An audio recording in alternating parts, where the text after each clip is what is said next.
It's the Bob and Tom Show.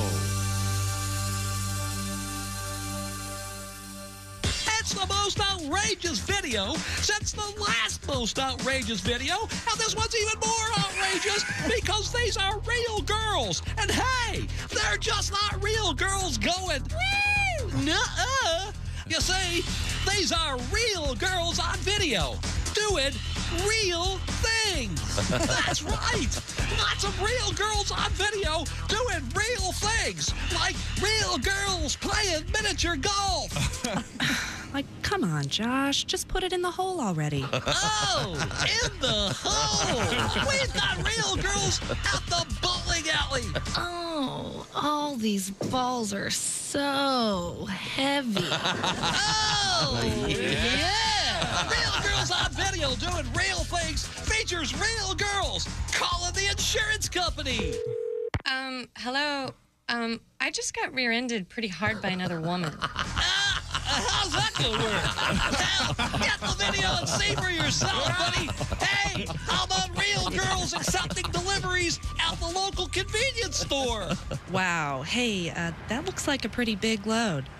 Better take it around to the back door. Ooh la la! Hey, real girls on video doing real things features a gaggle of real girls ordering dinner at seafood restaurants. I definitely want the snapper tonight. Oh, and if that ain't fishy enough for you, I'm feeling a little open-minded tonight. I think I'd like my tuna blackened.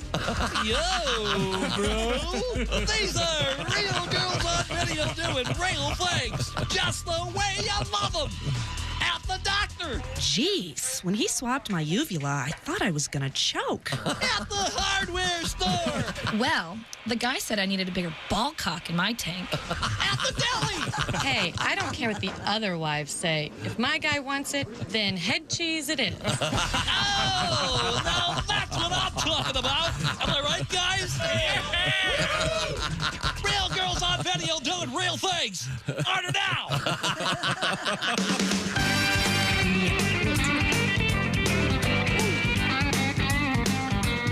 Hey, the music that always makes me sleepy. It's the Bob and Tom Show. Ho, ho, ho. Merry Christmas. Who came up with that? Christmas in July. That's genius. I don't know, but I like spending money. Hey, it's Christmas in July. Divorced parents. I'm opposed to it. You're against it, I know. But hi, Christy Lee. Hi, Chick McGee. She's at the Silac Insurance News Desk. There's Pat Godwin. Hey, Chick. There's Willie Griswold. Hey, buddy. We're in the O'Reilly Auto Parts Studios. Ace Cosby. Hey. I'm Chick McGee. And hello, Tom. Testing. Hello. Okay, There you go. I'm ready. Okay. Attaboy. Let me listen. Okay, you got it? Okay, no Ray Bryant trio. Okay, no. We're good. I was enjoying some Ray Bryant earlier. I don't know why you don't like music.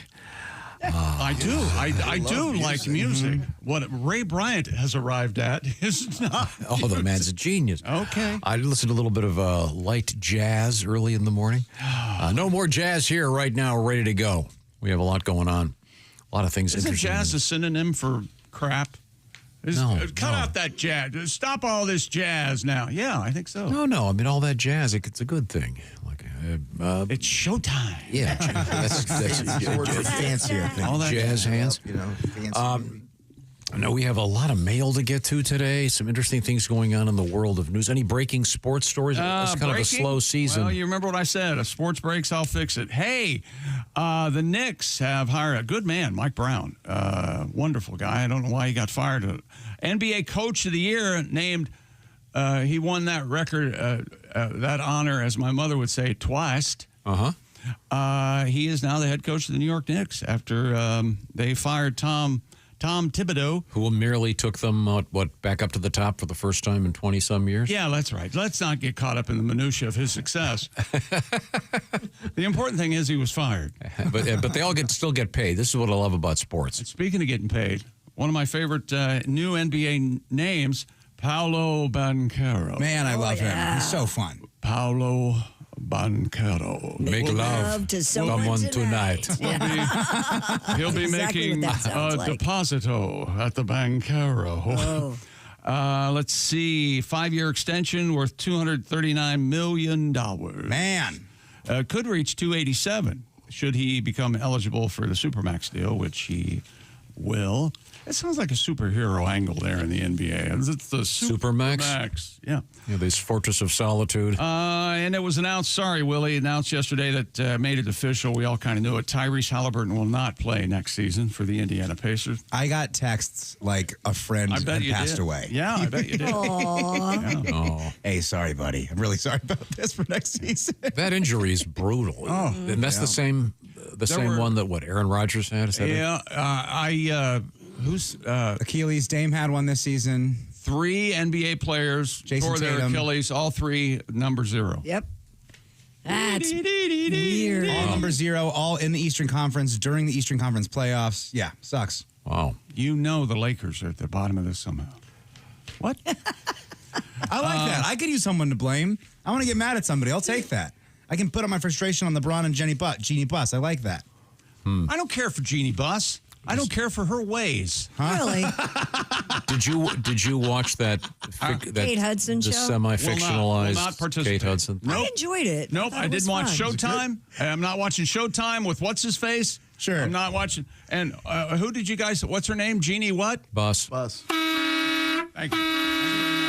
The only valid complaint against her is that she only has her job because of who her dad is. So I'm going to keep my mouth shut. Man, I'm not saying anything. Okay. She worked hard. And they're out, though, right? And she's gorgeous. She's still around, though. Owned the Dodgers. Owns it. Yeah, she's going to be the. That was one of the stipulations. She'd be general manager or something. Isn't she married to a comedian? Jay Moore. Jay Moore. Nope, it's Jay Moore. Thank you. You're welcome. Thank you very much. I loved his show. That's a nice piece of business, man. You're the one. Gary Unmarried. I love that show. The sooner he gets hit by a car in L.A., the better. What did he do to you? And, by the way, coming up in sports, ladies and gentlemen, the term giant Viking turd. Oh, gosh. It is a legitimate news story. It's wonderful. I've never been on Tom's side more than this morning. Yeah, I agree. It is.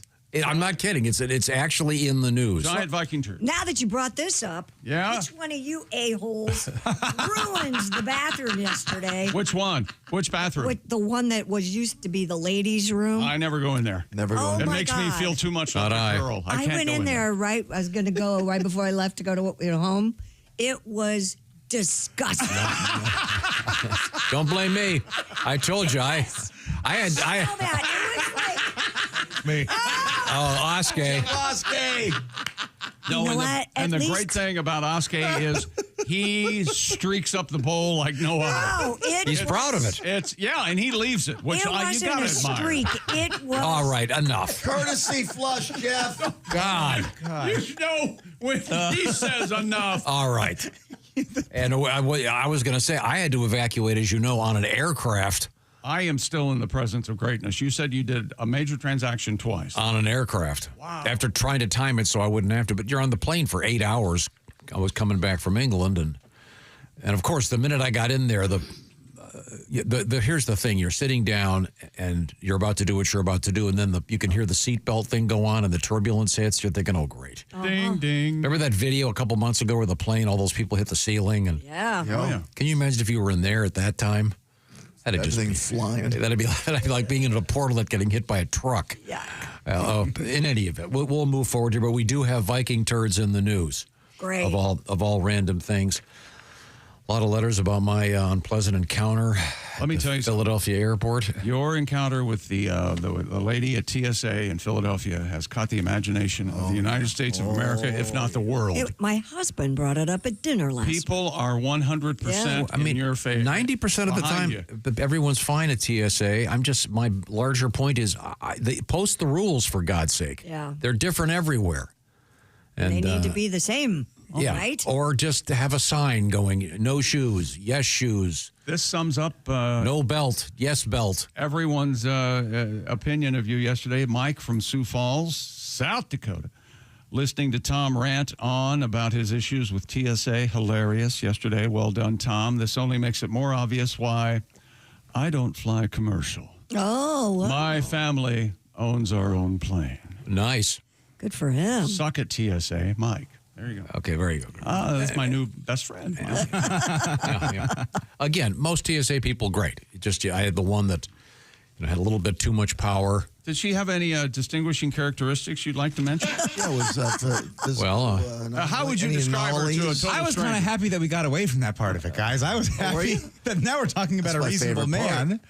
Well, I know that we have a suggestion here from Anthony. Tony. He said, Tom mentioned needing a more in-depth nickname for the rude TSA officer in Philadelphia. May I suggest Master Chief of Meal Team 6? She was a big gal. That's nice. Lola Lardass was another suggestion, but I'm sorry. LOLA? We'll move on to our letters coming up. Christy, anything in the news of note this morning? Oh, yeah, we got a lot of great stuff in the news today. We have our top nicknames given to American cars, which is always one of my favorite things. You guys don't name your car. I think you're the only one that has a car with a nickname. Really? Yeah. Nobody else does? You don't have a little nickname for your little TT? Baby car. Baby car. That's all I call it. There you go. By the way, I call mine Repo. Thank God it wasn't repoed. By the way, just to clarify, when you said for his little TT, Yeah, you mean Audi TT, right? Audi TT is the name of the automobile? Yeah. Okay. Trans touring or something. I don't know what it stands for. Okay. But with TT, you could, go with some kind of a boob theme. Well, actually, I'm on a club. Call it the Twister? No, it's the Itty Bitty TT Committee. What I'm a member of. I see. Now he has a nickname. You're welcome. Very good. Well, we'll get to all these things. Coming up right now, the Bob and Tom Show is sponsored by BetterHelp. BetterHelp is all about accessing therapy in a 21st century manner. The therapy actually is done online, which is a really good idea, and it's really catching on. More than 30,000 therapists are working the program, if you will. 5 million people have been served globally, and it's easy to set up. You go to betterhelp.com/BT show. Maybe you're thinking about therapy. Maybe you're, different stresses could be getting to you. Perhaps stressed out at work, all the phone calls, the emails, the meetings, the financial stresses, whatever it may be. Getting the time to reset can really help you out, I should say. And once again, the way to do it online is a lot more convenient, of course. The way to go is to go to betterhelp.com/BT show. Unwind from work with BetterHelp. And by the way, you get 10% off, Bob and Tom Show listeners, if you use the very specific headline, betterhelp.com/BT show. That's BetterHelp, HELP.com/BT show. Therapy can help you navigate whatever challenges you have in your workday or any other aspect of your life. And again, the therapy done online, like a Zoom call with a camera going, or perhaps just like a phone call or even texting back and forth. It's all up to you, and it's very convenient because you can do it wherever you are when you want to do it. Details, once again, betterhelp.com/BT show. Also, coming up today, we have an insect that has a very unusual skill you probably haven't heard about. Marijuana news today from Boulder, Colorado. What's going on? Boulder. I was on my phone. What's up? You're going to enjoy this. From your alma mater. Go Buffs. Technically, you can't call it an alma mater. I was there for 4 years, did not graduate. So just say you went there for a little while. Just like me in Ohio State. Yep. From a place Just that like you temporarily were there. An analysis of the posted content on marijuana and the actual content in legal circles. And it's actually kind of interesting. The potency, right? Yeah, the potency level of your pot. Maybe not as accurate as you think. What's that joke? If I'm going to be impotent, I'm going to act impotent. Okay, those are all good. Plus, if you're a left-hander, we got some very interesting left-handed news on the way from the O'Reilly Auto Parts Studios. This is the Bob and Tom Show.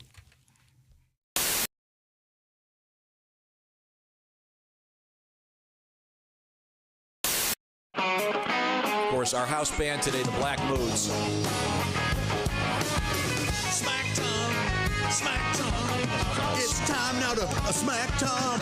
He's been running his mouth again. He's been pissing us off again. Smack Tom. I'll handle the lyrics. And we smack Tom.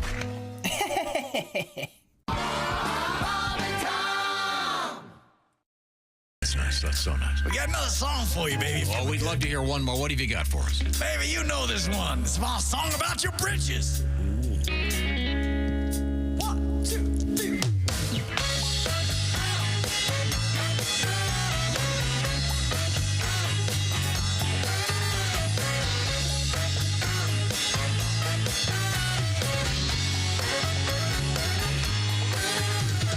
Monday, Tuesday, hump day is halfway. Sticking in the pig, popping in the bank. Saturday's coming quicker than you think. 48 to rendezvous. I'm gonna blow a wad on you. Oh, oh, oh, I'm coming in my pants. My shirt is my best suit, baby. Gonna pick your flower. Gonna be there in an hour. Coming in my pants, shine shoes, and my necktie. I'm so excited. I hope that I don't come too soon.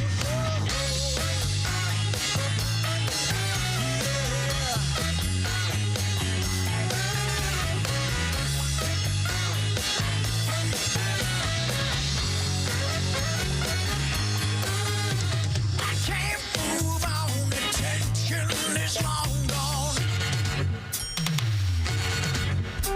My suits are pressed, your wallet's in shape. The only thing left is a little man's cake. 24 to rendezvous. I can't wait. I'm gonna blow a wad on you. Oh, oh, oh, I'm coming in my pants. My shirt is my best suit, baby. Gonna pick your flower. Gonna be there in an hour. Coming in my pants, shine shoes, and my necktie. I'm so excited. I hope that I don't come too soon.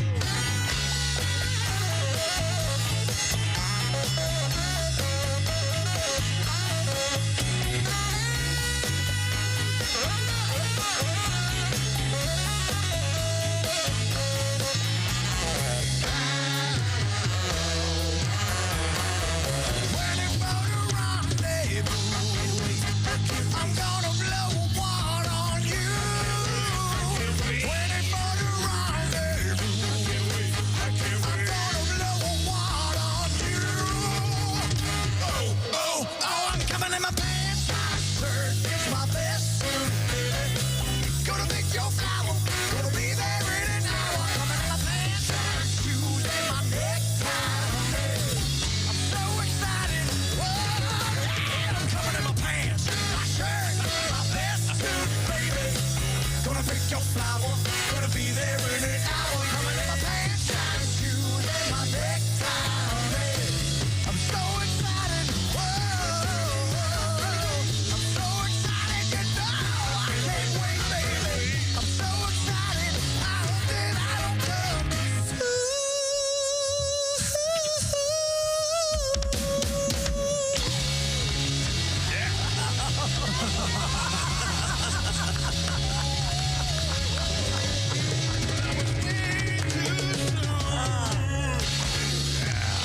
All right. Here come the mummies, ladies and gentlemen. Oh, Added special effects at the end. oh thank you so much, fellas. That was just beautiful. Baby, thank you. I have a bean for lunch and then a bean for dinner. Yes, yes it is, yes it is, yes it is. No, no it's not. Thank you. Thank you very much. Thank you. People say I got a bad break. Hey man, what's going on? Yeah, this is so cool, man. I can't believe it. All right, all right, all right. I love the Bob and Tom Show because they represent America, the Constitution of the United States, and I live in Cincinnati, Ohio. Yeah, so anyway, I was asking, somebody told me that you are a mayor in Hillsboro, Ohio. That's got to be really interesting. Tell me about it. Hey, Mr. Potter, I ain't building it alone. Oh, gosh, Yogi, I'm all sticky. Hello, this is Droopy Dog. Hello. Hi, welcome to the Mr. Obvious Show. I am your host, Mr. Obvious. Let's take a call. Thank you very much. Thank you.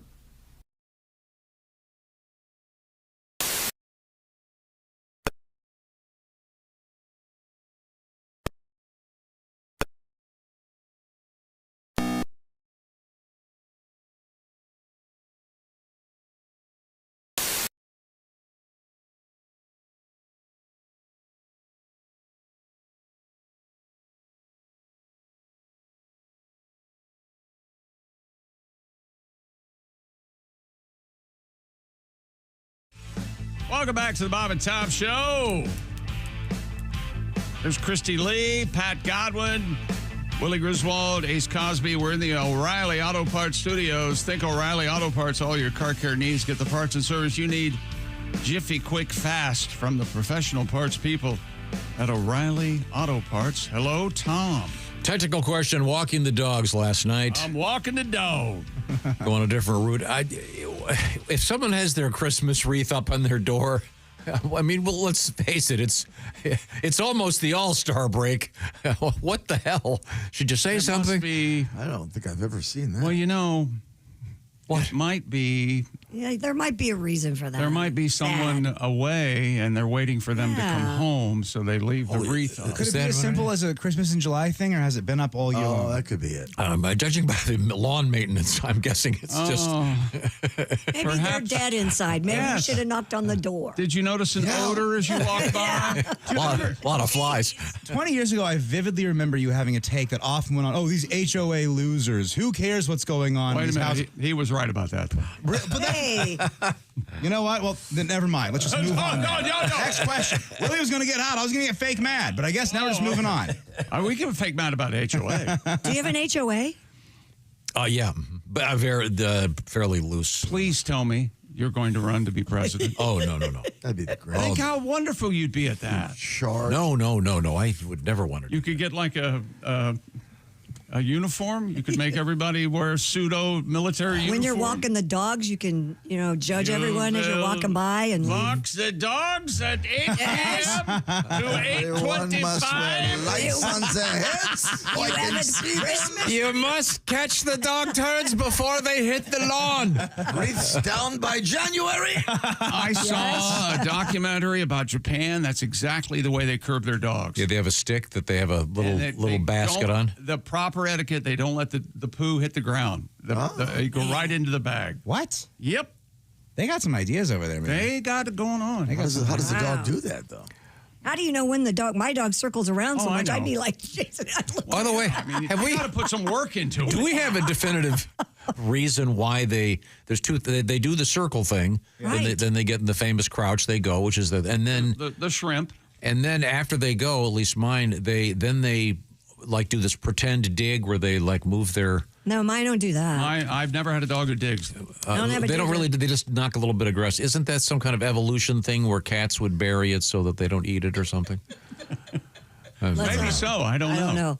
I have one that goes 3 different times. She goes one time, then she goes another place at 3. She always goes in 3s. That's some sort of. That's crazy. That's right? constipation. What that is. I don't know. What are you feeding your dog? That's sending you a message. Yeah, I think. Yeah, clean up. You ever notice a big pile of crap on your bed? Every one of your dogs doing that? No, I haven't had that. It might be your husband. My buddy got a foster dog. Just a thing where you foster a dog for a weekend. Great program. And then she just woke up. The dog just pooped all over her comforter. Had to get rid of it. Fun little dog, though. We called her Shakira for the weekend. She was a sweetheart. Don't go, baby. Yesterday there was some controversy, and I think I know the answer. And it's as I mentioned when I got to I was flying back from England. I was in the Philadelphia airport. You went to England? Oh my God! And first we're hearing of it. American Airlines, wonderful. You're a patriot. That's why Jimmy Pardo flies.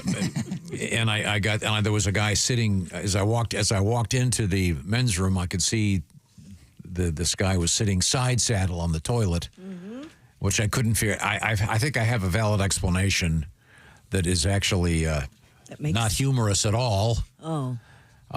But this guy says he thinks Harvey calls him a so-called sideways crapper.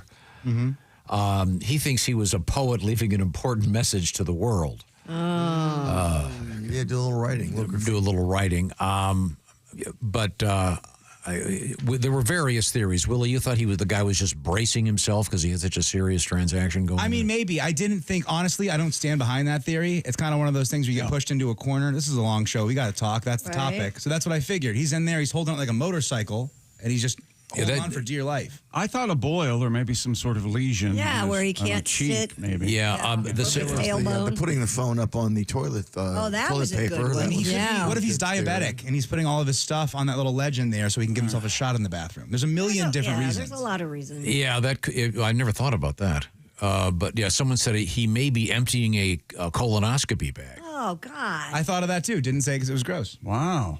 That would be more logical. In any event, it just was weird. I thought it was some kind of maybe Pat, you're from Philadelphia. I thought maybe it was like a Philly thing. No.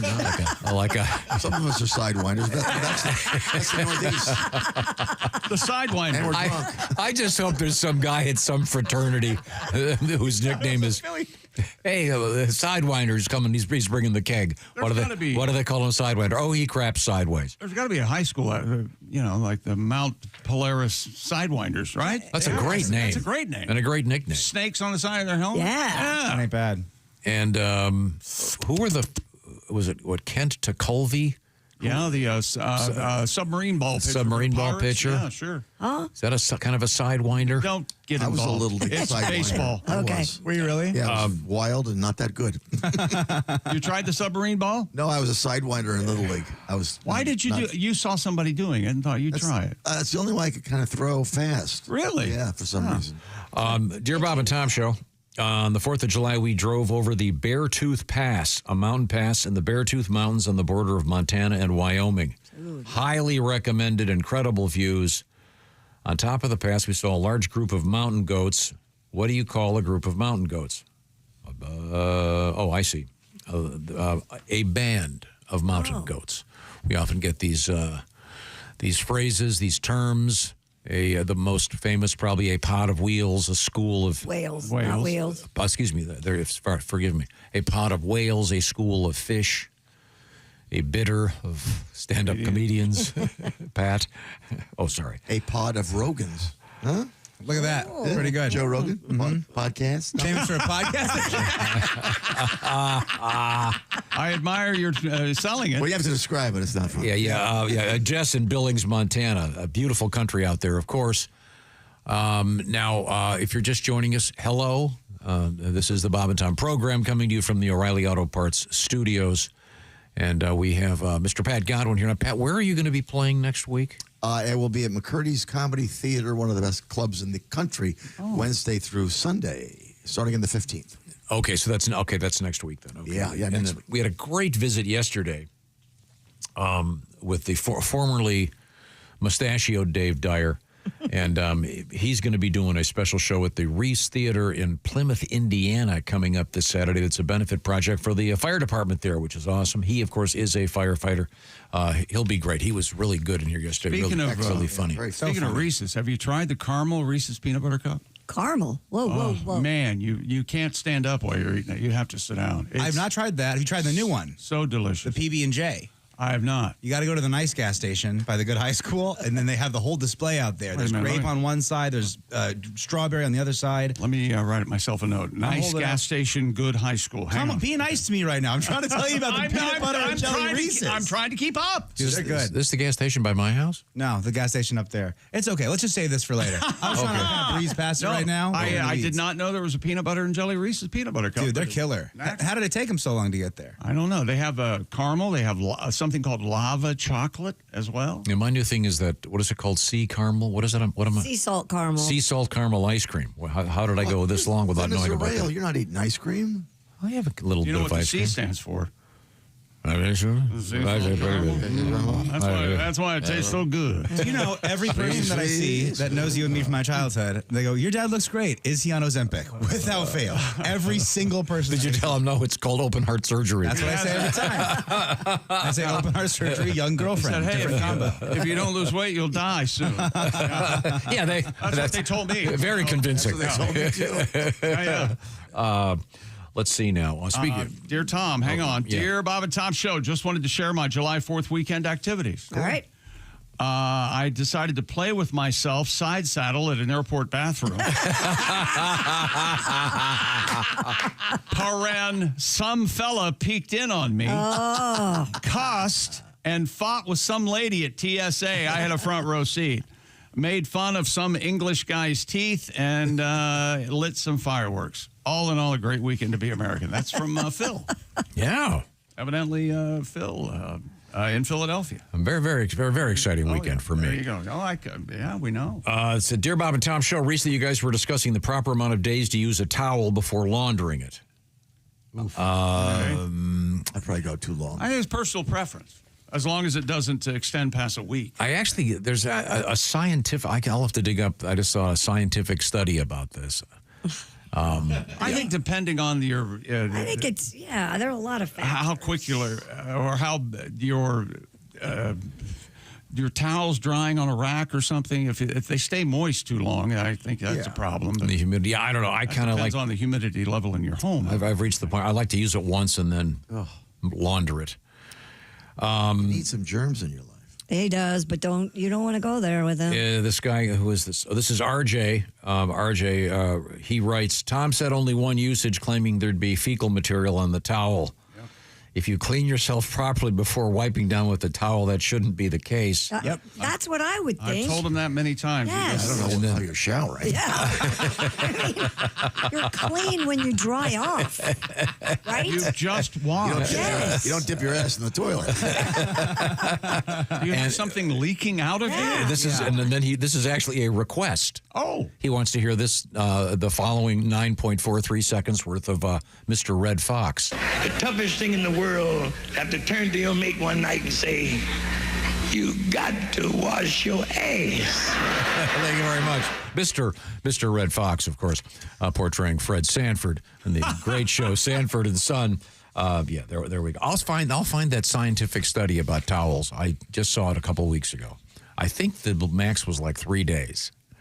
I do 2 showers. Really? Yeah. That's about where I'm at. I do about 2 showers. Now, do you do that trick that only women can do, where they do the thing with their hair, they flip it up, and also they've got the turban going? I have a turbo twisty. It's a special towel just for that. That sounds like a sex move. It does. Double hand kind of thing. Gave him the old turbo twisty. I don't want to brag, but the thicker the towel, the more difficult it is to do the twisty thing up on top of you. Yeah, that's why this is a microfiber towel. It's almost break your neck. Land's End. I like the thin towels. No, I don't wear it.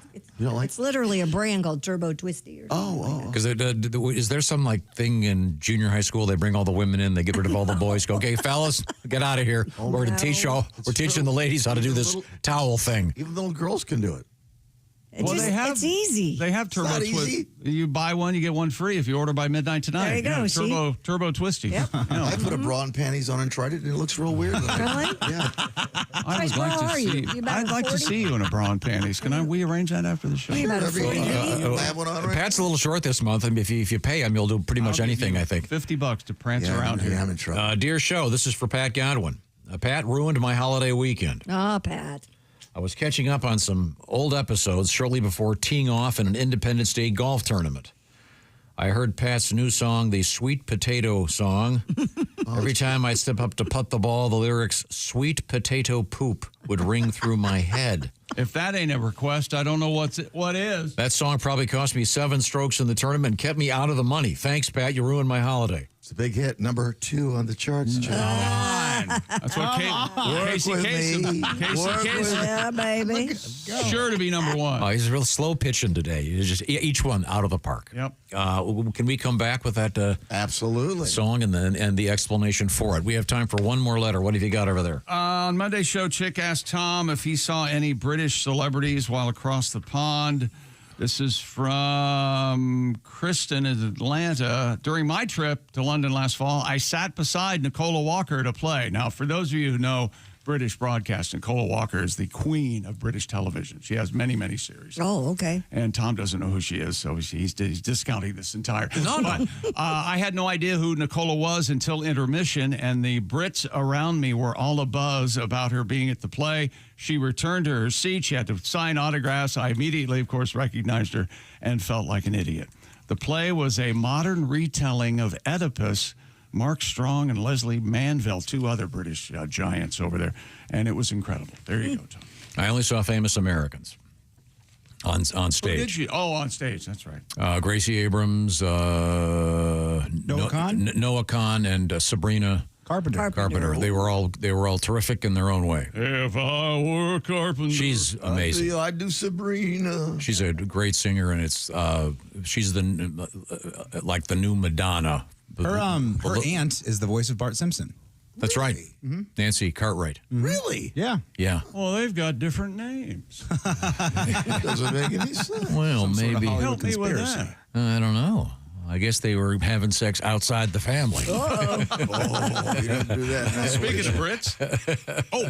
Hey, Raycon's Everyday Earbuds. They're out there and they've been updated. Have you heard? And you can enjoy premium audio that goes where you do. Perhaps you're on a plane headed to England. Maybe you're coming home. Raycon's Everyday Earbuds, the latest model, better than ever.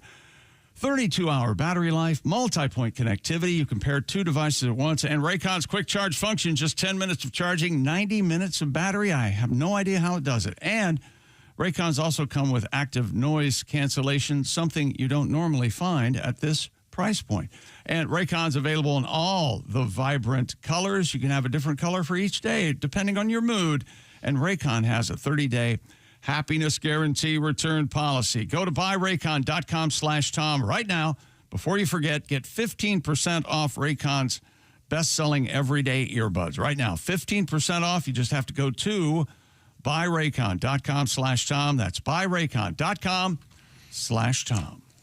Thank you very much, Chick. By the way, I just looked up your friend Nicola Walker. Yes. Yeah? I know who she is. And then she's married to Barnaby Kay. Barnaby Kay. Who's that? I know He's that another name. actor you'd see. Yeah, he's But, another actor. what a great name.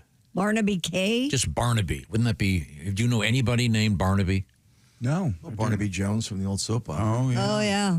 That's about it That for was me. Barnabas. Barnabas Yeah, you Collins. didn't have to correct me. Barnabas Collins. You got that enough on dates? Dark Shadows. Barnaby Jones.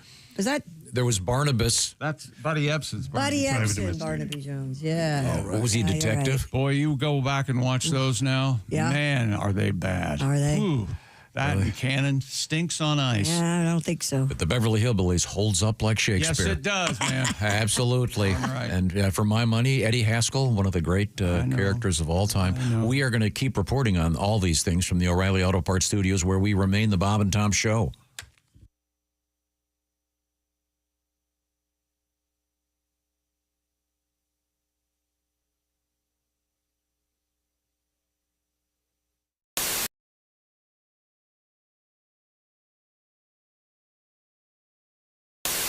There we go. Oh, my gosh. Oh, hey, everybody. It's Jeff Oskay here from the Annals of the Bob and Tom Library. It's Annals, Jeff. Oh, did I mispronounce that? Yeah. I apologize. Yeah. No problem. While I was doing some research the other day, I came across, and I don't think Tom even remembered writing this, but I came across the self-help book that Tom once wrote. Oh, really? Called There's My Way or the Wrong Way. Oh, look at that. The Tom Griswold story. Hot dog. There's even some blurbs on the back. Let's take a look at these real quick. Look how thick that's quite a book. It's 1,942 chapters. Wow. That's What a tome. How much advice Tom has. Well, I hadn't finished it yet. Okay. Here's some of the blurbs. It's good, but not as good as my joke book, says Kiss fan Ace Cosby.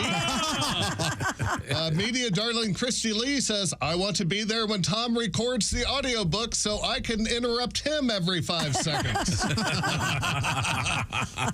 If Tom tells me I like the book, then I like the book, says musician Pat Godwin. And global sensation Chick McGee says, get the F away from me right now. Let's take you guys want to hear a few excerpts from Tom's? Heck yeah. Absolutely. This is my self-help book. This is your self-help book. Let's read a few excerpts. Chapter 1. Well, I can't see you, and I've never met you. I can tell without a doubt you could probably use a haircut. And not one of those Hitler Youth of Tomorrow haircuts. A good old-fashioned, parted on the side American haircut. There we go. You look like someone who would buy a self-help book. Chapter 62. Okay. Life's problems. No matter how privileged your life is, you're bound to encounter problems. Some problems will be easier to resolve than others, but I've found throughout my years, the best way to handle problems is by throwing money at them. Don't have money? You better get some, because you're going to need a lot of it.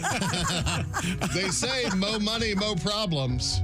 But what they should have said was, mo problems, You need more money. Here. Very astute. Thank you. I'm very proud of that one. Chapter 114, Confrontation. Like you, the reader, I'm no fan of confrontation, so my advice to you is avoid it at all costs. There is no room for pride when it comes to avoiding confrontation. Put in your Raycon earbuds and pretend you're on with your doctor. You can't stoop too low. Tell them you'd love to talk to them soon, but you're running late to a funeral. Sure, they might not be happy, but you are. And that's all that really matters.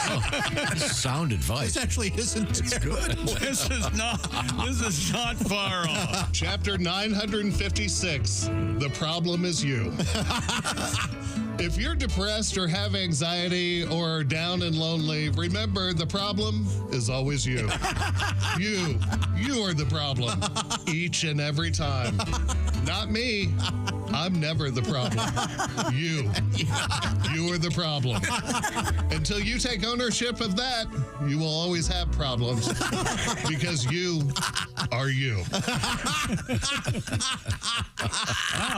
I haven't read any of this, and I want to read more. And in conclusion, the end. I do.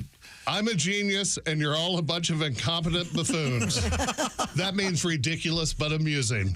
Now go out and make it a great day. Nice. Beautiful. It's my new book. Look forward to its publication. Oh.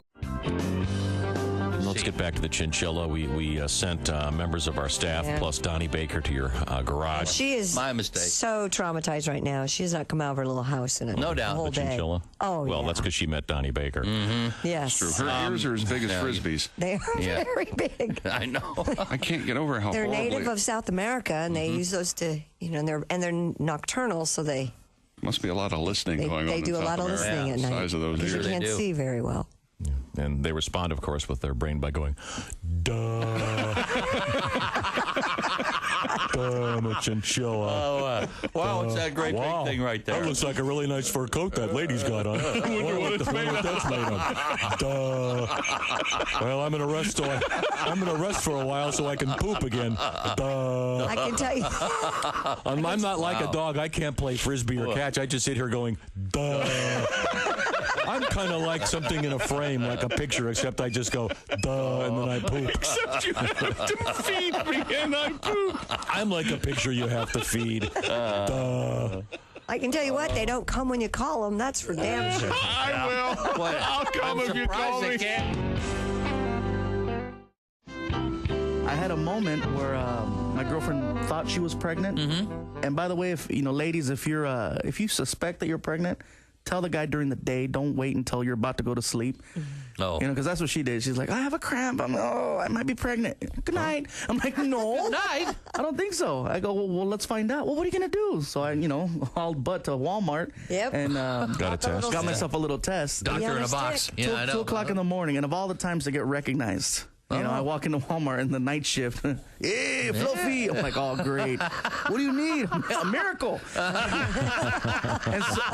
right, here's some tickets to a Grateful Dead concert. Right. So I found the aisle where they sell the pregnancy test, and I realized something. Walmart has figured out the evolution of how life works, and they put it in aisle 4. As soon as you turn the corner, you see condoms. Then you see lubricant. The next to the lubricant, you see pregnancy tests. The next to that, you see Pampers. Next to that, formula. And at the end of the aisle, they sell beer. It's a full circle.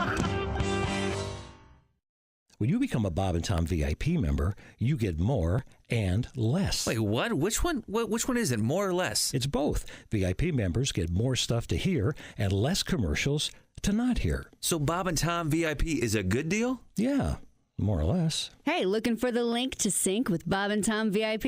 Yeah? It's right there at bobandtom.com.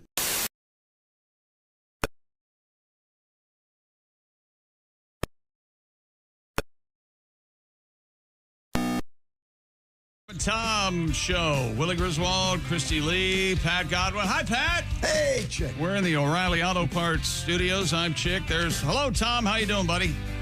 I'm just learning about this phone. I had no idea. Got more letters coming up here.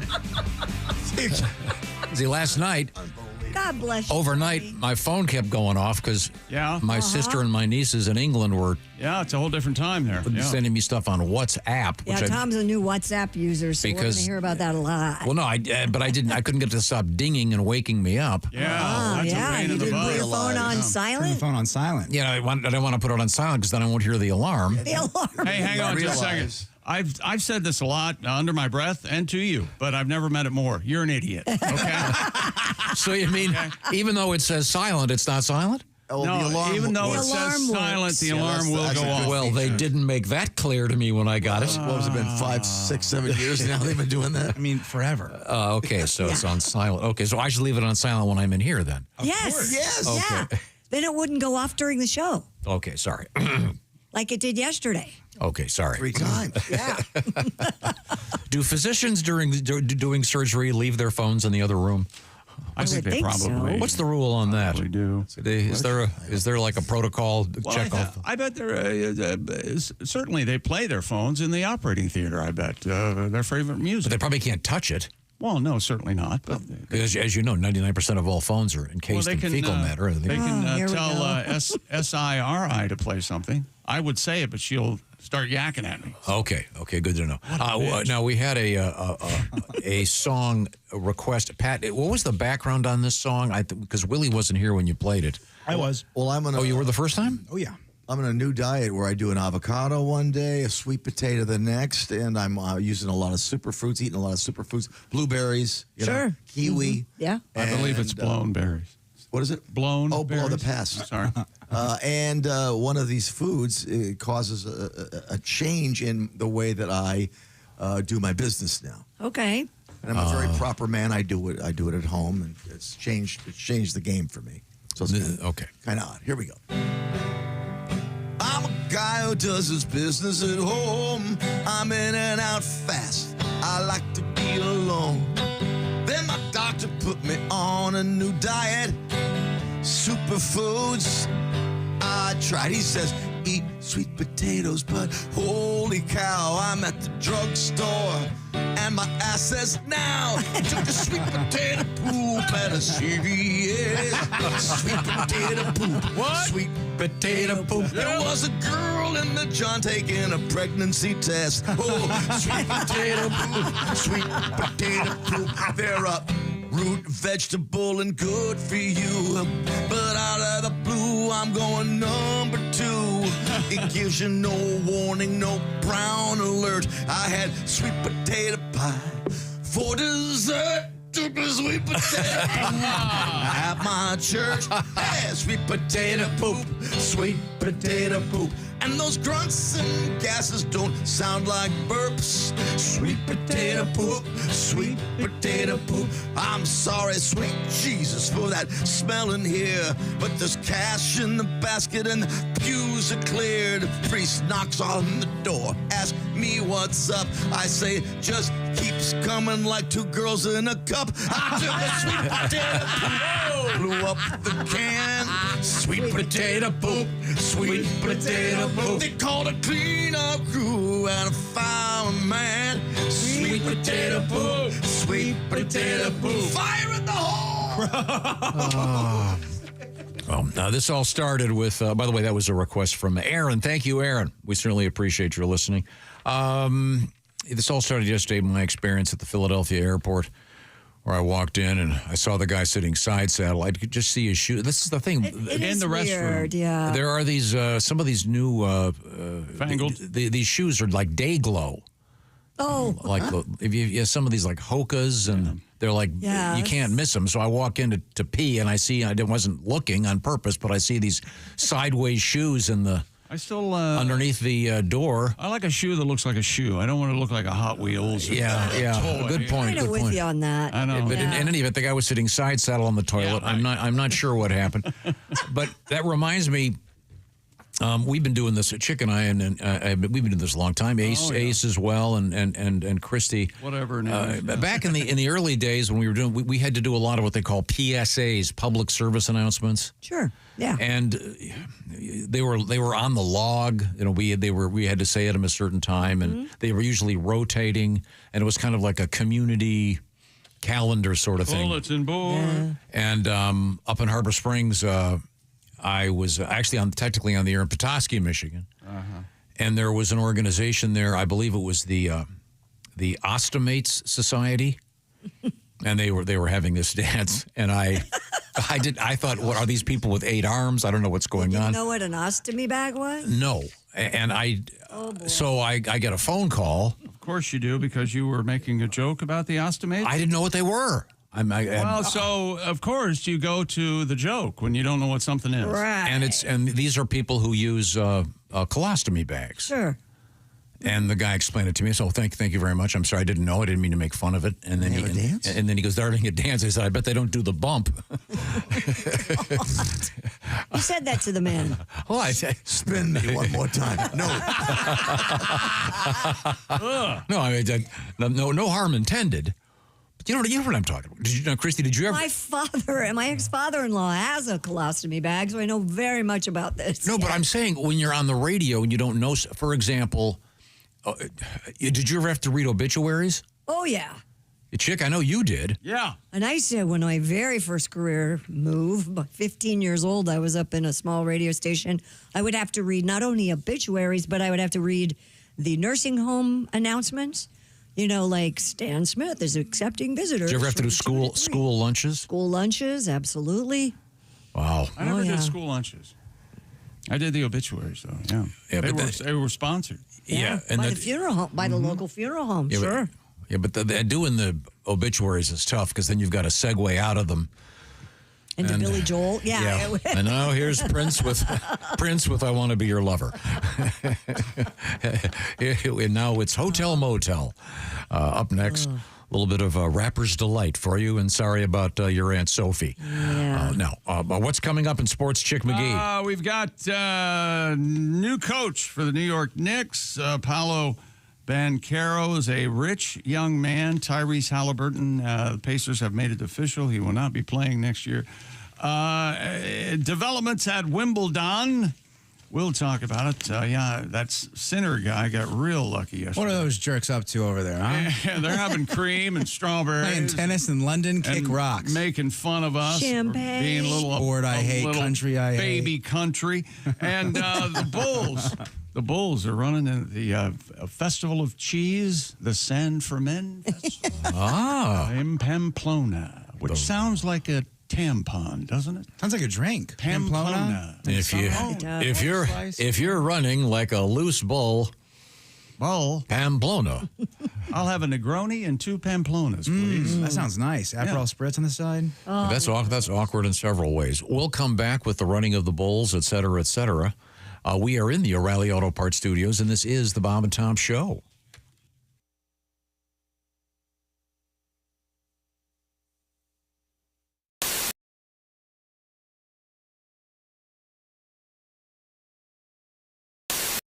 Yeah, okay, can you introduce Carl? Yeah, I'm Graber. Yay! And that's our bass player right over there. That's Carl. I am Carl. Yay! That leaves, of course, our drummer. And I am Barry.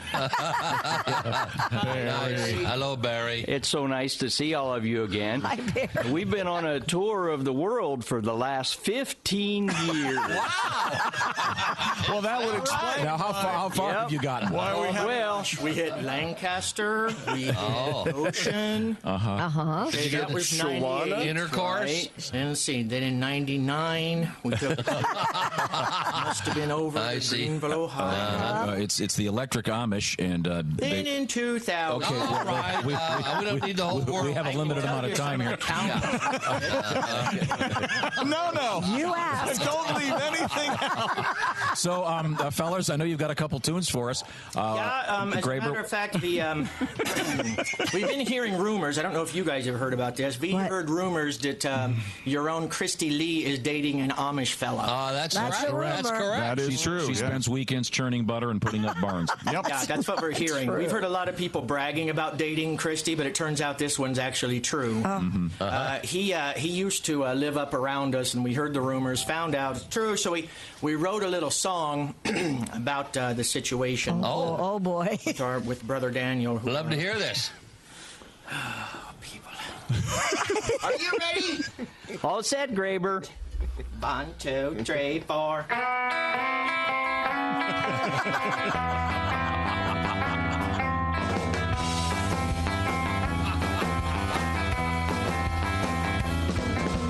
There's an Amish man who is in danger.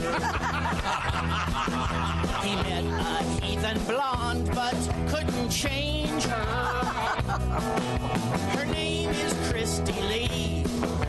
It's obvious to me. Odds are they won't be in church tomorrow. Oh. Secret Amish man. Secret Amish man. They gave you a phone number and took away your beers.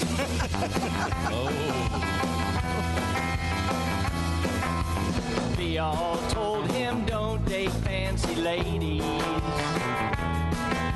You're asking for a one-way trip to Hades.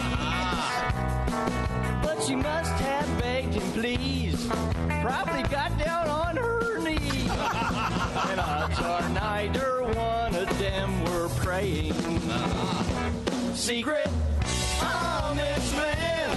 Secret Amish man.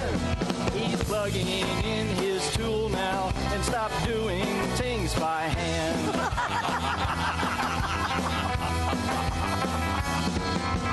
Making maple syrup on a Sunday. Then reading news fits Bob and Tom the next day. She's straddling both worlds. She's a half-cocked Amish girl. Christy Lee keeps begging for it both ways. Christy's Amish man. Christy's Amish man. He's filling up her pie hole. She's polishing his wood. Oh my God. Well, there you go. That didn't Christy's Amish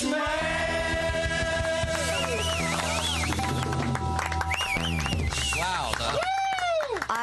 I think I'm flattered. Sure, you should. You know, that last phrase didn't rhyme. I don't know if you guys... it was really nice. Whew, hope he's listening. Well, he's probably polishing his wood. Probably building a barn. They're a lot better than I remember. The Electric Amish. Hi, everybody. Christy Lee from the Bob and Tom Show. Miss some of the show? Become a Bob and Tom VIP and subscribe to the audio and video podcasts. The Bob and Tom Show, on air, on app, and on demand. Tell us more about scatting. Well, it's it's like in the traditional jazz sense. It's the scooter beat a bada. But I mean, I don't do that. I do it to classic rock only. Right. The most famous scat is probably the worst ever. Of Frank Sinatra. Frank Sinatra, a great artist, but the doobie, one of the worst, terrible scats. But but I mean, it's hard. Like if you're in the car and you're listening to Led Zeppelin, it's hard not to do the bow bow bam doom doom cack doom bam bum bam bum bam bam bam doom cack cack doo. So brilliant. Yeah. Sure. Yeah. Mm-hmm. So I've got the notoriety came from the AC/DC, which really took sale, which is the dum dum dum dum dum Bidun babway no dum dun dun padum padum padum padum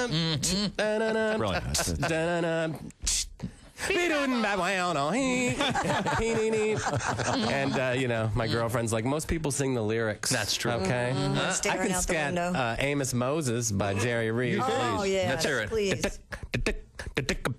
On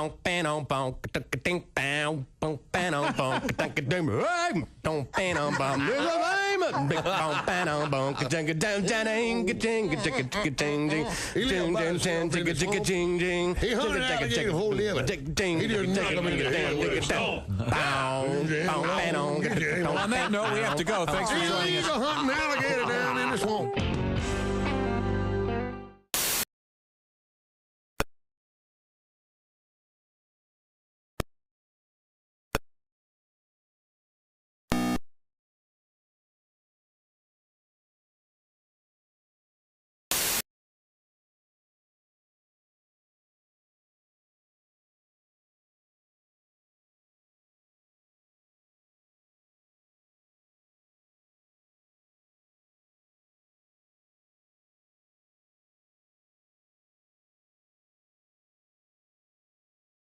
yourself one. Welcome back to the Bob and Tom Show. Christy Lee at the Silac Insurance News Desk. Yep. Pat Godwin. Hello. There's Jeff Oskay. Hey. Hello, Willie Griswold. Good morning. Ace Cosby's here. We're at the O'Reilly Auto Parts Studios. I'm Chick McGee. Hello, Tom. Hello, Chick McGee. Mr. Oskay, I understand, over the 4th of July holiday, had found himself in the emergency room. Yeah, well, like the med check, the clinic. Yeah, sure. Care.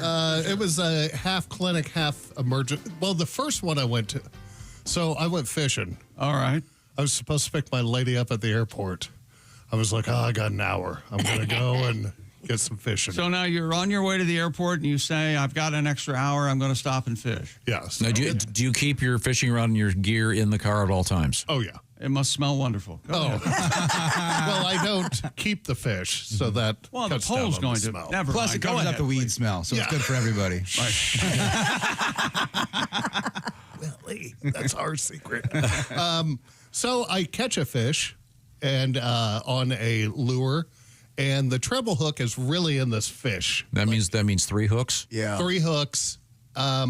And one of the hooks is really in the fish to the point it doesn't come out easily, and I'm struggling to get it out. The fish starts flipping around and drills one of the other, whatever you call it, hooks into my finger. Nice. And the more it flips, the deeper it's driving it into my finger. And so, which finger? Into my right index finger. Oh, man. So I am trying to hold the fish and take it out, but I'm using my non-dominant hand. Sure. And so the fish is angry now, and it's flipping more, and it's hurting. So I finally get the fish off. The hook is too far in.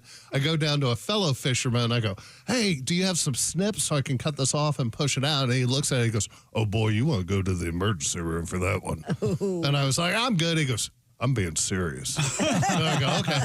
So I drive a half an hour to a med check, and I walk in. They go, oh, we can't do that here. You got to go to this other one. So I drive with the lure hanging out of my finger another 20 minutes. Hey, wait. What's happening with the airport pickup? We haven't gotten there yet. Well, the airport, she just gets a text from me, hey, I'm a moron. I stabbed myself with a hook. I'm at the ER. You're going to have to Uber home. How'd that go? She was fine. She was concerned about me. I'm guessing that what happened to the fish? She's pretty much. The fish is back in the water swimming around. Okay. Oh, yeah. He's telling all his friends how she's got to be used, my finger. used to this behavior on your part. Hey, you know how they catch us usually? I finally got one. I got a big one. Yeah. No, but he's 230 pounder. Yeah, but the fish was going. The fish was going. There's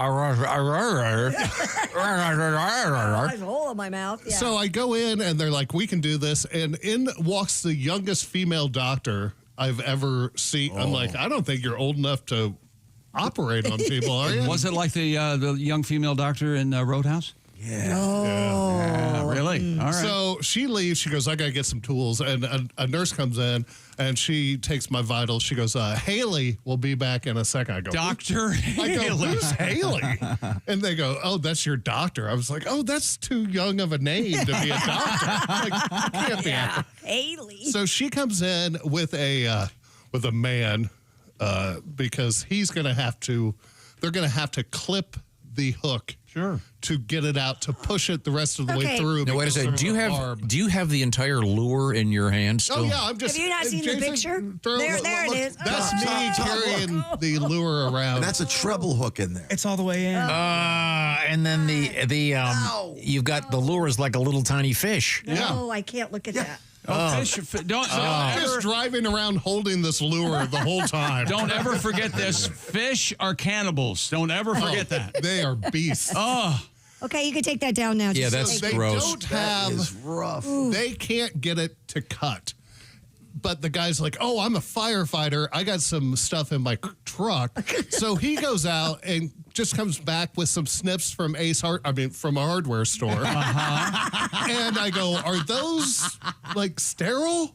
And he goes, you're getting a tetanus shot. Calm down. So I'm not watching any of this because I'm a big wuss. And I hear it snap, and I hear my lure hit the wall. Oh. And I go, oh, my gosh, don't lose that lure. That's my favorite. And they're like, seriously? I go, I'm dead serious. Do not lose that lure. You I did are get the lure. such a hillbilly. Yeah. Oh, yeah. Okay. So they cut it out, and then they cut the one side off, and she's like, well, this is going to hurt because now I have to make a new hole on the other side and push it through. Oh, no. Yeah, baby. And so they pushed it through, and I was out 11 minutes later and driving home, and I met Maggie as the Uber was dropping her off in the driveway. Wow. Did you at least have a good bandage so you could show off? They just put a Band-Aid on it. It's totally fine. Yeah. You should have said, look, I put a huge anything on it because you can't get out of the Uber and go, well, I've got my Band-Aid, couldn't pick you up at the airport. Right. Well, if it had been, she saw the pictures. So. Yeah, no, if it would have been me, I would have had a full cast on the arm. I think Jeff is less prepared to lie to his partner than you are. Yeah, I try to keep it honest. I do this thing. I got news for you, buddy. That never works. Honest is not the way to go. Yeah, you got to lie. Speaking of that, Pat, I noticed last week you wore a T-shirt every day. Yeah. Which Pat never wears a T-shirt. And then he meets back up with his lady, and now he's back to button-up shirts. Was she holding your good shirts hostage at her house? There were a few shirts over there. I noticed. He went to, all of a sudden, Pat's just a T-shirt guy. Right. Which Casual Pat's Pat. not a T-shirt guy. I'm a T-shirt guy, yeah. Not in No, you're studio, not. you aren't. And then all of a sudden, you're back with her. No, Jeff. I was always with her. We established yesterday that we're going to have one of those signs in here, like the ones you see at a job site that'll say 372 days without an accident. Yeah. We're going to have a system in there so he knows if Pat is with his girlfriend or not, so we can base our conversations. Well, this is helping. That would have helped. Her new dog is as cute as can be, though. Yeah, she's got new little Wow, she got a new little puppy. Oh, It is hard to keep track. It's happened so often. Yeah. We have like maybe there's some kind of symbol in here, and maybe we don't, so Pat won't know, but we'll know. Much the same way with chick, we could have a chick mood rating thing. I feel It's the just need. red and orange. I feel the need to ask you again. Who's told you that I'm moody? Answer me. that is a good shirt you're wearing today, Pat. I thank you. Well, I'm down to my new shirts. Yeah? Yeah, this is Now, the you've old been to her house to get your No, shirts these back. have been shirts that have been in my closets since back surgery. So these are the thin shirts. Now I have a question for Mr. Oskay. Did you? We're done talking about me. Did you retain your lure? Yeah. And now is it missing one of the It barbs? is. Obviously. Can you put a new? Yeah, I'm putting a new. How much does one of those fishing lures cost? That one was like $15. Okay, but is it hard to get? Can you get another copy of that one, or is that a good luck one? Well, it was good luck until It catches fish, obviously. Yeah. Are there Catches a ton fishermen of that fish. make their own lures and bend their hooks and solder everything? Do you carry a needle nose pliers in your pocket so you can use that? I did. That's how I got the hook out of the fish. I just couldn't cut off. It didn't have a cutting thing, so I could. Which I told the lady I told Haley. Yes. Dr. Haley. Fresh out of med school. I'm like, are you Eminem's daughter? What are you doing?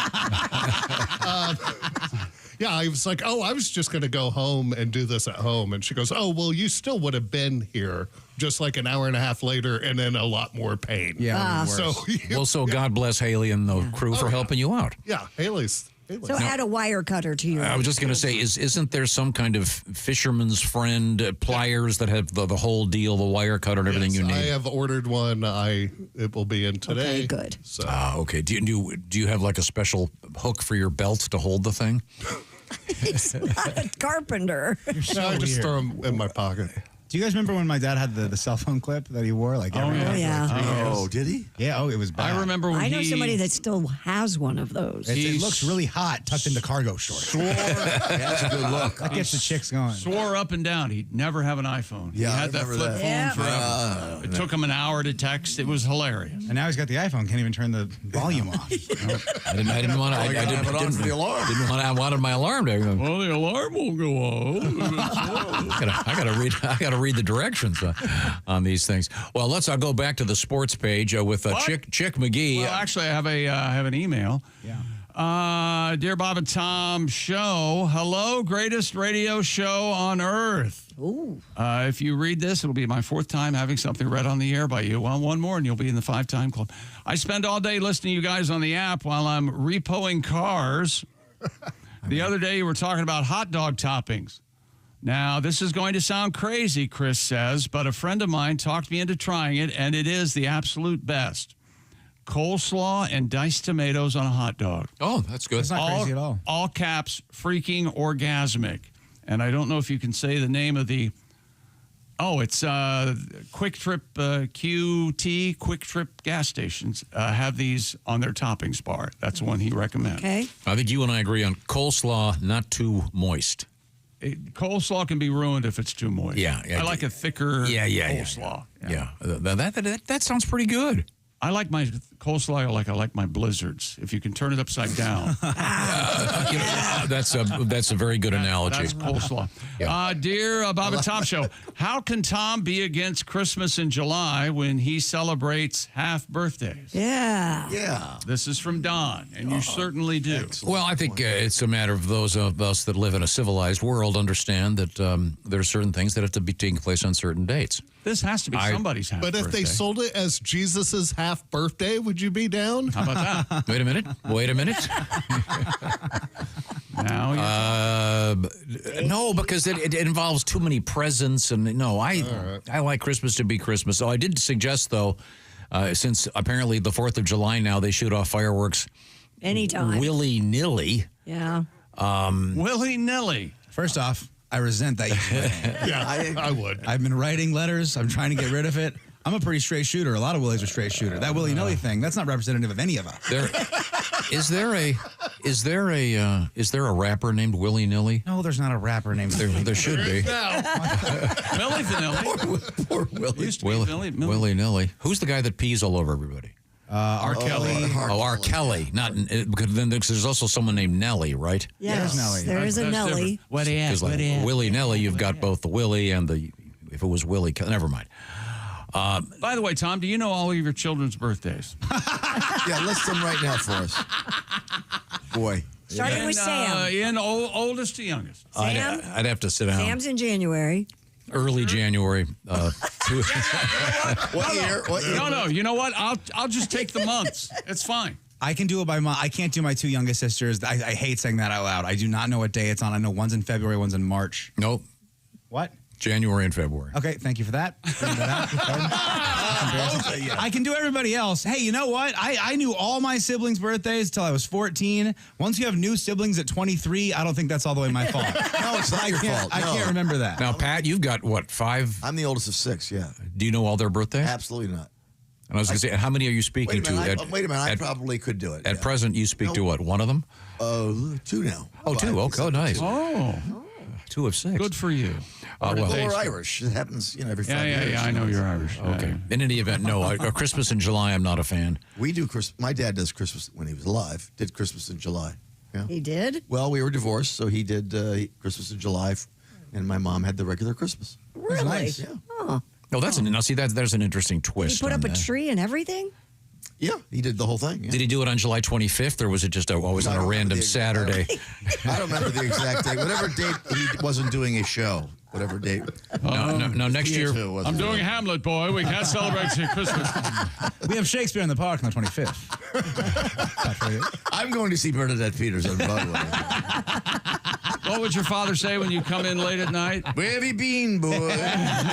Patrick, for your birthday, I got you light stage makeup this year. Rouge and mascara. Lovely. For my little boy. Remember, if the audience can see you, you can see the audience. No, that's not right. Hang on a second. Okay. Now, let's move forward here. Coming up in sports. NBA stuff and the world's largest Viking turd. And I believe a song to go with it, which I'm very excited by. And let me tell you about Simply Safe. It gives you peace of mind. That's right. We use Simply Safe, the home security system that you can install yourself. We use it here at the Bob and Tom Studios. Most security systems only take action after somebody's already broken into your house and touching your stuff. Simply Safe has new Active Guard outdoor protection that helps stop break-ins before they happen. Simply Safe has AI-powered cameras and live monitoring agents detecting suspicious activity around your property. And if someone's lurking, Simply Safe agents can talk to them in real time. They can turn on spotlights and even call the police, proactively deterring crime before it starts. And with Simply Safe, no contracts, no hidden fees, and monitoring plans start around $1 a day. And Simply Safe has a 60-day money-back guarantee. Plus, get a load of this deal. Visit simplysafetom.com to claim 50% off a new system with the professional monitoring plan, and you get your first month free. That's simplysafetom.com. There's no safe like Simply Safe. Just got this letter from Dr. Haley. Said, Dear Mr. Oskay, spells it wrong. I'm willing to do a free vasectomy for you. I hope I don't slip. Okay, there we go. We are in the O'Reilly Auto Parts Studios. This is the Bob and Tom Show.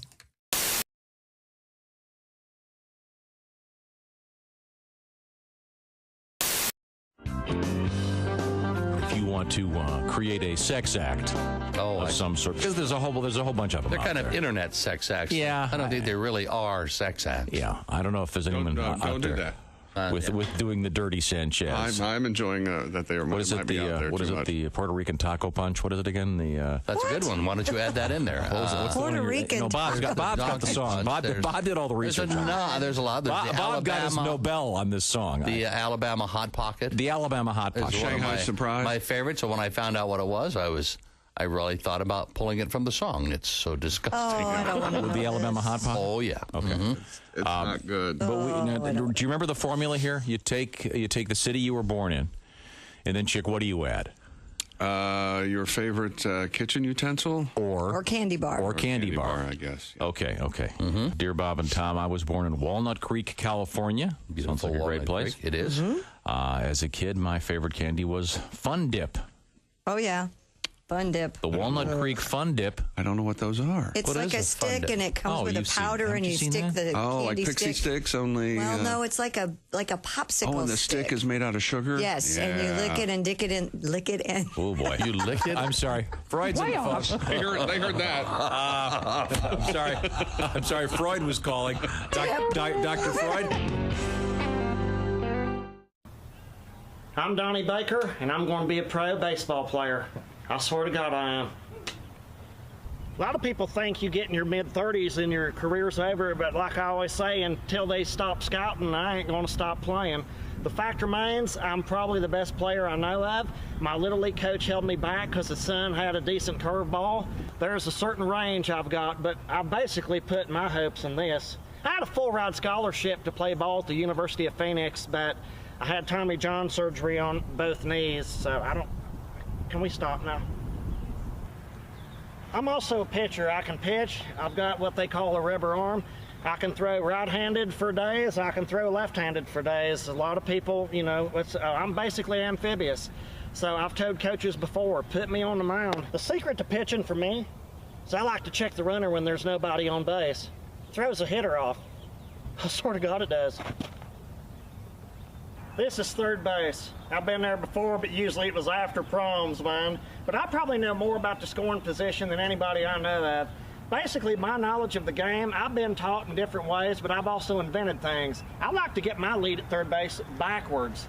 That way the pitcher thinks there's nobody even here. It's a lot easier to steal home, and with my martial arts expertise, I've been trained at Discount Karate to scissor kick the catcher, and I could even break his karate artery if I had to.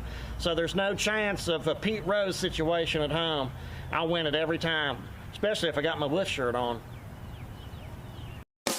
Hi, it's Josh Arnold from the Bob and Tom Show. Miss some of the show? Become a Bob and Tom VIP and subscribe to the audio and video podcasts. The Bob and Tom Show, on air, on app, and on demand.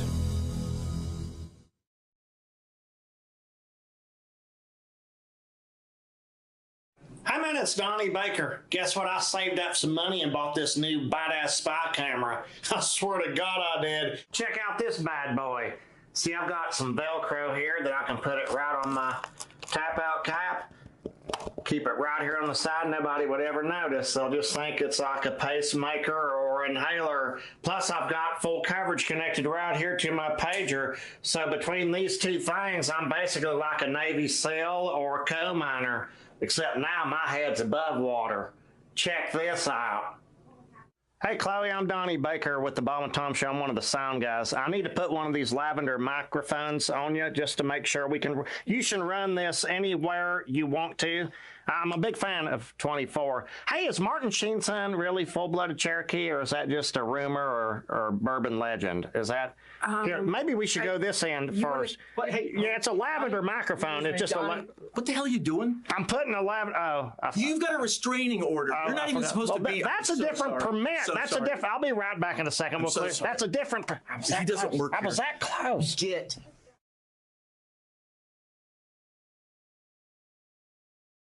But I was just talking about things that are disappearing. Like the sound of a typewriter is going away. I get it. I mean, I understand all this stuff. But like that little ding when you pull in the gas station, if you're under a certain age, you have no idea what we're talking about. Right. How true.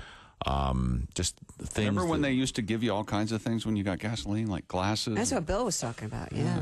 Incredible stuff. Even albums and stuff like that. I mean, I guess if you went to school at a certain age, you wouldn't remember what albums were or certain things. I mean, I saw a list of those things the other day with people that have. They're disappearing. Yeah, exactly. Customer service.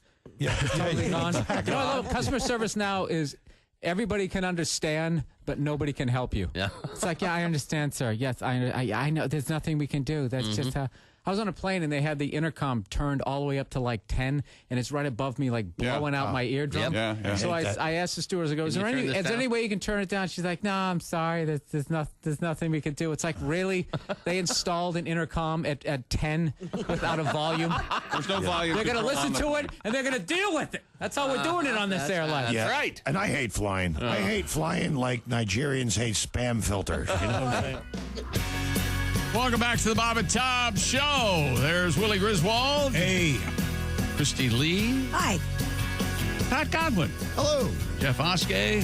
We're in the O'Reilly Auto Parts Studios. Ace Cosby's here. I'm Chick McGee. Hello, Tom. How are you? Now, Pat, you've had all these. You've been on a weight loss program. Yeah. And now you're able to wear your old shirts again. Now, were they in mothballs or were they packed up? Do they smell old, or did you get them all re-cleaned? They were dry cleaned and in the closet, ready to go. They've been waiting there for 4 years. And they were parked somewhere in 1987, right? They were in a storage closet, and I dry cleaned them after that. Nice. Yeah. So there's no odor of mothballs over there.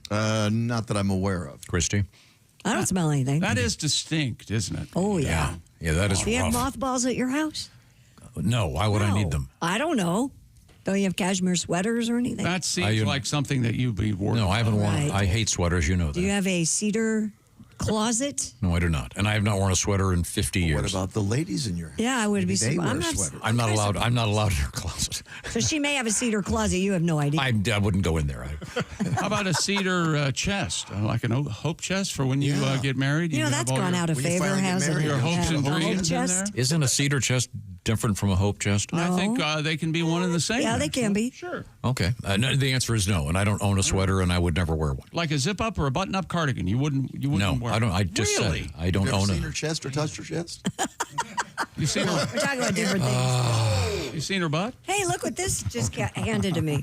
TSA will allow passengers to keep their shoes on during security screenings at some airports. There we go. No, all I was saying was look, God bless all those hardworking folks in TSA. Well, I just ran into one who was incredibly rude.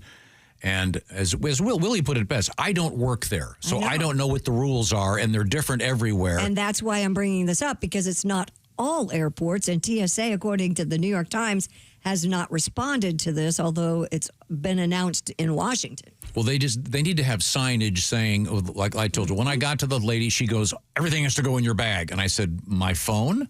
Because I would have to unzip the bag. And she goes, no. She was confrontational. Yes. And then she reaches behind her and pulls out one of those dog food bowls and throws it on the thing. And that goes in here. Well, how am I supposed to know that, ma'am? I don't work here. I don't know where you store your stuff. Why don't you go another break and eat more butter? Because you're so fat, I'm surprised you can get through the security thing. Okay. Have they found one other shoe bomb since that guy tried this? Like, why are we changing an entire nation for one moron? I'll tell you what, the lady in front of me, not in Philadelphia, at another airport, when she went through with her shoes on, and then they did this whole wand thing of just her feet. I don't know what was going on, but she had on like those well, she had on those, what do you call it, Christy, where you've got the straps going all the way up your ankles? Yeah. Very elaborate. Sandals, yeah. But whatever they were. One of those TSA guys had a foot thing. It could be. If she had the straps going up to her knee. I'm just saying, look, I know the rules. Like a Roman sandal. Yeah. I'm just saying, have some signage and say whatever the rules are. I'm happy to put my phone in the case if that's going to make you happy. Whatever it is, just let me know, and you can just maybe a little bit of pleasantry. And it wasn't even crowded. That's the other thing. And you swear you didn't walk up there with an attitude? Not at all. Not at all. Okay. I don't believe that aspect of it. I do not believe that. I don't believe that you were innocent in all of this. No, I was. I believe you, Tom. Thank you. That'll be reflected in your paycheck. Thank you. I believe you too, Tom. Guys. And I was talking to somebody yesterday. They were also greeted with a lot of hostility by immigration. That's what I really couldn't figure out. Hey, welcome back to your home country. Now we're going to be real pissy with you and ask you, why'd you leave the country? I don't know. It does on seem vacation? Like immigration is loaded for bear right now, so I wouldn't make any trouble if you can help it. I mean, I got a good-looking passport photo. It's quite clearly me. What'd you buy while you were over there? Nothing, except for some C4 and a machine gun. We okay? They love smart knowledge. Yeah, you can get C4 and machine gun at Harrods. Did you know that? Yeah. Fifth floor. Yeah. We're going to go back to the sports page with Chick McGee. Well, first of all, we have this email from, John in Clayton, Illinois. Hey, Chick, last night's pitcher for the Los Angeles Angels against the Atlanta Braves, his name was Yusei Kikuchi. Kikuchi. Thank you. I love this guy. I hope he goes on a real heater. He has to, right? Yusei Kikuchi. Kikuchi. Padres, Yu Darvish. Me, Chick.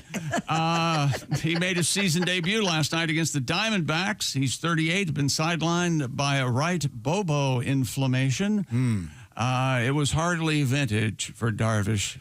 It was something to build on for the right-hander. Padres team sorely needs him. In 3 3/4 innings, Darvish allowed 2 runs, both earned 4 hits, 5 strikeouts, though. So that's Yu Darvish. Me, Chick. How does he spell Yu Darvish? Y-U. D-A-R-V-I-S. So it's not like ooh thant. What? No, it's you. Y-U. Okay, because ooh. How do you spell Uthant? Just with a U. Just his first name is spelled U. Yeah. Uthant. Yeah, he was the Secretary General of the United Nations. Yes. So he probably couldn't get one of those bicycle license plates. It doesn't just have a U on it, probably. Yeah. Couldn't find one. Yeah. Right? You know who I'm talking. Seriously, he was. I know you, Uthant. Yes. And he was, I believe, from what was then called Burma. And he left the United Nations and started a transport company. That's right. U-Haul. You've probably seen those trucks. A lot of work for that. Yeah. I'm exhausted. I was on for the ride. That was his first name, letter U. Yeah. No, we believe you. Just throw this. No. I had no idea that's who opened U-Haul. We believe ooh. Yeah. Okay. The court of arbitration. I believe in ooh. The court of arbitration. Yes. Has cleared French Olympic fencer Yasora Thibis of a doping allegation, concluding that she was contaminated from kissing her partner. Oh. WADA. Where? Was she kissing her? I'm going to say was she kissing her in their apartment in the morning as they're leaving for work. In the water? That's a joke. There was a baseball player, though, who said that his wife was on some like prenatal vitamin or something or other. Yeah, absolutely. And they were getting intimate, and that's why he tested positive. Was he a football player, actually? Yeah. World Anti-Doping Agency, or WADA. WADA sought a WADA. They want a 4-year ban for Thibis, but the ruling clears the way for a potential run at the LA Olympics in 2028 for Thibis. She produced an abnormal doping test prior to the Paris Olympics, testing positive for the anabolic substance Osterine, or use it twice a day and keeps your breath fresh, and received a provisional suspension in 24. She argued that the positive test was a product of accidental contamination by her partner at the time. What do you think of that? Yeah, I don't got it from kissing, just like you can get the venereal disease from kissing. There she is, right there. Okay. Would you give her a kiss? She looks very nice. Was she? And she's a fencer. She's got the nice fencing suit on. Now, weren't you? They don't call it. She's got some rockin' THOs to get through that fencing suit. She does. Oh, hey, they are, aren't they? Look at those, Tom. You notice those? Like pencil erasers. Yeah, they are. Well, she's Everybody's- not wearing a bra. What's the deal with that? Something's going on. Oh, no, it's hot. Don't they call? Weren't you a fencer in high school? No, I in college I took fencing lessons. And don't they call it a kit instead of an outfit, or is it a fencing kit? Yeah, that's your epee, et cetera, et cetera. Yeah, your crossword puzzle. Yeah, that's a handy word for crossword puzzles. I was not particularly good at fencing. I had an ex-girlfriend who was at court for having a bad drop. She was on probation, and she tested positive for marijuana, and I had to take her to court. And her defense was that her boyfriend that she has intimate relationships with smokes pot, and that's how she had a positive drug test. Wasn't that you? Yeah, that was me. Oh. And what happened? She spent the weekend in jail for failing a drug test. No, but did the judge buy it? No, that's why she spent the weekend in jail for failing a drug test. That makes sense to me. That if she wasn't guilty of anything, but you were, and you transmitted it to her. That was her excuse, and the judge goes, "This is not the first time we've heard that. You will be spending the weekend." And there you go. Well, hello, if you're just joining us, this is the Bob and Tom program coming to you from the O'Reilly Auto Parts Studios. Have you ever heard Sam's fencing story? I have not. You know this one, right, Willie? Yeah, it's great. Sam was taking fencing lessons at the JCC, him and his buddy Johnny. And this was in 2003. It was right after the Malice at the Palace. Mm-hmm. Like Pacers brawl. Ron Artest got suspended. Steven Jackson, Reggie Miller. And they couldn't even go to the facility to practice. And so Ron Artest, living locally, would go practice, shoot some hoops at the JCC. Sam and his buddy are running late to fencing practice. They're walking in. And Sam just goes, "Hey, Mr. Artest, it's really great to see you. Go Pacers." And he goes, "Oh, kids, that's so nice." And he goes, "Hey, you guys want to go shoot some hoops?" And his buddy John Rathke goes, "No, sorry, we're already late to fencing practice." No, he didn't. Didn't get a shoot hoop with Ron Artest. You get a chance to shoot with Ron and you go fencing? The coolest guy of all time, and he didn't get to go do it. Love Ron Artest. Missed out on spending some time with Meta World Peace. Could you imagine how cool that would have been? And by all accounts, Ron, a great guy. I met him at a World Peace. His son and my daughter Ava went to high school together, and we were in Los Angeles. Yeah, they did. Yeah, they did. And so while we were in L.A., he said, "Ava, you should come over to Dad's. We're having a cookout." Boom. So I drive her down to Santa Monica or Beverly Hills or wherever the hell he lived. And at the top of this big building, they had this huge, wonderful rooftop setup. And he's sitting there with all his family. And, "Hey, come on over." It was the nicest. You didn't say, "I can't. I have to go take fencing lessons in Beverly Hills." I'm sorry, we can't do that. He's cool. We had a nice beer, and then we left Ava there, and I went and picked her up a few hours later. It was a very nice time. The media really tried to make him seem like this big villain. I'm going to take this guess. If you're at work and someone throws a beer at you or at me, I'm also going to try to hit him. Absolutely. I was with you there. Now, elsewhere in sports, I think we have to get back to Chick McGee at the sports page here on the Bob and Tom Show. Speaking of basketball and the Indiana Pacers, they announced yesterday they will not be rushing guard Tyrese Halliburton back to the court next season. He's recovering from that torn right Achilles tendon. Pacer president of basketball ops Kevin Pritchard said in a news conference yesterday that he will not play next year. He suffered that Achilles injury early in Game 7 against the Oklahoma City. I have a stupid question. Go right. When you're recovering from that, can you shoot or can you do anything? I don't know. I saw a thing the other day that Dame Lillard's already shooting again. So, yeah, I don't know. Maybe remember when Aaron Rodgers had it? He was doing everything way ahead of schedule because some miracle drug or something he was taking. So was that the ayahuasca or Hiawatha? What's ayahuasca? No, Hiawatha juice. What is it called?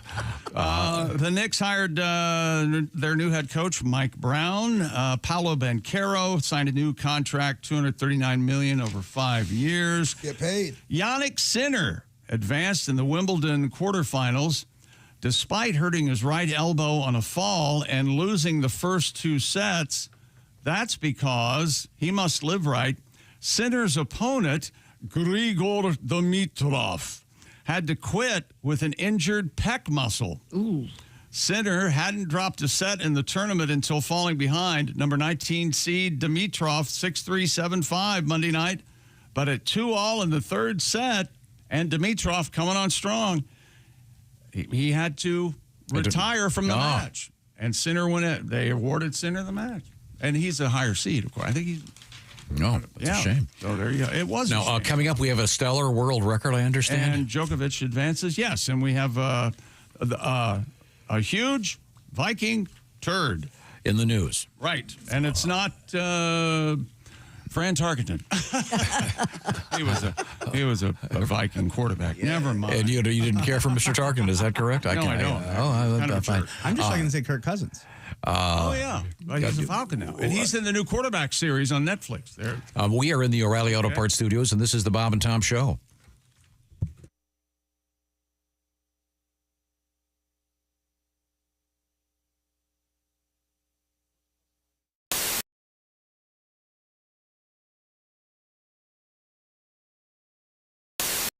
Now, have you been having a good time here in the Bob? I've had a great time here so far. I've actually been down here on a junket for Trojan rubbers to see how the larger sizes hold up there in the heat near the equator. And so far, our test results have produced amazing information. Okay, like what? Well, I go 2-ply sometimes, Christy. Oh, really? Yeah, sometimes I go with the XL and then maybe something that's scented. And you should know, baby. I don't know. You've been involved in half of it. I swear to God, she has.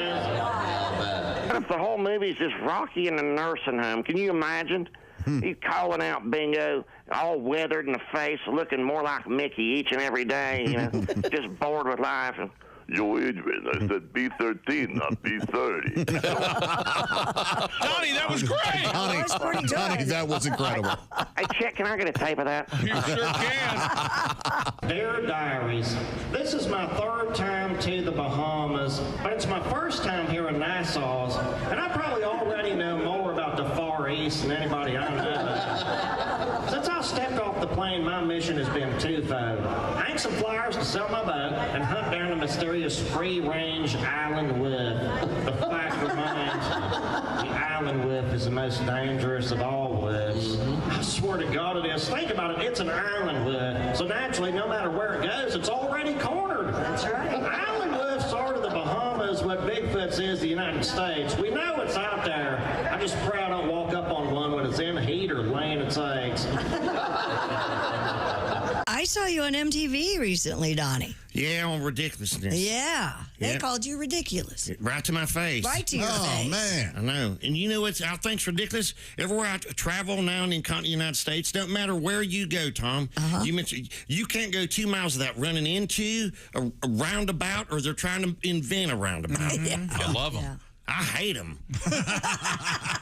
I swear to God, they're basically crop circles that have been paved over. I was raised on four-way stops. It was simple. You pulled up, you gave a good firm head fake. If that didn't work, you used your turn signal with your middle finger right to their face. Now, roundabouts, actually, they reduce gas consumption substantially, and they reduce traffic fatalities a great deal, because you don't have the, what do you call it when you hit somebody from the T-bone. The T-boning. I'm a big fan of the roundabout. Well, you've been watching too much Glenn Beck. I hate I swear, four-way stops create gridlock and back up traffic. No, they don't. They give us time to sober up, dumbass. Now you got 9 drunks in a roundabout, Tom. You're messing with the Matrix. Yeah, I'm sure. Day 2. It's amazing how much money people blow on vacation. Today I seen Tim Wilson's drop about $20 on old Henry bars. What a waste. I mean, at his age, why start eating healthy now?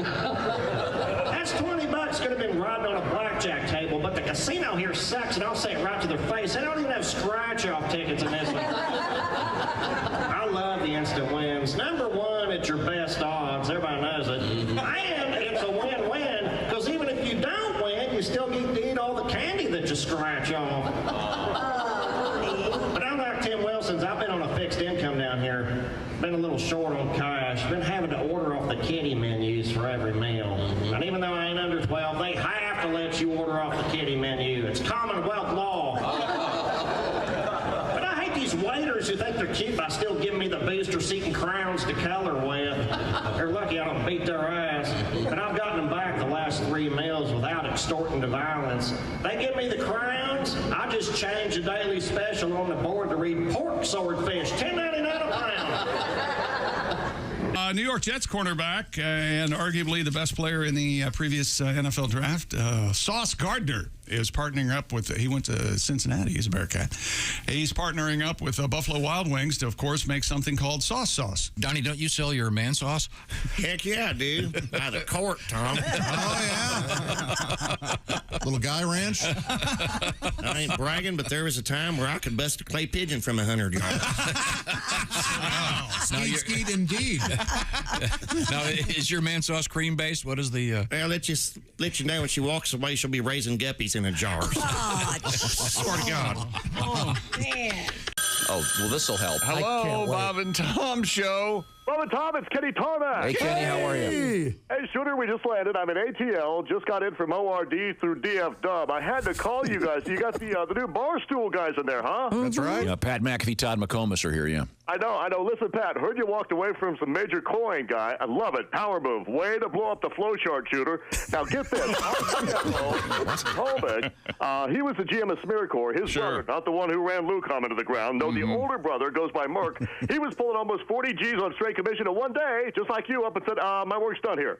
Didn't even give the standard 2 weeks notice, and word has it he's making twice that much now with the remote-controlled chip clip people. So, almost exactly like your deal. Dot to dot to. Hey, Stud, I was going to ask you. Hang on, I got to take you. Get Tarmac. Hey, Shooter, we just landed. No, we're still here. No, what about me? Through RD. Not much. I'm just on hold right now with that idiot punter that walked away from like half of this. Wait a minute. You're not on hold. Yeah, that one. I can hear you. I'm going to pitch him, but I just want to wait to make sure this isn't some sort of publicity stunt. No, the focus group loved it. It's a spin-off idea. The sports fan that eats too much cheese and ODs on the ultimate nachos every Sunday. Oh. Yeah, we love it. It's called Barstool Softener. Well, yeah, the logo's the same, but our Barstool, zoom in. You'll notice the legs are a little, see that? The legs are all tapered, all four. Sure. Is he going to reset his, because he's talking to somebody else. The money's in the detail, Mike. Listen, I got to take this. Hey, Pat, love the ballsy move, guy. Hold on, Kenny. Let's reload for next week. I got bored now before all these Zone 4 peasants get in my way. I told you from Phoenix, we just landed. Okay, thanks. Move, Shooter. All right, buddy. Very helpful. Hi, this is Chick McGee from the Bob and Tom Show. Thanks for watching this morning's show. To listen, just go to bobandtom.com and check out the list for a station near you, or stream the online radio station on our website and the Bob and Tom app. The Bob and Tom Show, on air, on app, and on demand. Hey, welcome back to the Bob and Tom Show. Willie Griswold, Christy Lee, Pat Godwin, Jeff Oskay. Josh Arnold quit. Remember that? Oh, yeah. Yeah, he quit. There's Tom Griswold. I'm Chick McGee. What's going on over there, Tom? I'm just running through the mail here. Wait a minute. Here we go. This is nice. Dear Bob and Tom Show writes J.E. Oh, yay. He goes, checked out Al Jackson over the weekend. Excited to see Willie on stage. Willie killed. Hey. Never seen Willie so relaxed and having that much fun. In fact, we went home and looked up JOI. He referenced that on his show. Porn category. Yeah, it is. I think Oskay is partial to it as well. Yeah, I know what it is. JOI? You can figure out the J-O, the I is I don't know anybody who's against it. He goes, he ends the letter P.S. Thanks, Willie. I was doing it wrong. It's nice. That's J.E. from Centerville, Ohio. Well, thank you very much, J.E. It tells you what to do when. It's like the hokey pokey. Doing that. Yeah, it's cool. Left hand up, put it back down, put it back up. Here you go. I tell you what I don't like is they get a little bit too specific. Yeah. Do they? They do it with the hands. They do the hand motion. I don't want that. You just talk to me. I don't want to see you doing the hands. Well, and I used to. People buy them custom. I can't afford to buy them custom, so I just got to buy I'm just watching for somebody else, and she's like, "Keep going, Alejandro." Yeah. I'm like, "Why not pick a more neutral name?" Yeah. You Alejandro. know what I like? Dating. Actually going out on a date with a woman. No, I like the JOI. I do the wife version, though. Yeah. And, like, she gets into it, and then she makes you take out the trash and then come back and continue some more. There's probably a guy who's just so excited right now hearing you say that. Using the name Alejandro reminds me of something. I mentioned this briefly a couple weeks ago. When you're listening to a news story, and it'll be in some, horrific war zone or something, and they'll go, we're not going to use the person's real name. And then it will be some name not common to that place at all. We're not going to use this gentleman's real name. His name is Skippy, and he's a baker on 54th Street in these war zone. Hey, just make up a name. Why they have to use the real name? I think this is some phony journalism reality thing.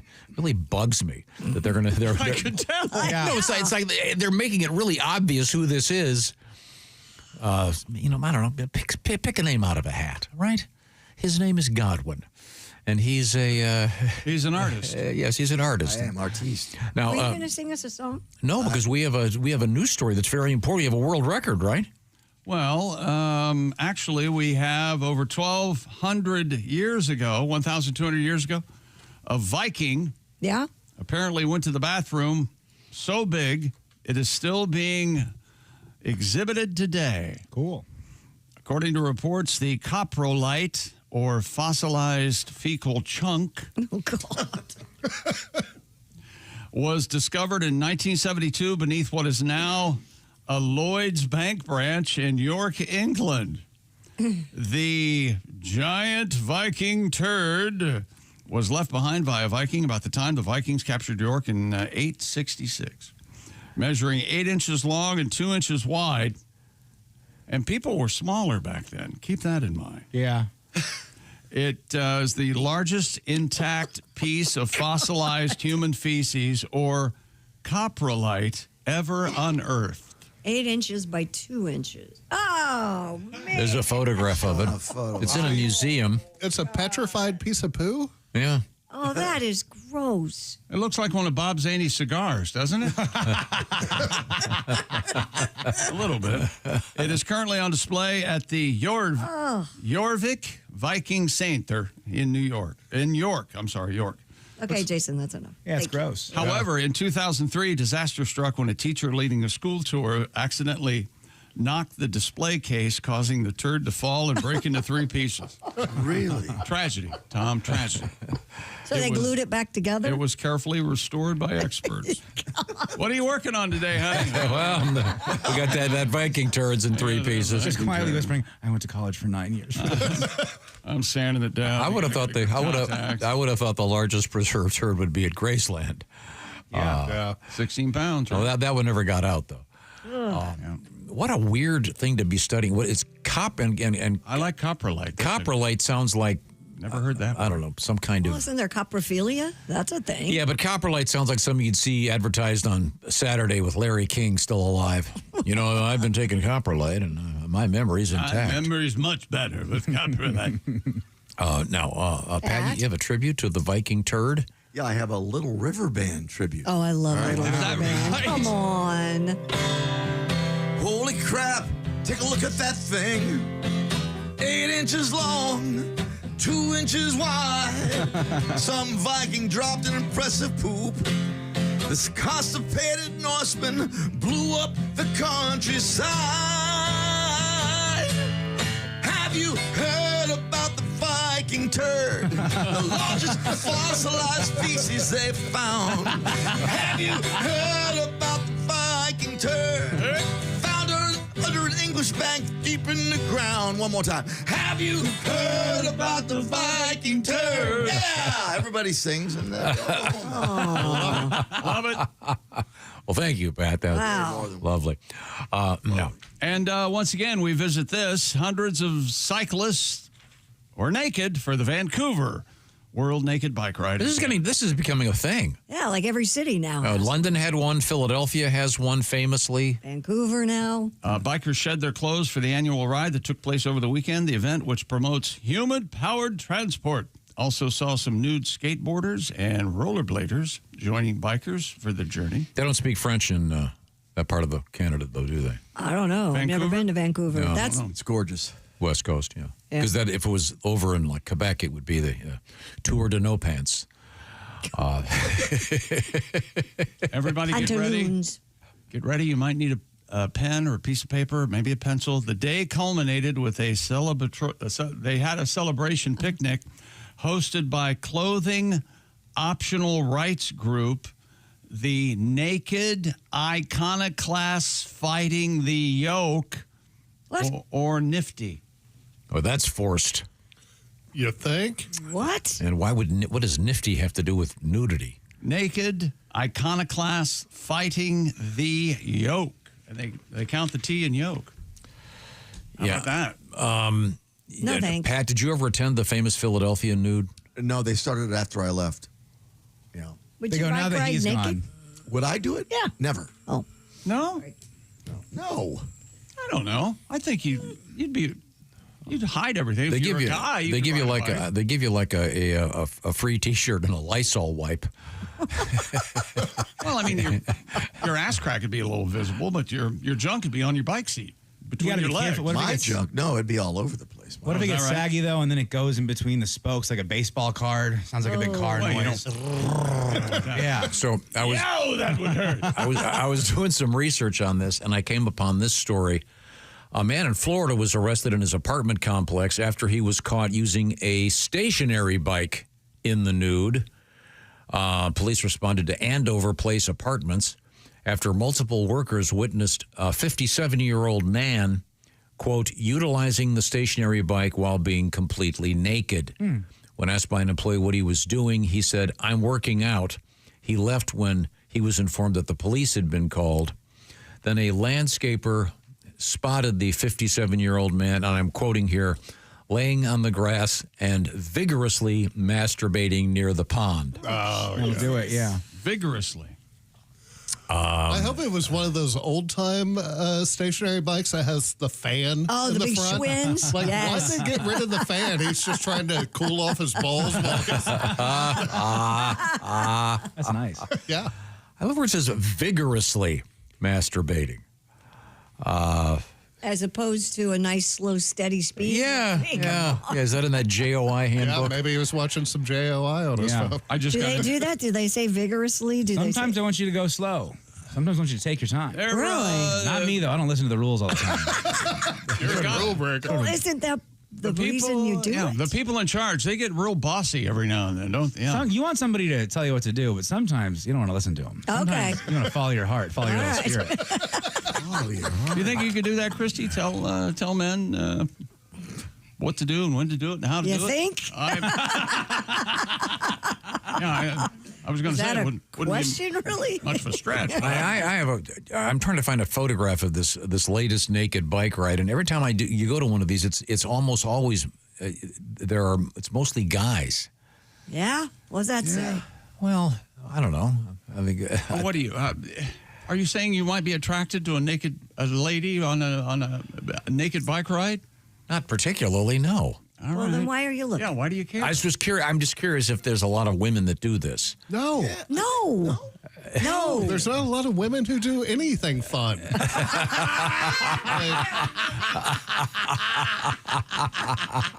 Well, Swing. well. You and your friends are going to get naked, go bike riding again, aren't you? Jeff, I heard you this morning. Not yet. Okay. This Muffy ain't going on no Huffy, mister. Yeah, exactly. No. When we You're come... calling it a Muffy. When we come back, I was trying to think if I was going to swing. But we've got Christy Lee. She's at the Silac Insurance News Desk. And more sports. There's more sports? Oh, yeah. Oh, I can't wait to hear it. We're in the O'Reilly Auto Parts Studios. This is the Bob and Tom Show.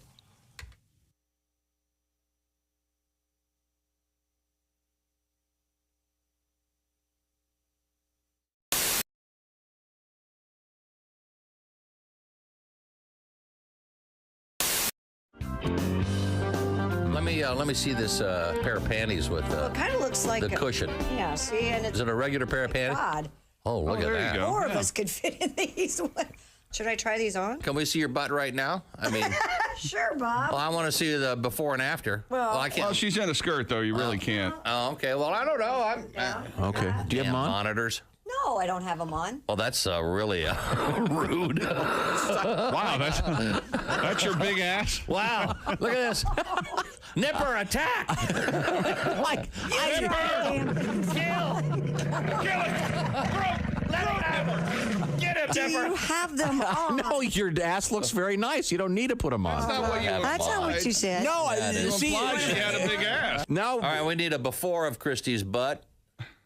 Take as long as you like, Dean. Come on, smile. Now, do you just put them on? Are you going to put them on? Can you? Oh, remember, Christy, the padding. put 'em on right the now. padding goes in the back. Yeah, now, make remember sure you that. do it Just right. like pants. Oh, she's Slipping them right on. So, okay, wait a second. No, she's slipping them. She has a skirt on, so she can just put them right on. I didn't know we were. Okay. Dean, get some of that while you're at. Come on, Dean. You're not wearing. Come on, Dean. Are you wearing hose? Come on, what are you, queer, Dean? You're not wearing. You're not wearing hose, are you? Women don't wear hose. Now, are you wearing? But are you wearing traditional panties right now? Yeah, boring. Okay. It's Friday, yes. Okay. Yeah, just boring, ugly. No, I mean, but you do have panties on because those Yes. haven't been laundered. You might get some. So do you. Come on, Dean. Make love to the camera, Christy.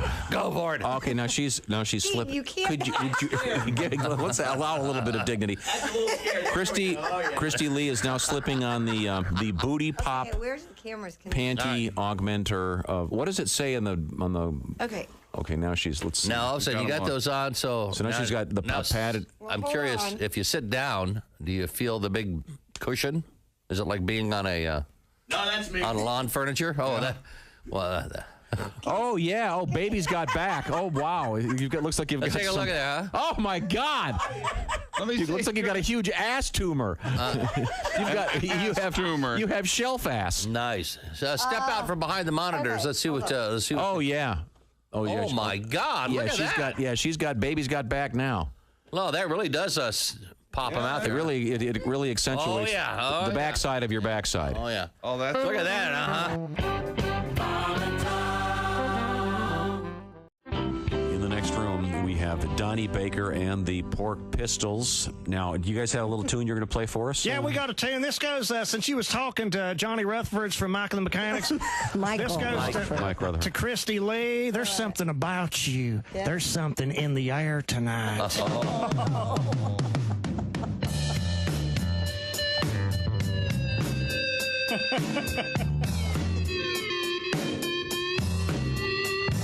Christy Lee's so fire-ass hot.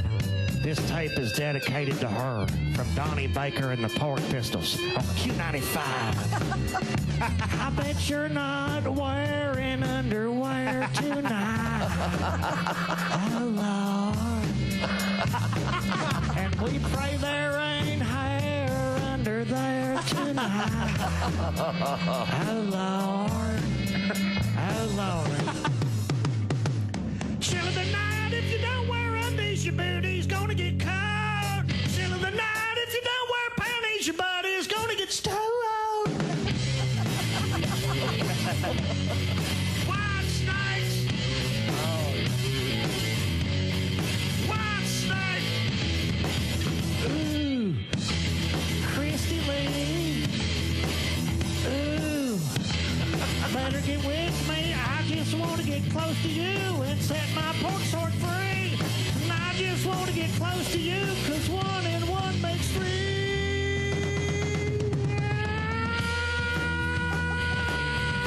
Ooh, baby. Ooh, baby. Chill of the night, chill of the night, chill of the night. It gets real cold, so you don't need plannies, Christy Lee. You got Donnie and the chill of the night, chill of the night, chill of the night. Q95 playing White Snake for Christy, and she's sitting in a puddle. And chill of the night, chill of the night, chill of the night, night. Donnie Baker and the Pork Pistols. Bravo! Wow. First I've Do you hear heard them that. reverbs I did for you, Yes, I buddy? heard Fantastic. that. Thank you. Fantastic. Today, a little bit of an issue, something a little minor. Christy has a new boyfriend. She's officially announced the arrival of her new boyfriend.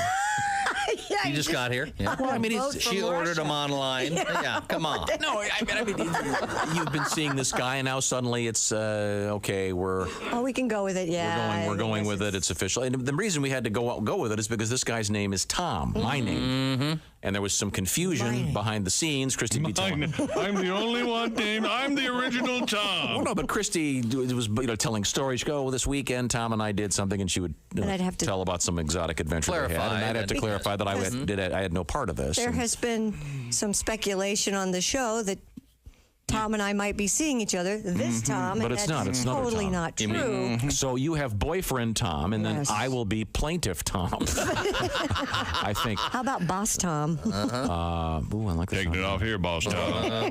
But see, since he's your man, he should be Major Tom, and then I would be Minor Tom. Oh, that's nice. That way, since he's like the guy, you're major dude. Yeah. We'll have to settle on something. I kind of like work Tom versus play Tom. Or day Tom versus night Tom. But then sometimes you see him during the day. Like on a Saturday, you probably let him in, I assume, during the day.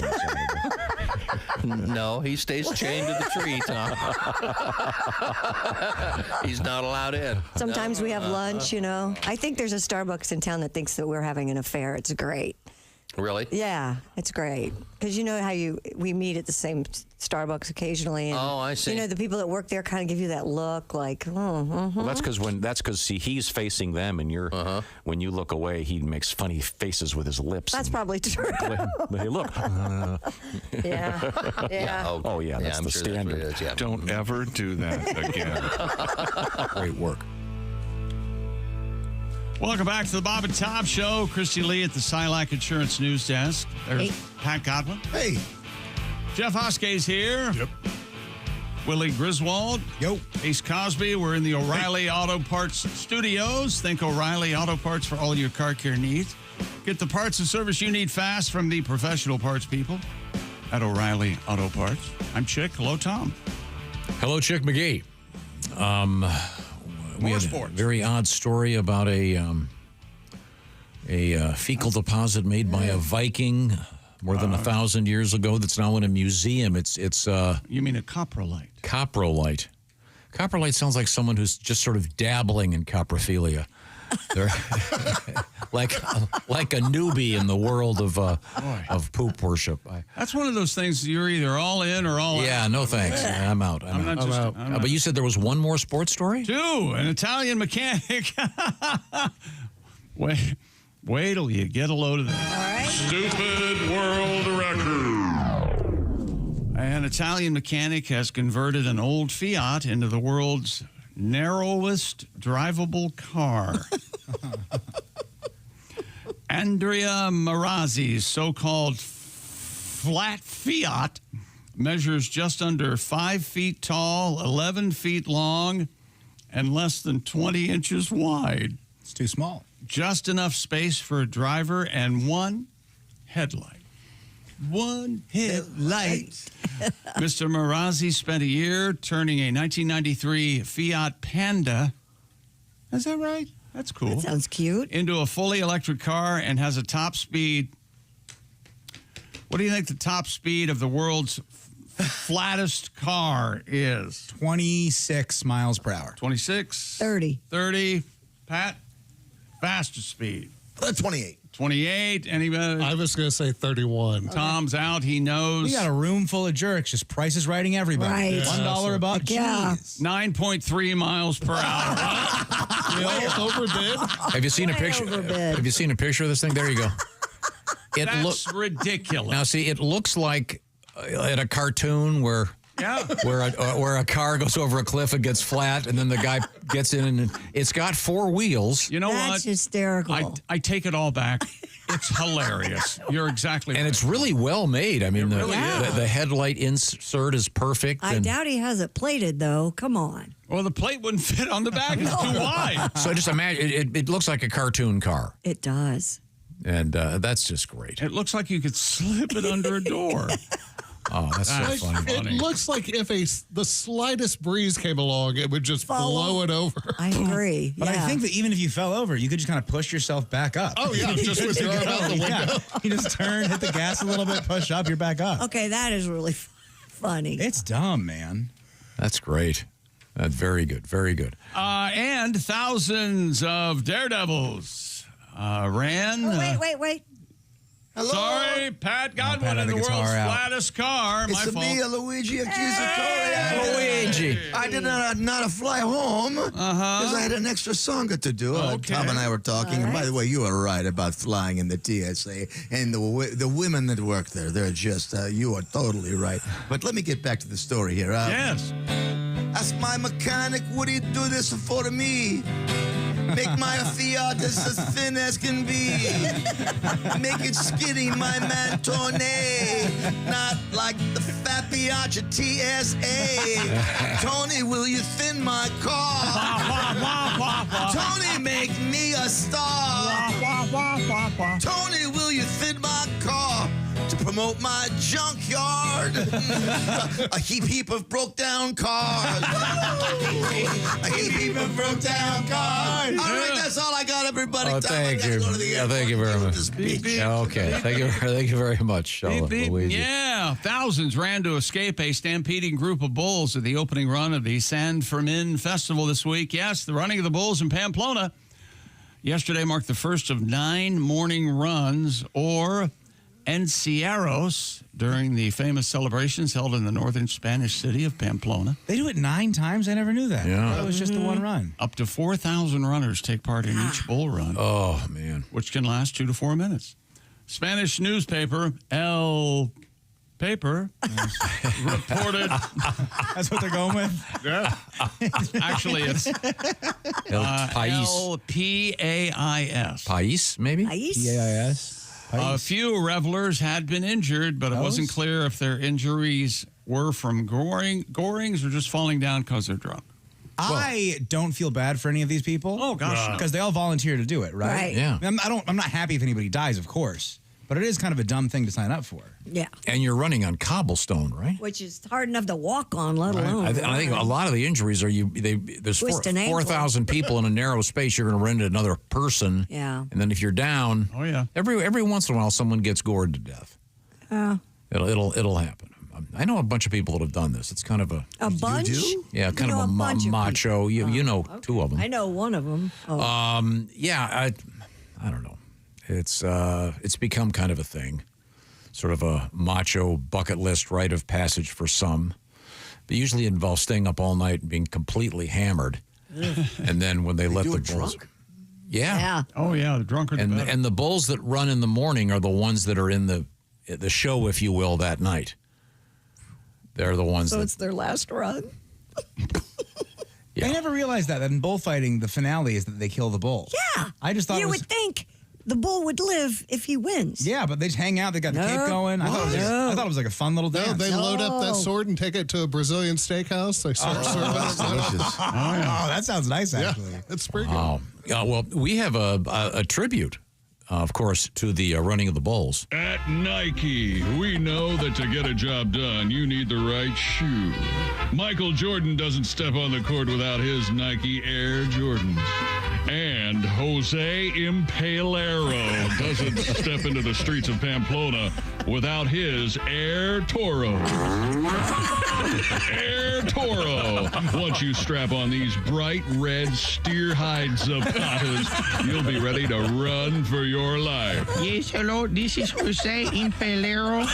You know, when I put on my Air Toros, I feel like I can... Oh, mi Dios.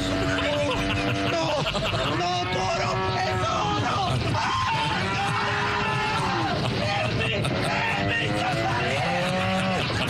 Air Toros. People would walk over you to get this shoe.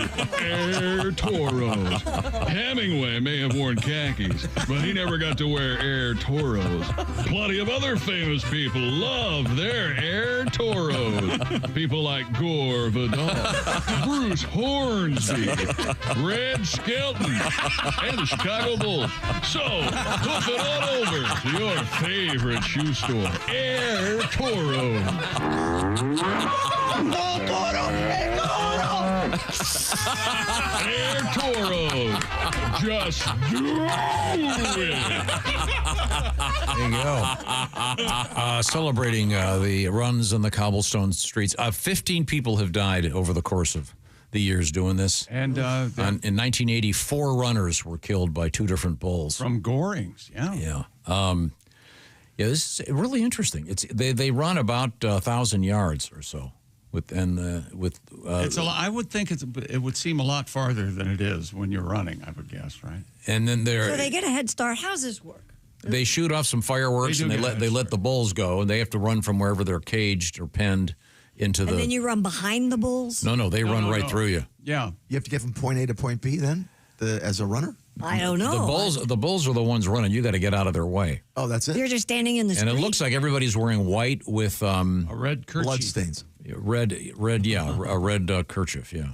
There's a couple guys in green. I've seen a video of it. They've got a lot of guys diving off to the side of the road to try to get away. Do any ladies do this? No, gosh, no. Great question. They're too smart. That's a fair question. Whatever. In these photographs, there's not. I don't see any in this particular group. I don't know. That's a great question. I wonder if they're allowed. I'm going to look that up. I guess you want to go run with the bulls with your buddies this weekend. You could have had brunch in Barcelona. My friends and I are golfing this weekend. Maybe we could go to Pamplona.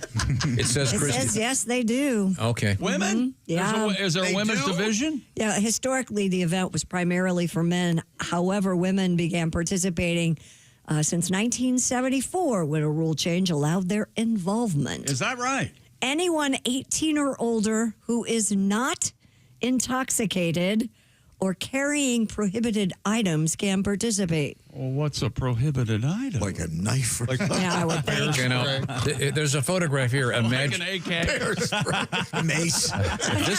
This picture here, this looks like you're at a concert with 50,000 people and there's nowhere to get out of the way. I don't know how they don't get killed. They're just absolutely packed into this plaza, the size of a few football fields. Yeah, you can't carry like a backpack or a camera or anything probably a phone. I don't know. Man. I can't see women doing this, though. I can't either. But. Well, I'm not wearing this. It says more and more. You're wearing that. Not go with this outfit. You're wearing that. You're wearing that to the bull run. Well, it's you got 8 more chances, I guess, or 7 more.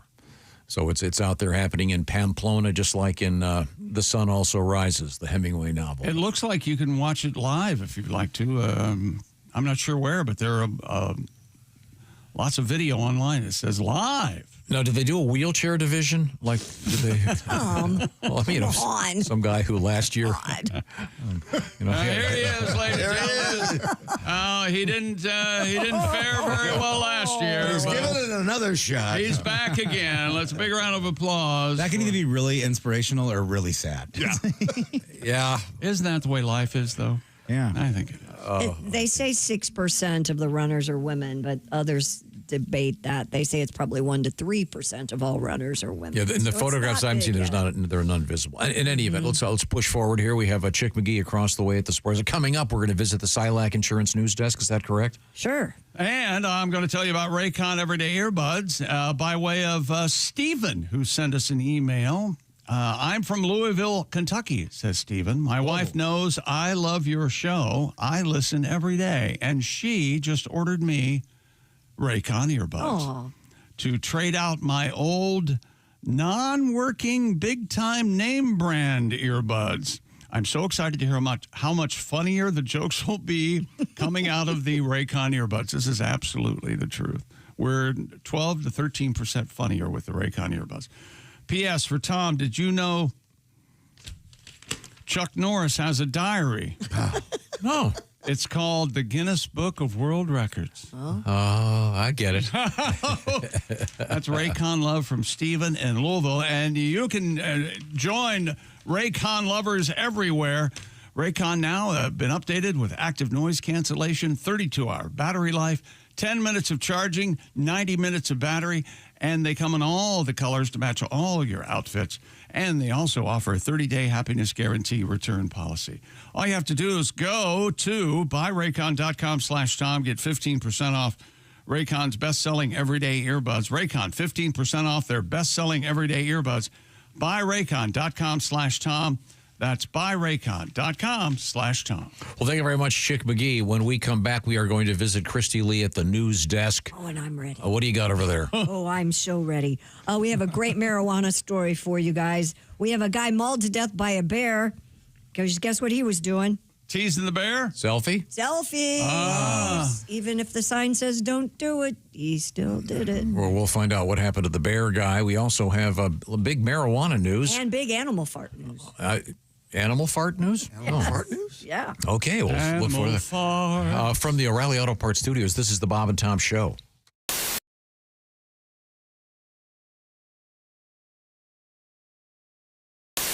Oh, there we go. Hey. There he is. We're talking to comedian Dusty Slay. And Dusty, I recognize you right away. You got a full beard, though. The stash is your trademark. You got the you're going kind of for the Jesus if he had glasses and a cap on look. Well, I can't be rolling around out here beardless. I don't need people seeing this chin, you know? I see. Great to see you, Dusty. Yeah. Great to see you. I'm pumped to be here. Dusty Slay is a great comedian, and he's got a Netflix special that, as they say, was just dropped. I'll speak English. It was just released. Yes. You can see Workin' Man, which got us talking about the band Rush, Dusty, when we heard the phrase Workin' Man. Well, I'm a little bit of a fan, and someone said that I might get a call from them about some copyright thing with the name, and I said, I'd love to talk to them. Let's do it. Well, you've got a tour going, and Geddy Lee has a book coming out, so we're even.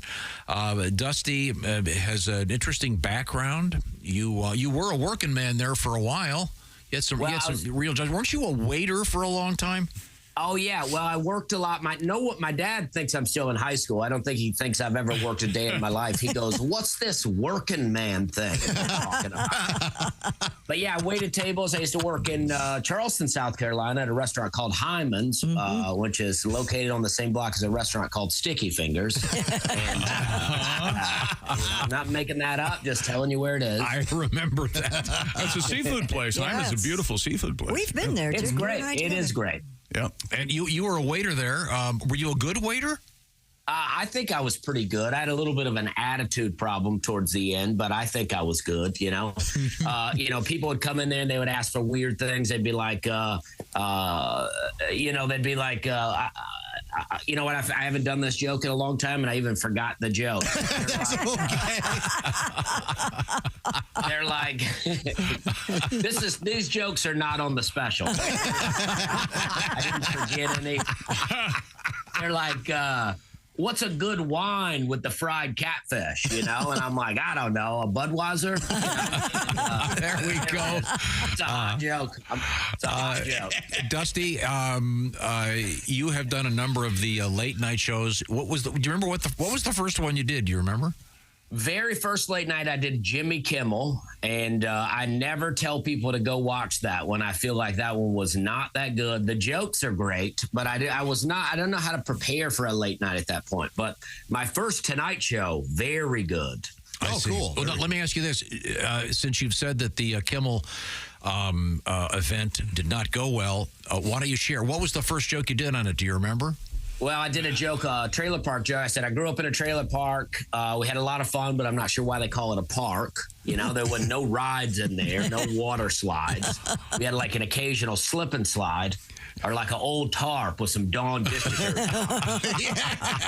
We put our slip and slide over a tree root one time because we was going to jump it. And that's not how that works at all. I like that very much. I hit that tree root. I just got up and got a job, So we're getting back to your hobbies, James. You're a bowler. Yes. You got that going for you. Yes, sir. Golf, skydiving, scuba diving, skiing. You went skydiving? How'd that go? Yes, I did. Well, was it a tandem jump or did you? It was a tandem jump. Yeah, scared me. I'm big. I was going to say I don't scared you. Who were you with? I was going to say the other dude. I was strapped to the guy. What do you weigh in at? Do you mind if I ask? Then I was about 280, I guess. I'm probably 295 now. Oh my! Now is the person when you do the tandem? Is the person with the to chute? land on somebody else, Is the person with the chute in back of you? He's behind you. You don't have to do anything. You're basically like luggage. You're looking at. You're just watching the ground come at you while the guy behind you has the chute and does all the work. And you've never been so glad to have a man strapped to your behind. Ever. You will never. And you know, they call it a sport, too. Well, sure, the it's whole very time difficult. They're like, did you like the sport? And I was like, falling is not a sport. You know, if it was, my grandmother would win a medal. The Silver Hip Award goes to. Yes. If you want to make a sport, you should just throw the parachute out of the plane and then make the guy jump and put it on before he hits the ground. Oh, I like that. Now, for competition, throw one parachute out, 3 or 4 guys jump. Oh, there you go. He won. So did you glide in, James? We glided in, and on the tape. Did you fall or did you land standing? At the very last minute, he said stand up, and I was already going down, and there wasn't no. But my ears did not pop. The thing with the ears. Yeah. So when I hit the ground, immediately I was like. He was like, how do you like it? And I was like, it was good. I enjoyed it very much because I could not hear myself. Couldn't hear a thing. Well, that's because, see, if it were me, I would be tightening every orifice in my body to prevent leakage, including my ears. Plus, there's a dude behind you. Yeah. And that part stayed. That my ears did not pop until maybe the next day. And I had to sing that night. I was doing a play called Smoke on the Mountain. You're a singer? I didn't know. Yeah, where you sing gospel music. It's a gospel music play. You know, smoke on the mountain, fire in the sky. It's a great play. Yeah. So I'm trying to sing. I'm like, amazing, great that we Well, that's unfortunate. I want to apologize to anyone that might have. Well, I don't know if you're deaf, you automatically talk that way, even though you can speak. That's what it sounds like when you're talking. Yeah, I mean, it's nerve wracking. And the more scared you've already done it, the more scared of it you are, the better you get out. The more you get out of it. You know. Hey, welcome back to the Bob and Tom Show. Christy Lee at the Silac Insurance News Desk. There's Pat Godwin. Hello. Jeff Oskay. Hello. There's Willie Griswold. Hey. Once again, Josh has quit. This were last words on the air. I quit. There's You really meant it. There's Ace Cosby on Chick Gee. Hello, Tom. How are you, sir? Why don't we get, before we get to Christy Lee News? Yes, sir. We've been stalling all morning, but... I know you hate me. It's okay. No. Okay, yeah, but... also, yeah. I just thought we would try to get today in history in... Oh, yeah. Because we keep forgetting. Mm-hmm.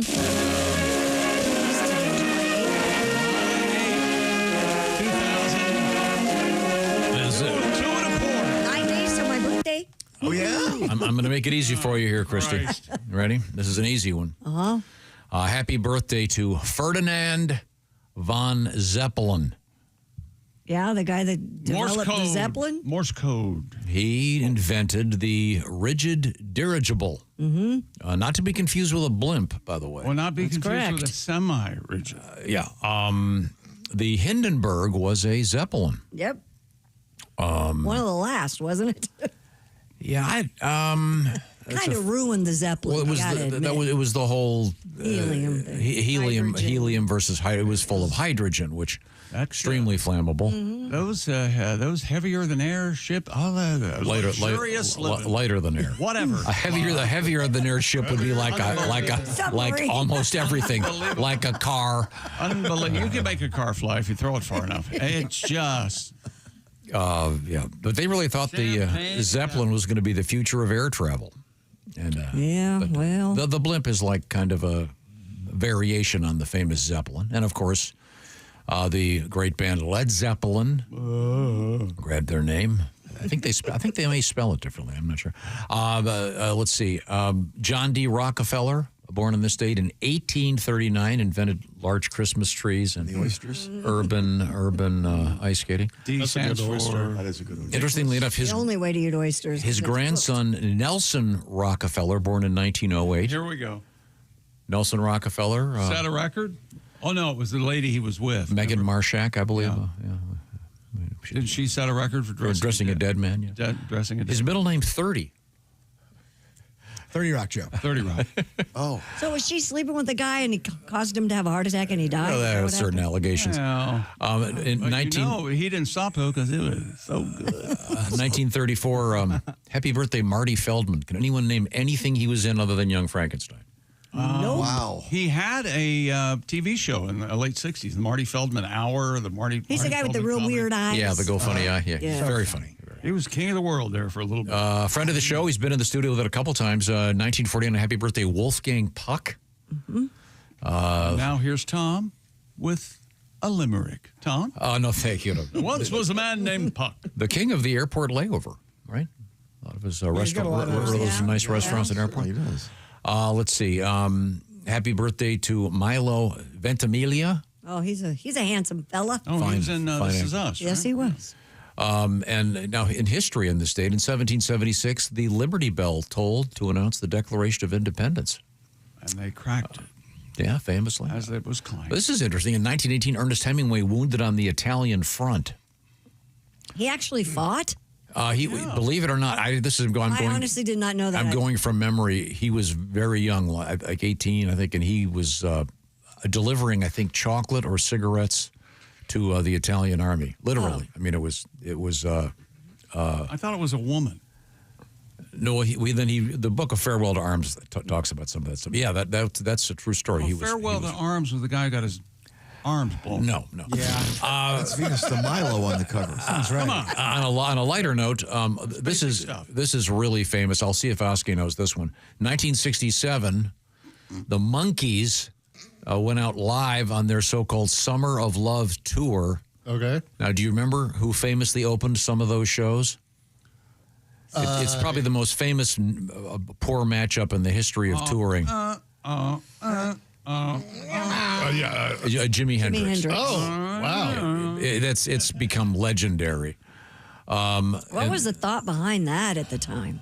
Who knows? I mean, the Monkees were huge. They sold more records than the Beatles. The next year was it? Yeah, I was 7 years old. That was my wheelhouse. Your jam, right if you will. Oh my gosh, I love me. What was it? Last Train to Clarksville? Sure. Oh, great song. I love that thing. Great song. In the rock and roll news, Journey's Escape album released in 1981 with Don't Stop Believin'. Oh, that song's forever going to live. Yep. Never heard it. You hate that song. Yeah, You hate it? Oh, yeah. can't stand Right here. Journey. High five. Yes, sir. Boom. It's a great little melody. And lastly, Roger Waters did The Wall live in Berlin in 1990. So, That'd be cool. Breaking the world that's- record for self-importance. And that's my buddy playing the Gilmore parts, Rick DeFonso from Philadelphia. There we go. Okay. And, Well, thank you very much, Ben. I'm going to say this. I was never a Floyd fan. Yeah? No. Oh, wait a minute. Dark Side of the Moon, you had to have that album. You can't have your was meat if you don't fantastic. pudding or Yeah. something in your meat. When I started smoking weed, probably because I grew up around here, I heard about the dark side when you're stoned. Right. Me and my friends, we called it floyding. We just get stoned. We'd all lay around, listen to that. Oh, dude, I can hear the music better. Yeah. Just little idiots. Fun, though. Like, I liked Floyd more than, like, all my friends loved Led Zeppelin. I loved Pink Floyd. I'm with I you did on like that was Floyd like the better big than battle. Zeppelin, but I wasn't. I'm with ever- you on that one. That Yeah. just, I don't know. Well, that will wasn't cool. conclude our day in history. And we now can Speaking of finally turn to smoking Christy Lee. marijuana, Yeah. Let's go. a new study shows labels on marijuana products often misrepresent their potency. There are labels on marijuana products? You're Yes. telling me that the thing on the jar that says Durban poison might be lying to me? You're telling me my Jack How do Herer they- or Alaskan Thunder F isn't How do actually what they say? And I'm not asking Willie this. I'm just opening it to how Go do ahead. that? What is like a alcohol beverage on a can of beer is 6%? How do they quantify that on weed? If you will? So like conventional pot is like anywhere between like 18 and 32%, and then like with dabs and all that kind of stuff. So this is THC or yes, something? Okay. it's like 99% pure THC, 92% for the live resin and stuff. Okay. I got a lot of those numbers wrong. Don't. What is a dab? I've never heard of a dab. Dab is hash oil. So if weed is beer, hash oil is whiskey. Oh, a little dab will do you then. A little dab will do you. A Brill cream, a little That's right, dab will do you. Researchers from the University of Colorado at buffs. Boulder analyzed products sold at dispensaries across the state and discovered nearly half of cannabis flower products are inaccurately labeled with most showing they contain more THC than they really do. Oh, great. Good news for everybody. Yeah. Look at that. There you go. So wait a minute. I always wondered when and I know this is going to sound stupid, but like when you're making the edibles and you're putting the stuff into the thing and you stir it up and you pour it in the pan, how do you know 99% isn't in one corner and there's none in the other corner? I think so. I've had that issue when I make them at home. I think these guys have a better system now. Well, they're saying they don't because they're off on their numbers. So they're saying, what if it says, what would be a number? If it says 14, it's really 8? Well, are they talking about milligrams? Like it's a no. So this would be the percentage right? of THC within the product, whatever you're getting. So conventional pot, like the stuff that you got, if it's in a joint or whatever, that's around 20 to 30, I'm pretty sure. And then with the concentrates, they can get anywhere from 80 to like 99. They can If you're making brownies or something, don't you like make it into a butter and then put it into a mix or something? You can make it in a butter. You can use flour. You can use hash. You can use whatever you want. Yeah. So it's uniformly through the entire. It's not just in one corner. Well, but you don't know that. I know you that. Can't see it. Mm-hmm. I know when you said this is going to sound stupid, but I had no idea.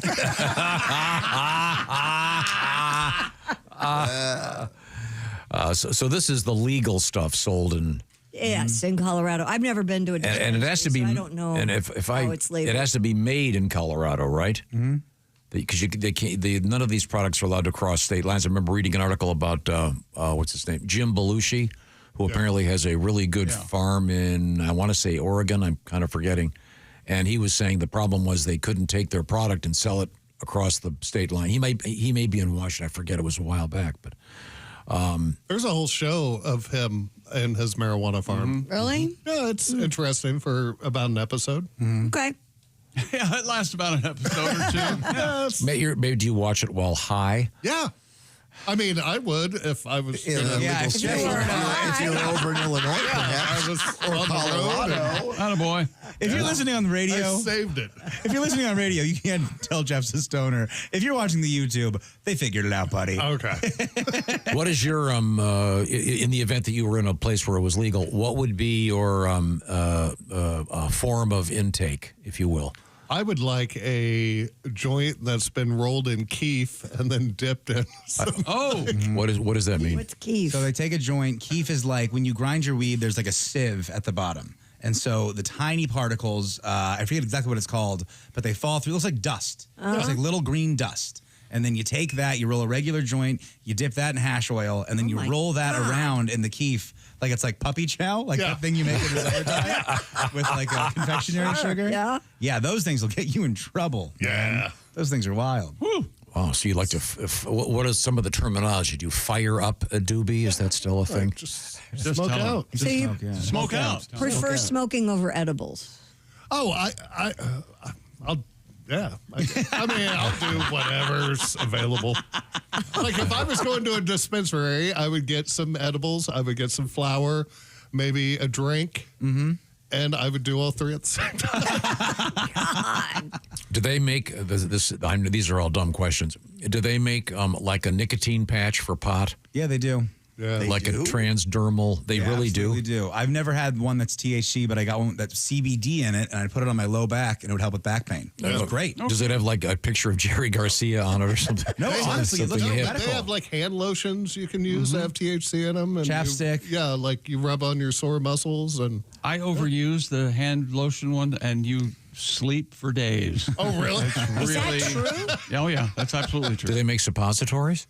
They could. Probably for people who are sick. Yeah. What I did was take the hand lotion and just squirt it up my. Yeah, that works. It's effective. A nice little.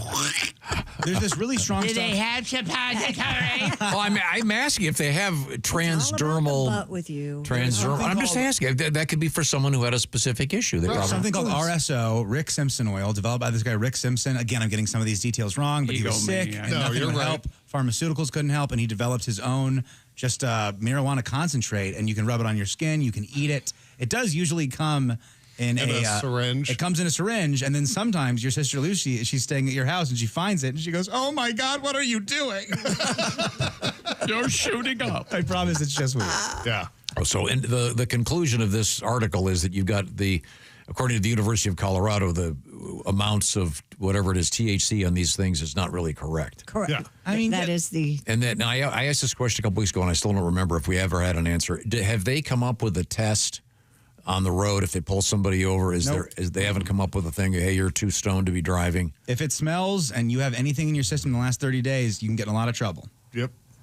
Okay. 30 days. Man. But just like alcohol, you shouldn't drive while on it. Yeah, like 100%. be responsible. Yeah, for sure. Like now, when you're doing once again, if you're in a place where this is legal and you're on one of these adventures, does your lady friend participate in the similar? Yeah. Okay. Yeah.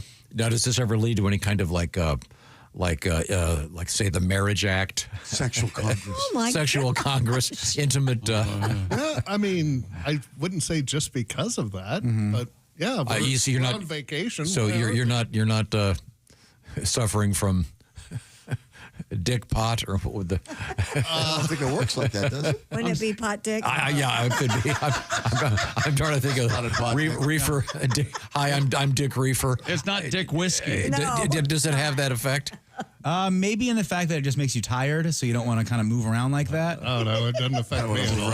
Oh really? Nice. No, I want to move out of this room. I know that. you be good to go. Yeah. Well, that's fascinating. Thank you very much, Bill Buffs. Go Buffs. This was the University of Colorado at Boulder. Right.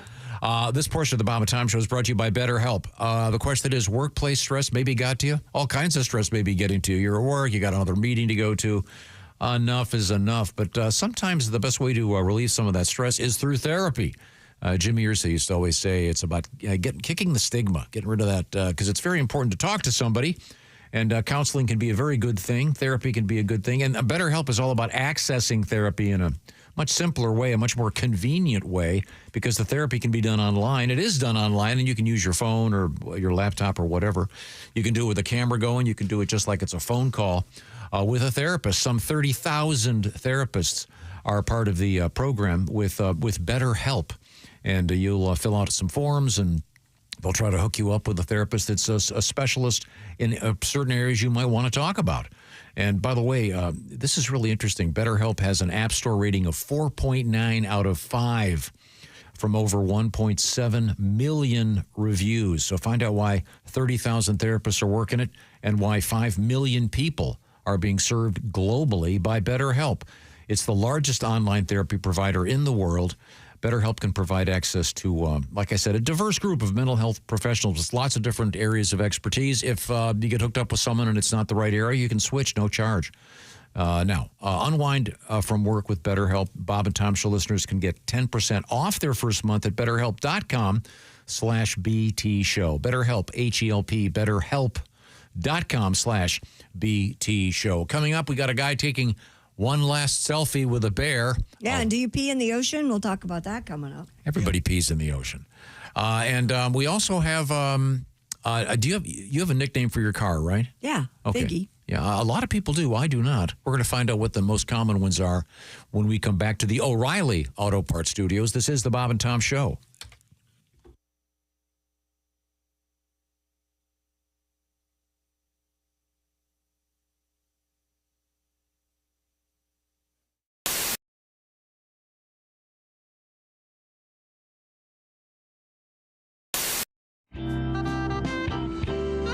I'm actually in love right now. My boyfriend and I are walking around town in a two-headed snuggie. It's getting pretty intense. That's nice. Yeah, it's pretty nice. Mm-hmm. I'm so, because I have a hard time listening to the love songs with Delilah. Where are you calling from tonight? Where are you? What's going on with you tonight? What's your name? Requests and dedications. Hi, Amy, calling in from Tustin, Arizona. What's going on with you tonight? You and Matt broke up? That's hard. What do you want to say to Matt tonight? We'll play that for you. That's Penny Lover by Lionel Richie. Penny Lover. Oh, you know what? I've had enough. That's it. I'm in love with her. I remember that very well. Maria, that is for those that get that. Yes. And for those that don't, you should listen to Delilah just so you do. Just that one just time. So you get the joke. Intense. They should have those songs. They're not good for people's mental health. Like they should have little footnotes at the end of every verse. I would cross an ocean for you if that ocean led to an English-speaking country. Because at this point in my life, it'd be really difficult to learn a second language fluently. Not to mention the anti-American sentiment. We'd have to talk about it. Wow, you are quite the literalist, aren't you? Yeah. Baby, I would die for you if I were already dying and you just needed my giblets. Maria Bamford is our guest. She's not kidding.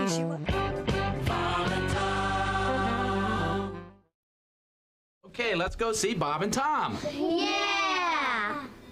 You can't say it on the air. Trust me. Not the way you want to do it. I've been over this 100 times. If you say that, we're going to get a fine. We're not going to get a fine. The average idiot's going to perceive it as the noun. No. We can't do that. You can't say that on the air. It has no meaning as a verb, whereas my term can be taken two ways. That's why the joke has a joke. No, you can't do that. Kids, let me just ask you this. Am I right? The only way to make this joke funny, you've got to use the word cornhole.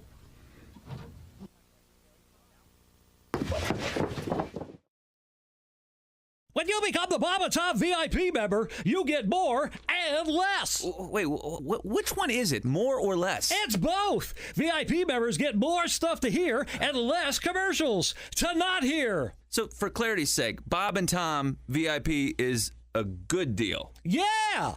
More or less. Get it? More or less. Woo! Party! Oh, okay, let's settle down. Because now, here's where I tell you how to become a Bob and Tom VIP. First, click on the link at bobandtom.com. Then, you'll figure it out. It is a nice neighborhood, but we're on the backside of the South Pasadena, so a little close. So although it's nice, the crime starts just to the other side of us, and we had some police activity in our neighborhood not too long ago. I see. And obviously, a little scary. I'm supposed to be the defender of the home. Currently, with a vitamin D deficiency, it does take a little bit of the edge off your confidence. Yeah. Well, if someone breaks in your house, when your first concern is not the burglar, but did he leave the front door open so a strong wind could snap you like peanut brittle? Sure, I understand. But a buddy of mine, someone broke into his house, and he did not react the way he thought he was going to. What did he do? Well, what he did was he hid. Oh, really? And so now he got terrified. He wants to buy a gun to defend his home, and he's never used a gun before in his life. And I was trying to convince him. I said, you don't need a gun to defend you. You're not a gun guy. What you need is a baseball bat. Yeah. The baseball bat is the perfect home defense weapon because any idiot can swing a baseball bat. Because you don't have to be baseball good. You just have to be pinata good is all you have to be. That's right. That's right. As a matter of fact, the more spastic and unstable you are, the deadlier you appear to the intruder. Right. Exactly. A gun in and of itself is a dangerous weapon. You could be handling a gun and accidentally shoot yourself, but no one has ever been cleaning a baseball bat and accidentally beat themselves to death. True enough. If that does happen, that's an acceptable loss. Let that man go. Yes. That's very true. Now, in my fantasy of, defending the home, is usually I'm kicking some serious butt, and then there's usually like a catchy phrase at the end. Tag it with something. Even if the guy's got his foot on my chest, I'll look up at him and say, well, I guess that was easier than even you anticipated. James P. Connolly.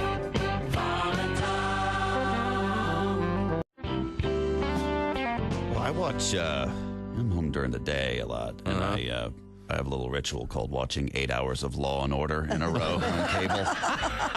Because you can. Yeah. Law & Order, yes. Law & Order, yes. Law & Order, yes. Charmed, crap, it's over. But I love Law & Order because it's ripped from today's headlines. You know? You take some news story that's going on, then they change the names up a little bit, then they make that the plot for the episode. The thing about Law & Order is, though, every episode has to involve a murder. And even if there's not a murder in the news story they're talking about, they just go ahead and add a murder into what happened. Okay.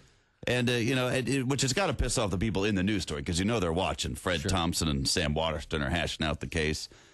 Now, Jack, I'm afraid you're going to have a political firestorm on your hands if you insist on prosecuting this as a first-degree murder trial. Politics is your area, not mine, Arthur.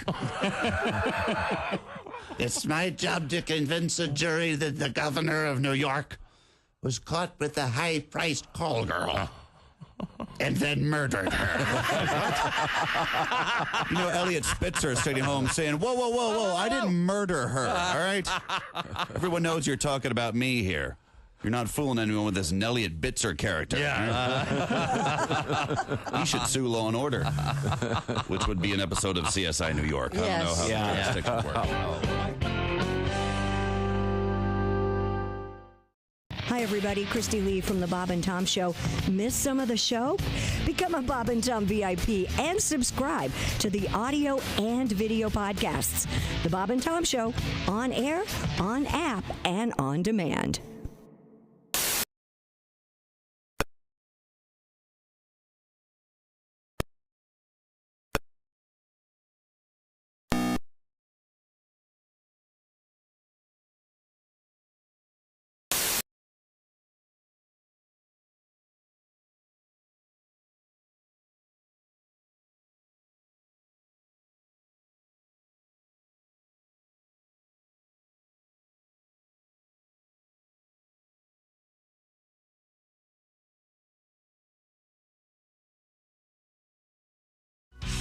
Hey, welcome back to the Bob and Tom Show. Do I get to win something? Ready to rumble! Woo! Christy Lee, Willie Griswold, Pat Godwin, Jeff Oskay. I don't think you're allowed to say, "Are you ready to rumble?" Ace Cosby. I owe somebody like $50. Yeah, I think so, yeah. I'm Chick. Hello, Tom. How are you, buddy? And maybe you could make it a statement. We are rumbling. There you go. Lord, I was born a rumbling man. How sad is that? He went to the patent I like office. that. He went there. I'd like to get a patent on get ready to rumble. Okay, you I see. sad, twisted F. What about 3P? Well, now that's a shrewd business move. Really? Oh, There's yeah. no difference. Hell yeah. Okay. Has it been used again ever? It's been a while. But remember the Chiefs almost did it, right? Oh, that's right. I see. Well, we're going to finally check in with Christy Lee at the Bob and Tom News Desk again. What have you got over there? New survey of 2,000 Americans show a surprising number have a nickname for their cars.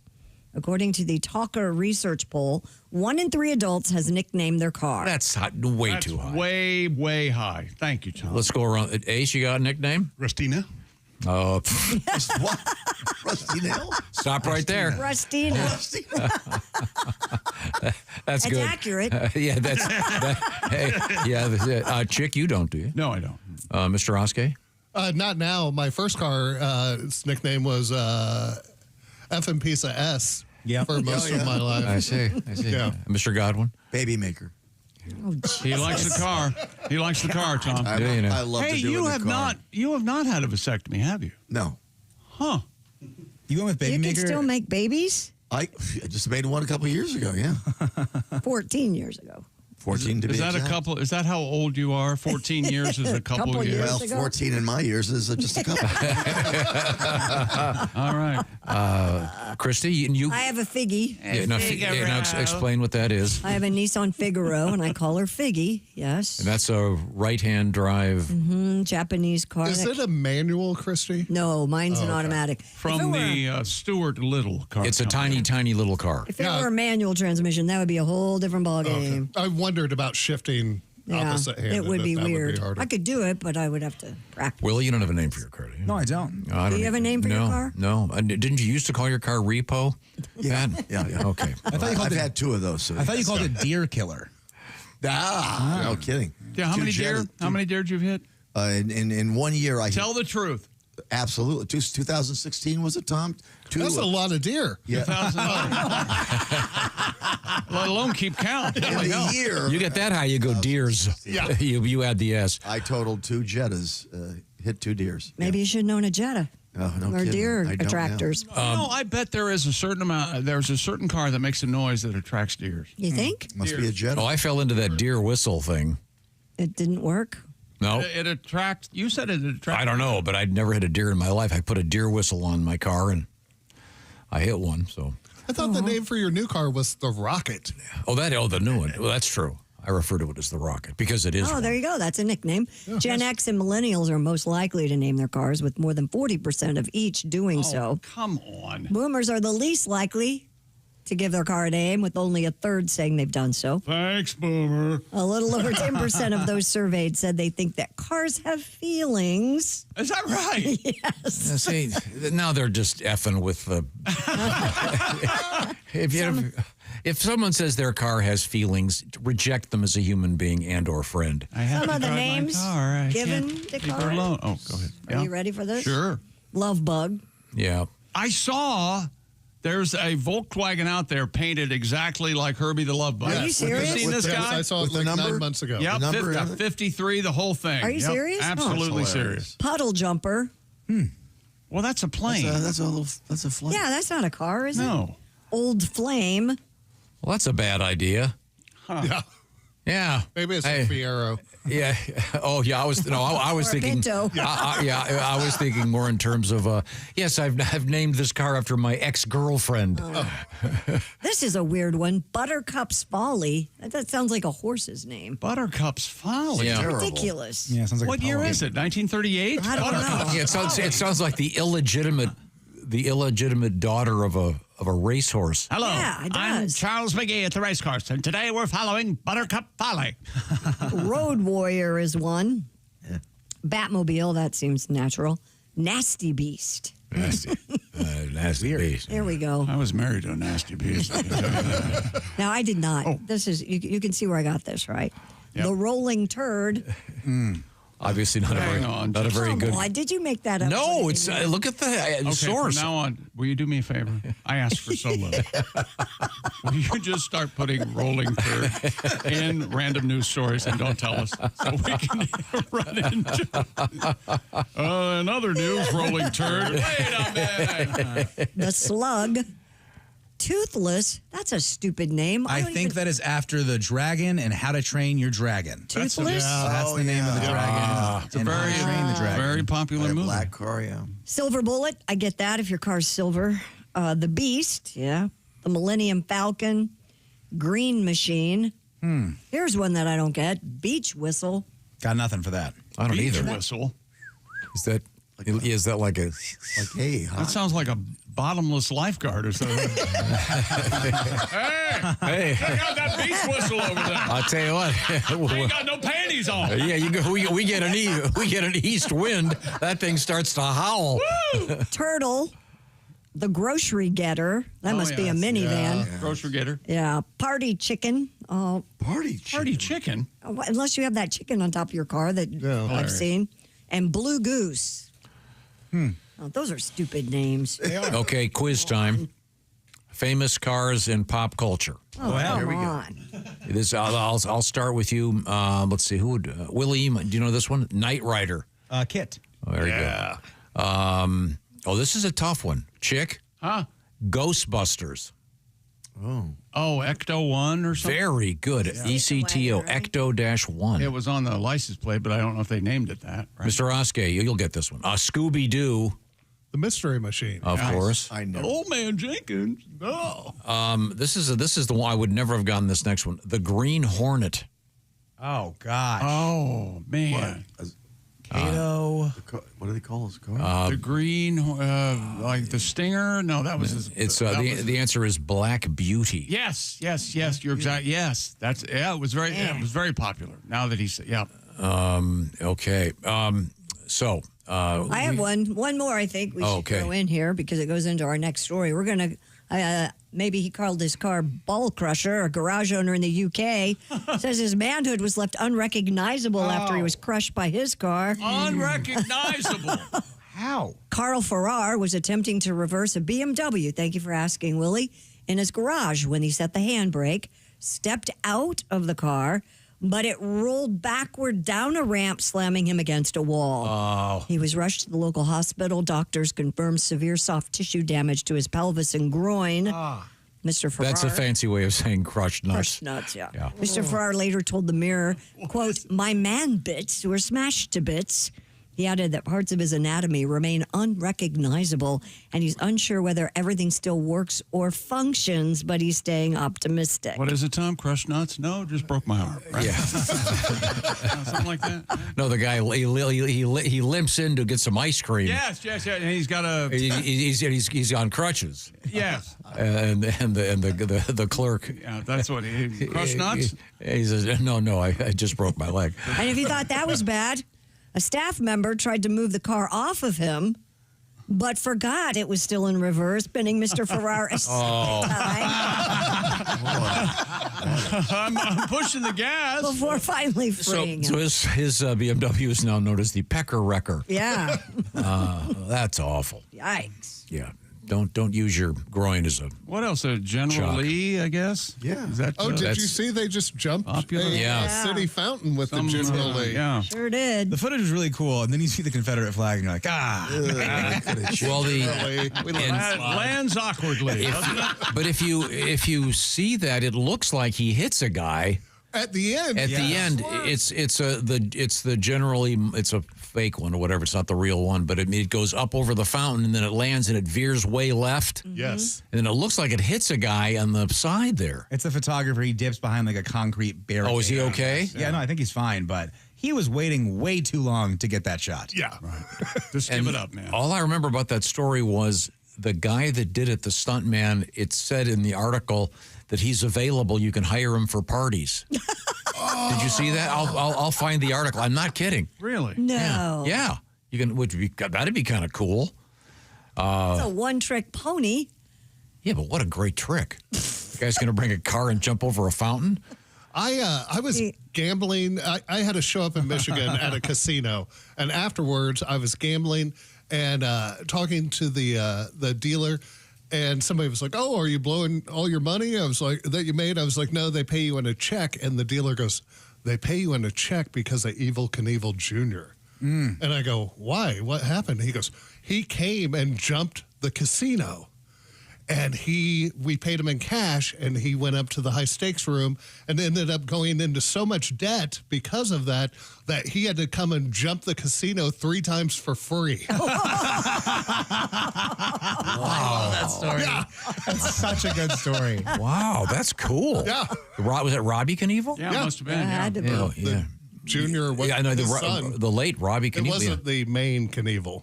Of his Not evil. Yeah, Robbie was awesome. He was great. He a very good jumper. apparently not very good at poker. Well, he's just amazing. He's an amazing athlete and just a wonderful man. You know, I mean, he was a hillbilly like his dad. Okay.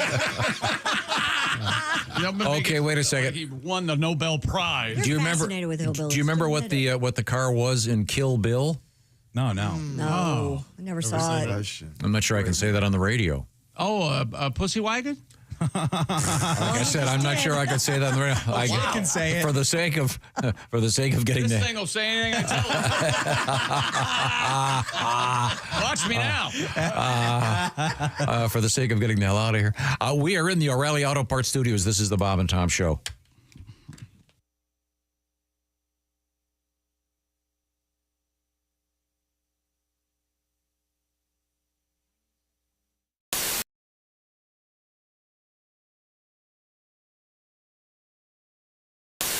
Pat, you have a song about Dennis? Uh-huh. Yeah, I do not. Yeah, I actually do, but it doesn't work in this exact. Oh, man. Oh my God, you diva! Knock it off. It is what it is.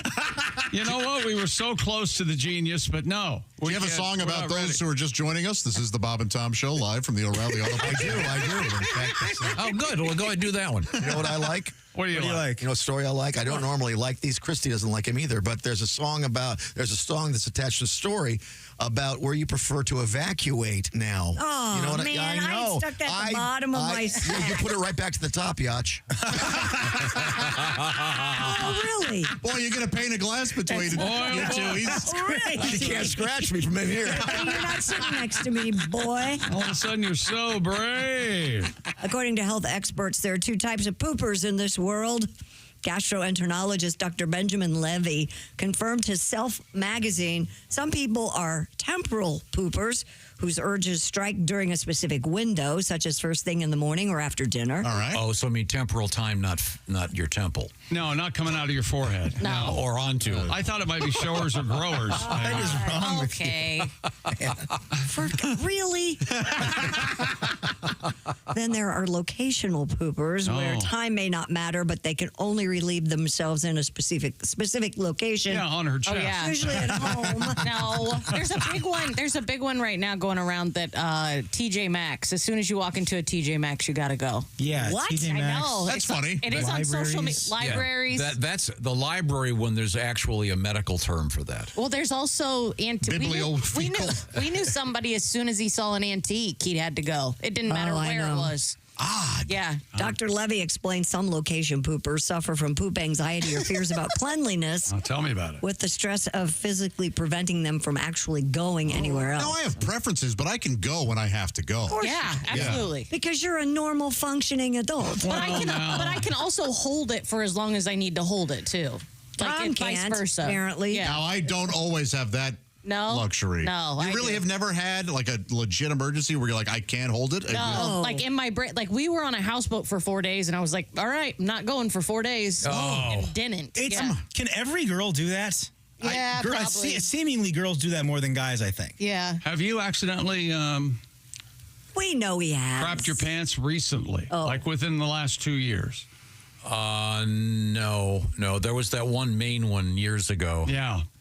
That's the one that. That's the one where I did. I lived in a wooded area. I was able to get out of the car and take a hose and hose down my pants. Oh my God. But that's the one that caused you to carry aluminum foil with you always. Yeah. Right? Yeah. Well, boy, we get a song about this. How exciting. Yeah, of course you do. I was a guy who liked the home advantage, but things have changed in my life diet-wise. I told Tom off air a couple months ago what changed for me. There's a certain food that just changed the whole game for me. Oh, all right.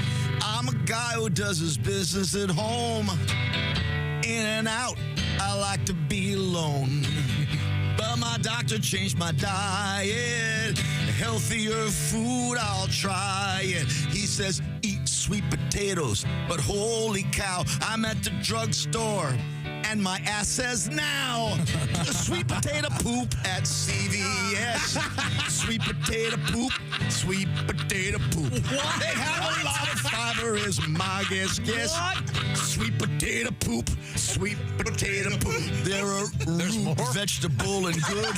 They're a root vegetable and good for you. But they make me go number 2. Anywhere, anytime, what's a boy to do? Sweet potato poop at a gas station loo. I took a sweet potato poop at my church. Are you happy now? And the poop, sweet potato poop. And those grunts and gases don't sound like burps. Sweet potato poop, sweet potato poop. I'm sorry, sweet Jesus, for that smelling but there's cash in the basket and the pews are cleared. I took a sweet potato poop right now in my seat. I'll blame it on Josh's feet. Sweet potato poop, sweet potato poop. Thank you. He's a tuber pooper. I'm a sweet potato poop. Sweet. That's the song of the year. Oh, no, it's not. And the nominees are Sweet Potato Poop. I've got one. It's Sweet Potato Poop. Meanwhile, Radiohead is going, what the hell? Hi, this is Chick McGee from the Bob and Tom Show. Miss some of the show? Become a Bob and Tom VIP and subscribe to the audio and video podcast. The Bob and Tom Show, on air, on app, and on demand. Tell us more about scatting. Well, it's it's like in the traditional jazz sense. It's the scooter beat a bada. But I mean, I don't do that. I do it to classic rock only. Right. The most famous scat is probably the worst ever. Frank Sinatra. Frank Sinatra, a great artist, but the doobie, one of the worst, terrible scats. But but I mean, it's hard. Like if you're in the car and you're listening to Led Zeppelin, it's hard not to do the bow bow bam doom doom cack cack doom bam bam bam bam doom cack cack doo. So brilliant. Yeah. Sure. Yeah. Mm-hmm. So I've got the notoriety came from the AC/DC, which really took sale, which is the. Dum dum dum dum dum. Bidun babwell no dum dum dum padum padum padum padum. Brilliant.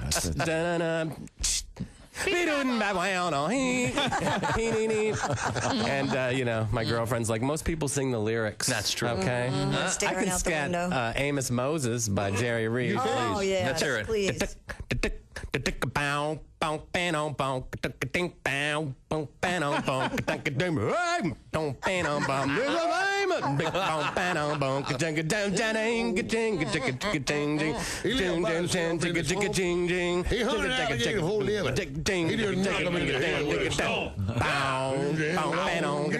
that note, we have to go. Thanks for joining us. Hunting alligator down in the swamp.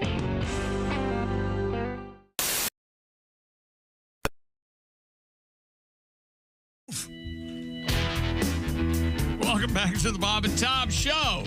Christy Lee at the Silac Insurance News Desk. Dizzy. There's Pat Godwin with a song for us, ready to go. There's Jeff Oskay. I just gave Christy kind of a weird story. Hello, Willie Griswold. Yo. That's Ace. I'm Chick. We're in the O'Reilly Auto Parts Studios. Hello, Tom. Chick, I know you're a fan of this sort of thing. What sort of a lot of unusual names of cities and towns. Oh, sure. Over in Ireland and England and Scotland. Yeah. And like Coxwell or something. Yeah. A man has died after an alleged attack in Paisley, Scotland. The 39-year-old was found on Gordon Road at about 2:30 in the morning, taken to Queen Elizabeth University Hospital in Glasgow, where he died a short time later. Police report the 40-year-old man has been arrested, though, in connection with this death. But an official inquiry is still ongoing. Now, I just left the name of the town. Paisley, Scotland. You're probably familiar with it. It's just south of Bell-Bottom, Scotland. Uh-huh. Isn't that near Nauru? Yes. Nauru. Yes, of course. You can see the coast of Ireland from there. It's amazing. I used to have a house in Mockneck. Yeah. Ironically, the guy said I would never be caught dead in Paisley, and yet, look what happened. Yeah, look what happened. Wasn't that Prince's recording studio, Paisley Park? Paisley Park, yeah. Sure was. Sure. Pat was there, recorded a couple songs. Oh, he done hung out. Yeah, we had pancakes. Really? Who's taller? Prince loved pancakes. I am, believe it You're or not. taller than Perry. A lot taller. Really? Have you been to the Rock and Roll Hall of Fame? I need to look at it. Not the one in Cleveland. I was the one in New York. When I was there, I'm not sure if it's a permanent display or not, but they had Prince, a little mannequin of Prince. Uh-huh. And it was a very small man. Looked like a Barbie. I mean, just Barbie doll. Just you see that outfit, and you go, "Wow, that's a little wore guy." a lot of high heels. He came to a comedy show in Miami. Oh, really? The Comedy Zone on 11th and Washington. Is that right? Mm-hmm. Were you performing? Yeah, he was in the balcony, up in the balcony. So did you meet him? Did not meet him, just did the show. Were you trying comedy this time? Or? I did try it, yeah. Did he laugh? He did laugh. He's up there with the singer John Cicada. That guy. Yeah. Cicada, but he only gets out every 17 years. Thank you very much. You're welcome. That's done, man. An Italian motorcyclist was mauled to death by a bear. Mauled? A lot of death are doing. Mm-hmm. Did you say bald? Mauled. Oh. Listen, clean out your ears. After parking next to a... Way to go, Christy. Put him in his place. Yeah. Had enough of you this week. I even did my Prince bit for him, by the way. I wasn't done talking. Yeah. You have a Prince bit? You have a Prince bit. Oh, I did in my first act. Yeah. Yeah? My first act. Do you need My first act. Do you need a guitar? I'm in the fourth act. Yeah. Nobody will be seated during the first act. Do you need a guitar for your Prince bit? No, I did it on a guitar. Oh, here we go. Here it is, man. Not everybody can do Christmas music. Oh, I know that. You know, Prince is so, of course, sexual. But Prince at this point, he's not appropriate for Christmas music. This is Prince doing a Christmas song. Let's get naked round the Christmas tree. It sounds dirty. Christmas is for children. That's good. Yeah, put that back in the show. That's Prince. I like that. Yeah, put that back in. An Italian motorist mauled to death by a bear after Did you say mauled to death? Oh, my goodness. What is he, a motorist? What's the guy doing? An Italian motorcyclist. Wasn't there a sign I said there that 3 times now. Are you guys listening? Beware of maulings? Isn't that what the sign said? He was parked next to a "Do Not Feed the Bears" sign, Chick. Yeah, he was. Romanian authorities said the victim, Omar Farang Zin, had stopped at a popular tourist area and reportedly tried to feed a bear, when it dragged him into a ravine. Uh-oh. Emergency So wait a minute. responders- Now wait a second. So then he did really feed the bear. Oh, yeah. He sure did. I mean, he was the food. A lot of people lose sight of that. Yeah. Good, Tom. Emergency responders later found that he had been mauled to death. The head of the Argus County Mountain Rescue Service, and Ion Sandalo, told the BBC the victim parked his bike next to the sign that warned him not to feed the bears. The bear was later euthanized, though. So why do they do that? That's not the, Why? Not the bear's Because he fault. got a taste of human flesh, kids. Public safety. The bear was just being a bear. I promise not to do it again.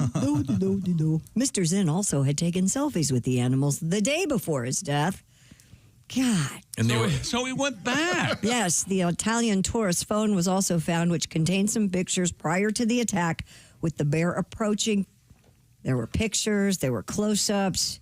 Oh, Oh, my God. What if you saw a picture of... There he is. Oh. First responders who found Mr. Zinn's body quickly realized they were also in danger, which is one of the reasons they had to euthanize the bear. Chubby little fingers. He was eating those like little sausages. You know what? I think a finger bone is a toothpick afterwards. That bear knows good meal when he yeah. sees one. That bear had quite a buffet there. I'd like some meat, a lot of fat, and he's gonna have to take the shell off though. That's a helmet, I think, Pat. Now you got to crack the shell off. God, what is? Humans have a tough head, don't they? Man. Now, did they leave it up? Do you suppose? Leave the sign up? No, the fact that he posted it. Obviously, we found it. So, did they leave this guy's? So that guy's dead. Social media. That up? guy's dead. Yeah, the bear ate him. Yeah. Oh man. They mauled him to death. It doesn't say he ate him to death. Well, he's dead. The language that they used, like they said that he was dragged into a ravine. That makes it so much scarier. Just being dragged by a bear. Do you think he was alive while he was being dragged? Or Of course. I'll bet there was some screaming. Oh, yeah. He screamed like a little girl. Wow. And where was this? Romania. Romania. Is that where the werewolves are? Mm-hmm. Right? Vampires? Oh, yeah. Is that where they're? Maybe he'll come back as a bear wolf. What did you say? What? Bear wolf. Wait a minute. Or no, it'd be a wolf man. Bear wolf, bear wolf. Bear man? No, I don't know. What Wouldn't it be a werewolf? Their wolf? Yeah, okay. Sorry. The insect known as the beaded lacewing. Are you familiar with them? I'm not. What are they up to? Well, they have a power, Willie, that's very unique in the animal kingdom. I love it when they have powers. They can kill prey with their flatulence. That's right. According to Discover Wildlife, most insects possess an anus and may produce gas. Many of these include termites and cockroaches. However, the carnivore's larvae of beaded lacewings use their farts to kill prey. That's the carnivorous. I didn't say that right. Is that just a stink bug? The bugs aim a foul cloud of toxicants at their victims and essentially kill them with their farts. Yeah. Okay, these things look like wings. It just looks like a little tiny wing. Mm-hmm. But obviously very potent flatulence for a little critter like that. Yep. That's a weird superpower. I almost killed Christy yesterday with what I left in the bowl. Oh, my God. Okay. First of all, which, by the way, I am so sorry about that. I thought everyone was done for the day. And we're headed home. So that made it okay? You didn't do a courtesy flush? Oh, I flushed. It was not that, Pat. Oh, it was all I was going to need like a whisk. brush, He blew a it lot of up. Clorox. Dude, I was staying at my friend's house and I had one of those. And then afterwards, I just had to pee. And then I got to pee and clean the bowl off. Oh, you ever do that? Like a pressure no, washer? that's fun. That's my favorite thing to do. Oh, God. One of life's best pleasures. I appreciate the fact that you owned up to it, though. No, it's That's- always me. Christy Christy walked out of the bathroom and goes, which one of you jackasses used my bathroom? Oh, I didn't hear you. I would have. So funny. I would have apologized. I then. was so disgusted. The nicest, sweetest, smallest woman just getting so furious. It was the last break of the day. I thought everyone was about to go home. No one would be using it anytime soon. Do we have to? People are still We need here to after leave we some leave. cleanup Yeah, stuff I in don't there. care about those Why don't we have a people. toilet brush in there so you can clean? Okay. Oh, it needed a brush? Maybe a power. Oh, it needed a brush. Maybe a power washer. It sounds like. my Yeah. Okay. So I'm sorry. So we learned something today in the world of science: the beaded lace wing, Yes. the power of flatulence. Power of a fart. How weird. Okay. Well, thanks, Christy. Coming up, what do you got? Well, we have America's beach behavior. Would you pee in the ocean? Yeah, everyone pees in the ocean. Everybody pees in the Not That's why the everyone water's so admits it. salty. I That's thought. what the ocean Even for. fish pee in the ocean, don't they? Yeah. They do a lot more than that. And they have sex. Naked guy in a pool. We have our lefties, more creative than righties. Nope. Oh, sorry. Are you left-handed? No, I'm not. No. I was born left-handed. Oh, yeah, you had a beat out of you, didn't you? Yep. I'm empty. Yeah. Catholic school, baby. Are you serious? Yeah. Oh, yeah. They Really? forced him into being a righty. Yeah, they wouldn't let you write left-handed. It was like the sign of the devil back when I was growing up. I believe it's Scion of Satan. I believe it's the Oh, my bad. phrase in Latin, or was that English? But Chick B's right over there telling me about how he feels safe at home. Simply Safe, they'll give you peace of mind. That's right, a system that works to prevent a break-in from ever happening in the first place. That's why I trust Simply Safe to protect my compound, have for decades. It's all about security that's proactive, not just reactive. Simply Safe has new Active Guard outdoor protection that helps stop break-ins before they even start. AI-powered cameras and live monitoring agents detect suspicious activity around your property. If somebody's lurking, agents talk to them in real time, can turn on spotlights and contact the police, proactively deterring crime before it even starts. No contracts, no hidden fees, and monitoring plans start around $1 a day, and Simply Safe has a 60-day money-back guarantee. Visit simplysafetom.com right now, and you can get one of our best offers ever, 50% off a new system with a professional monitoring plan and your first month free. 50% off, first month free. Go to simplysafetom.com. There's no safe like Simply Safe. Thank you very much, Chickster. When we come back, we will be exploring many things, including if you're left-handed, are you more creative? That's been out there for a long time. We're going to find out the truth. Also, we have a Pope Leo update from the O'Reilly Auto Parts Studios. This is the Bob and Tom Show.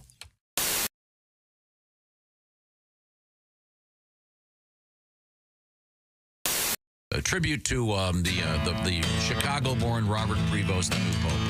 I'm Leo the 14th, I am. Yeah. Leo the 14th, I am. I can't marry the widow next door, because I wouldn't be the Pope no more.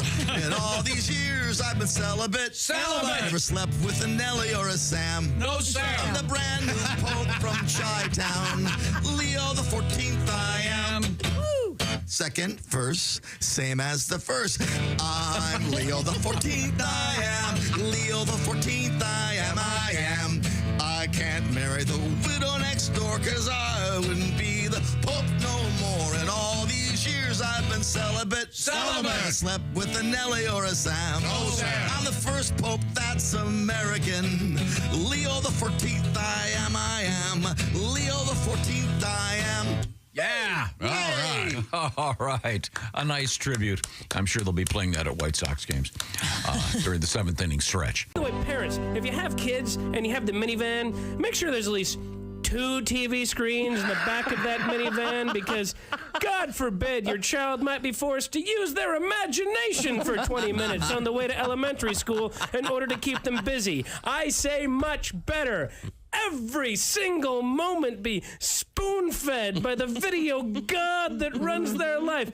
Gee, I wonder where ADD comes from. I can't possibly imagine. I mean, we kept the boy entertained 24 hours a day his entire childhood in front of a television with a remote control and a game console. All of a sudden, he can't pay attention.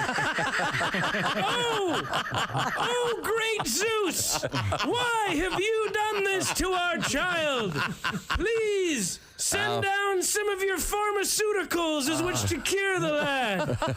Otherwise, we might be forced to spend time with him, and frankly, he's kind of an idiot. And while you're at it, send me something for my fibromyalgia and chronic fatigue syndrome and myriad of other ailments the medical community has convinced me that I have, because as an American, if I don't feel good 24 hours a day, well, there must be a pill I can pop into my face and change my brain chemistry to constantly feel better. Or maybe, and I'm just spitballing here, oh great one, maybe you're not supposed to feel good all the time. Maybe it's supposed to be a struggle to get out of bed every once in a while, and in doing that is how you become a better person. When you hurdle that part of your life, then you just create this incredible sense of entitlement, which is what I complain about the rest of the world having. Maybe this ADD thing is kind of overblown. Maybe it's supposed to be harder to read something than it is to watch it on TV, and we have these big, fat, drug-addicted kids that are basically embracing all the worst parts of Elvis Presley. We're not doing them any favors. Maybe, oh great one, the rest of the world isn't the problem. Maybe it's me. Yeah. By the way, that is entitled Parenting Advice from a Guy That's Never Had Kids. The Venice Beach, though, that's the real people watching plays. Oh, yeah. Oh, my God. Guys with, like, snakes on their shoulders, like living in their mom's basement. That's the parade of weirdos? Oh, man, just a parade of delusion, just this boardwalk where the only thing stronger than the smell of weed is the smell of horrible business ideas put into action. It's amazing what people have dedicated their lives to selling. Like one guy, he's like 40 years old. He had his posters, cash box, little booth, selling magic sticks for $10. Magic sticks? Magic sticks. Pieces of wood glued to polished rocks. Really? I know. Surprisingly, not a huge line. No? in his booth. Really? You shouldn't be allowed to sell something that stupid. Like maybe for one day, just so the government can videotape it and then show that footage to junior high kids across the country as part of like a Scared Straight anti-drug program. You know, you want to try acid? Yeah, look at Magic Stick guy. Is that where you want to end up? 25 years? Yeah. But that guy, it really is crazy. I wanted to, with my 4-year-old, you know, I got my son Kyler, I wanted to go up to his booth when I saw him and just maybe like buy a Magic Stick and be like, oh man, I can't wait to use this, be really happy, and then take off. And then show up like a half an hour later really distraught and just kind of out of it without my son. And maybe take like a little lizard out of my pocket and set it down right in front of me. Shh, it's okay, sweetie. And then take a gun out of another pocket, put it right to his head and be like, I want my kid back, Warlock. Give me my son back. Wow, that is a good Magic Stick. It really is. Yeah, that'd blow what little is left of his mind. Yeah. Yeah. I'd like to actually walk, if I could do anything, walk up to him in an actual wizard suit, like a Hollywood wizard costume. And then be like, you know not what you dally with there, sorcerer. Leave these realms for a real wizard. Point like a wand at him and be like, Electrico. And then right when I say that, a friend I had sneak up behind him earlier tasers him from behind.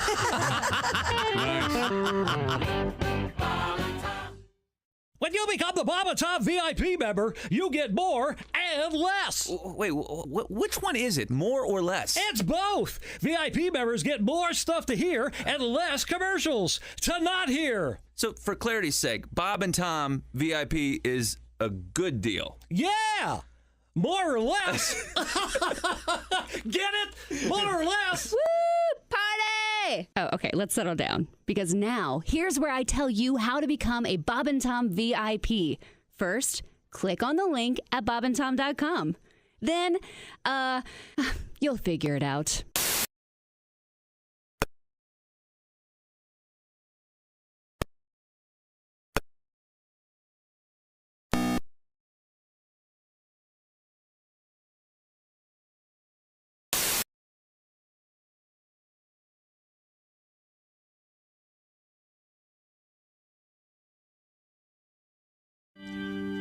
Welcome back to the Bob and Tom Show.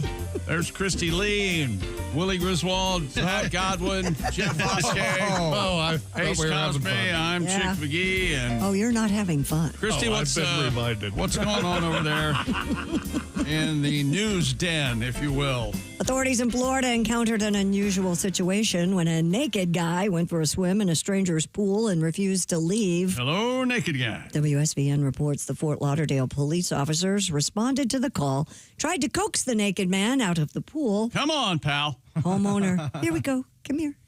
Here's a treat. Homeowner Javier Cavero said it took nearly 4 hours to get the guy out of the water safely. He was then taken for medical evaluation. Can you tase someone while they're in a pool? That's a great question. That's the way I understand it, if they're on your property, anything goes.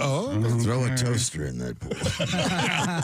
That's what I understand. Just stand there next to the pool. Either you're out or this is in. Take your time, though. Yeah. That's a good question. I mean, I don't know what would you do? Fill a squirt gun with boiling water? I don't know. I mean, what's acid? What's legit? What could they do to the slingshot? Maybe lasso him. Yeah, there you go. Lasso. Just kind of poke him with that pool cleaner thing. Get him right in the armpit, sensitive bits. Yeah, you're not going to be able to scoop him up, are you, in the net? Too big. Yeah, I mean, you know the guy's got to pee in there. Oh, yeah. Got some stranger. I mean, for you, that's a whole new pool, right? If someone's naked you don't know in your pool. Oh, God. Yeah, you're changing. Have you been naked in your pool yet? Naked? No. Yes. No. Yeah, Tom. No? You haven't skinny dipped in your own pool. Turn the lights off. I know you and your lady. It's a real shame. Believe that the human skin is the devil's slipcover. Right. I know you believe that, but please, I do not. Can't you get naked in your own pool early in the morning, do a quick lap? That's one noodle that doesn't come out in the pool. No kidding. I leave that in its little sack. You got a guy or are you trying to keep up with caretaking of your pool, or you have a guy? You have a guy. You got to have a guy. I know, but I've got that long stick with the net on it. That's just asking for trouble. You got to go out there. The leaves blow in it. You got to do have that. A guy come check your chlorine levels and check your filter. You stay out of for that, right? Oh, the mechanics of it, I don't touch. You're gonna get but you got to have one of those nets to skim the top. Well, of course. All right. So you'll be out there skimming. This is my first pool my whole life. I've never had one before. It's a lot of work. Well, all you're doing is skimming. Does anybody else remember? A lot of work to skim. Complaining about his pool. Which is really... I'm not complaining. You asked me about it. A lot of work. It's the pool owner's equivalent to spraying your hose on your deck. Is skimming. It's the same effort. But you told me one time, don't get a pool.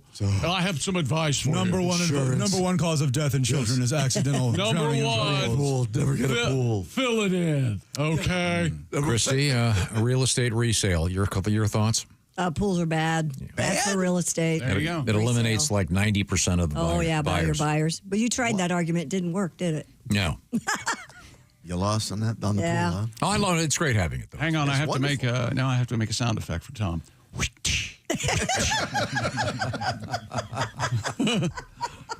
No, I'm glad we have it. It's fun. Well, yeah. You know, how much fun would it be if you got out there like you? Yeah, with the kids. 3 in the morning. Drop the 3 in the morning. You're out there doing back and forth in the pool, totally naked. Some raccoon grabs my junk. Raccoons don't like to get in the pool. They don't like to grab junk either. No, if you're talking about a beaver, possibly. Grab your junk. They like pools. Oh, God. What's that flag you like to fly? The Blue Peter? You could like lay on your back and strap that to your member and float across. Jump on that pizza raft you have. You're referencing, of course, raising the Blue Peter. Is if a boat is in port and the Blue Peter goes up, that's to alert the crew that they got to get back to the ship. It's about to sail. You know what you could do? Float on your back with an erection and scream at the house, "Hey, honey, you want any of this for? Put it away." Nice. Ladies love that line. It's a fun line. Ladies love that. I love that. Like, how thoughtful. How thoughtful of him. Nice. Yeah, these are Why all. is Christy the one laughing the hardest? These are all great ideas. I'm sorry. Yeah, that'd be something, wouldn't it? If you saw him doing that would be something. Yeah. Ever tried a naked cannonball? No. That might be. That might be the safest dive though, when you're naked. Oh, I don't know. Hit your balls think about first. it. No. You'd be hitting balls first. No, your balls would be up in between your legs, and you'd be all clinched up. If you're doing a proper cannonball, you're tucked way up. They're dangling You're down. not doing that kind of activity when you're naked in a pool. You only enter pools by cannonball. It's my rule. Is that right? Never slip in. A recent poll reveals typical American beach behavior. This is not a pool behavior, beach behavior. Beach behavior. The Beach.com survey of American adults found on average Americans engage in at least 3 bad beach behaviors. The top faux pas was taking sand or seashells.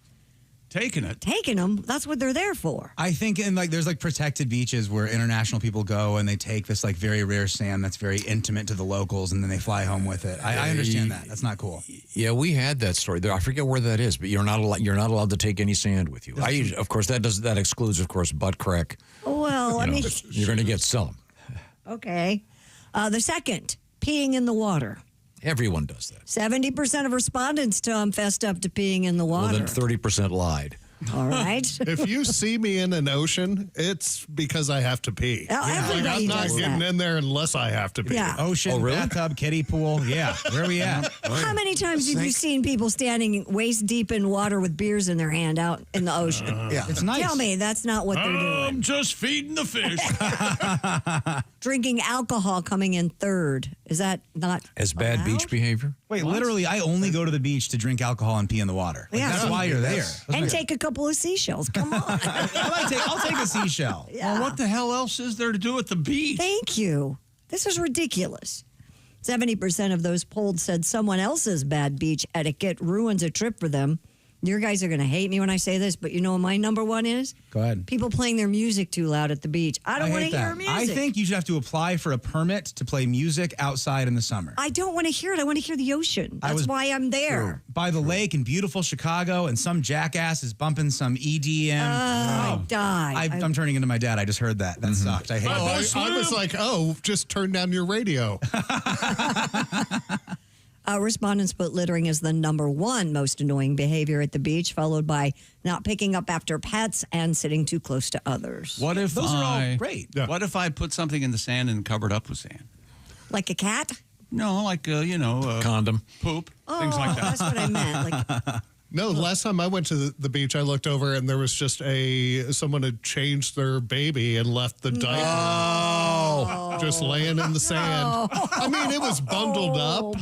You know what I mean? Like it wasn't open and exposed, but it was, you knew what it was. Yeah, I got the results of the New Jersey beach cleanup. Oh, gee. Hypodermic needles. Fingers. Foot. This is interesting. Headless torsos. This is interesting. They had 10,000 volunteers. It's called the Clean Ocean Action Trash Removal. This is in New Jersey along the coast. This is important. They collected nearly 500,000 pieces of debris. Condoms up 56%. Cigarette butts down. And, of course, this is why I got it here, Mr. Oskay. A lot of used baby diapers found on the beach. Look at you. Oh, yikes. What's wrong with people? You know, I lived an hour from there, and we had that's a huge problem with the water and fecal chloroform, they called it. The levels in the water were huge. Hypodermic needles, all that kind of stuff. Wouldn't get in there for medical waste. Huge problem. It said, let's see, diapers up 78%. Oh, this is good in New Jersey. Dead bodies down 27%. Oh, that is good. Yeah. That's good. Wow. Because they're down. Yeah. Oh, They only raked up one Snooki. Whatever happened to Snooki?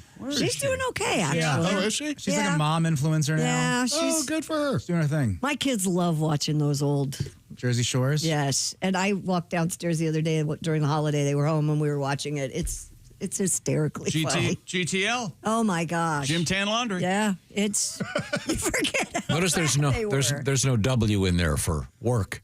Well, no. They worked at the T-shirt shop. They worked at the T-shirt shop. They were working. Work just bums me out, man. I see. Yeah. If you're just joining us, hello. Thanks for joining us. We're in the O'Reilly Auto Parts studios. It is the Bob and Tom Show. There's Christy Lee at the Silac Insurance News Desk. What's happening? The village of Dalton, Illinois, where Pope Leo XIV spent his youth, has voted to purchase his boyhood home. According to the New York Times, Dalton's Board of Trustees approved a plan to acquire the modest 3-bedroom house, which was recently listed for online auction with a reserve price of $250,000. The officials hope to preserve the property as a historical landmark following Pope Leo's recent election. I wonder how much the price was increased because it's Leo's. Oh, they've got that. It's you think like by 5 or something. Well, originally it was purchased in 2024 for $66,000. There you go. Yeah. By investor Pawal Razdick. The home was slated for renovation. Wait a minute. What's his last name? Tom, allow me to introduce myself. My name's Pawal Razdick. Radzik. Oh. R-A-D-Z-I-K. That's vastly different. Razdick sounds like you're mocking the guy's male member. The home was slated for renovation and resale until Pope Leo, of course, became Pope. So, there you go. That's a game changer. Yeah. Are they going to make it like an Airbnb? I doubt it. That'd be for real sickos. Yeah.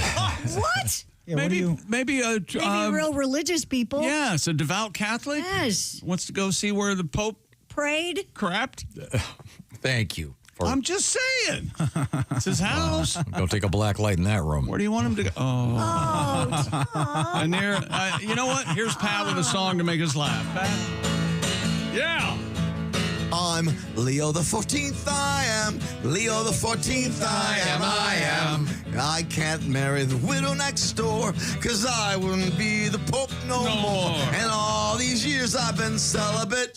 Never slept with a Nelly or a Sam. No, Sam. I'm the brand new Pope from Chi-Town. Leo the 14th, I am. Hey! Second verse, same as the first. I'm Leo the 14th, I am. Leo the 14th, I am. I can't marry the widow next door, cause I wouldn't be the Pope no more. And all these years I've been celibate. Never slept with a Nelly or a Sam. No, sir. I'm the first Pope that's American. Leo the 14th, I am. Leo the 14th, I am. Woo! Thank you very much. Boom. I bet it. I think it would do well as an Airbnb, don't you? I think they would probably get more out of it if they just put it as a museum or a shrine or something. They'd have to have signs if you're no birth control if you're sleeping there. I think, wouldn't it be pretty much 50-50, the people who would be insulted and the people who would be really excited about it? Don't you think? No? Yeah. Maybe? Or so they're going to make like a museum? I don't know what they're going to do. They haven't really said. I think they hope to preserve the property as a historical landmark. I think it's 25% happy, 25% angry, 50% I do not care. Yeah. That might even be higher. People are pretty apathetic about it. I'm not trying to be rude to Catholics or anything, but it's just like it's not like he like blessed the home and this is his residence while he was Pope. And right. If I was Jewish, I'd rent it for a weekend. Just take pictures. Yeah. Look where I'm sitting now. Okay. Huh? Look where I'm sitting now. What do you think? Thank you. All the boys having fun now. Yeah. All right. A New York City condo with its own private speakeasy is now for sale. The 1,300 square foot residence located in East Williamsburg, Brooklyn, features 2 bedrooms, 2.5 baths, and an unusual vaulted cellar. A secret door. It's been transformed into a custom speakeasy, complete with a handcrafted bar, custom furnishings, and exposed brick and stone walls.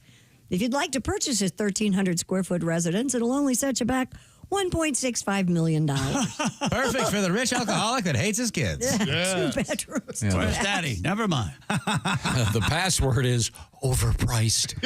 When I saw this, I didn't understand. I mean, I've heard of speakeasies, but I never understood why they were called that. So, you're supposed to hushed voices. Speakeasy. Yeah, it's a hidden Prohibition place. era Coppers stuff, right? are outside. So I guess you had to say the password. That was it. You had to say the password softly. During Prohibition, I think I read this. Doctors, the only way you could get alcohol in a legal fashion, doctors would have to prescribe it. I did a tour of the Buffalo Trace Distillery down there in Kentucky, and they told us that they were one of 3 medical distilleries that stayed open during Prohibition. Oh, that's interesting. For medicinal whiskey. I have a friend who has a speakeasy kind of thing in his house. It's got it behind a secret wall, and you go back there, and it's really cool. It's like a bar with brick walls. Nice. Yeah. Oh. Do you have to have a password? Go over his house and he takes you behind a brick wall. You never come His wife loves that. never come out.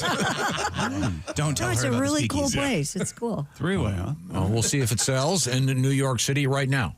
It's time to talk about those great earbuds. We got a love letter about those Raycon earbuds just recently. That's exactly right. Raycon's everyday earbuds, they're new and improved. Like they could get any better. Well, actually, they did find a way. Raycon's latest model, better than ever before, 32-hour battery life, multi-point connectivity. You can pair 2 devices at once. And Raycon's has that quick charge function, just 10 minutes of charging, you get 90 minutes of battery. And Raycon's also has that active noise cancellation and available in all the colors like deep red, forest green, blush violet, cool mint, royal blue. And Raycon also has that 30-day happiness guarantee return policy. Buy with confidence. So go to buyraycon.com/Tom. Get 15% off Raycon's best-selling everyday earbuds. Right now, Raycon 15% off their best-selling everyday earbuds. But you have to go to buyraycon.com/Tom. One more time, that's buyraycon.com/Tom. Thank you. I just found a picture of this speakeasy underneath this place in Brooklyn. Uh-huh. It is incredibly cool. It's it's like you're in a tunnel. Mm-hmm. It's got a curved ceiling. Mm-hmm. Yeah, and then you can see the exposed brick, or as we like to call it, unfinished. Someone will come in there and put a suspended ceiling. That'll be just a really bad idea. We're coming back with more of this, and where we're going to come back, we're going to be in the O'Reilly Auto Parts Studios, and this remains the Bob and Tom Show.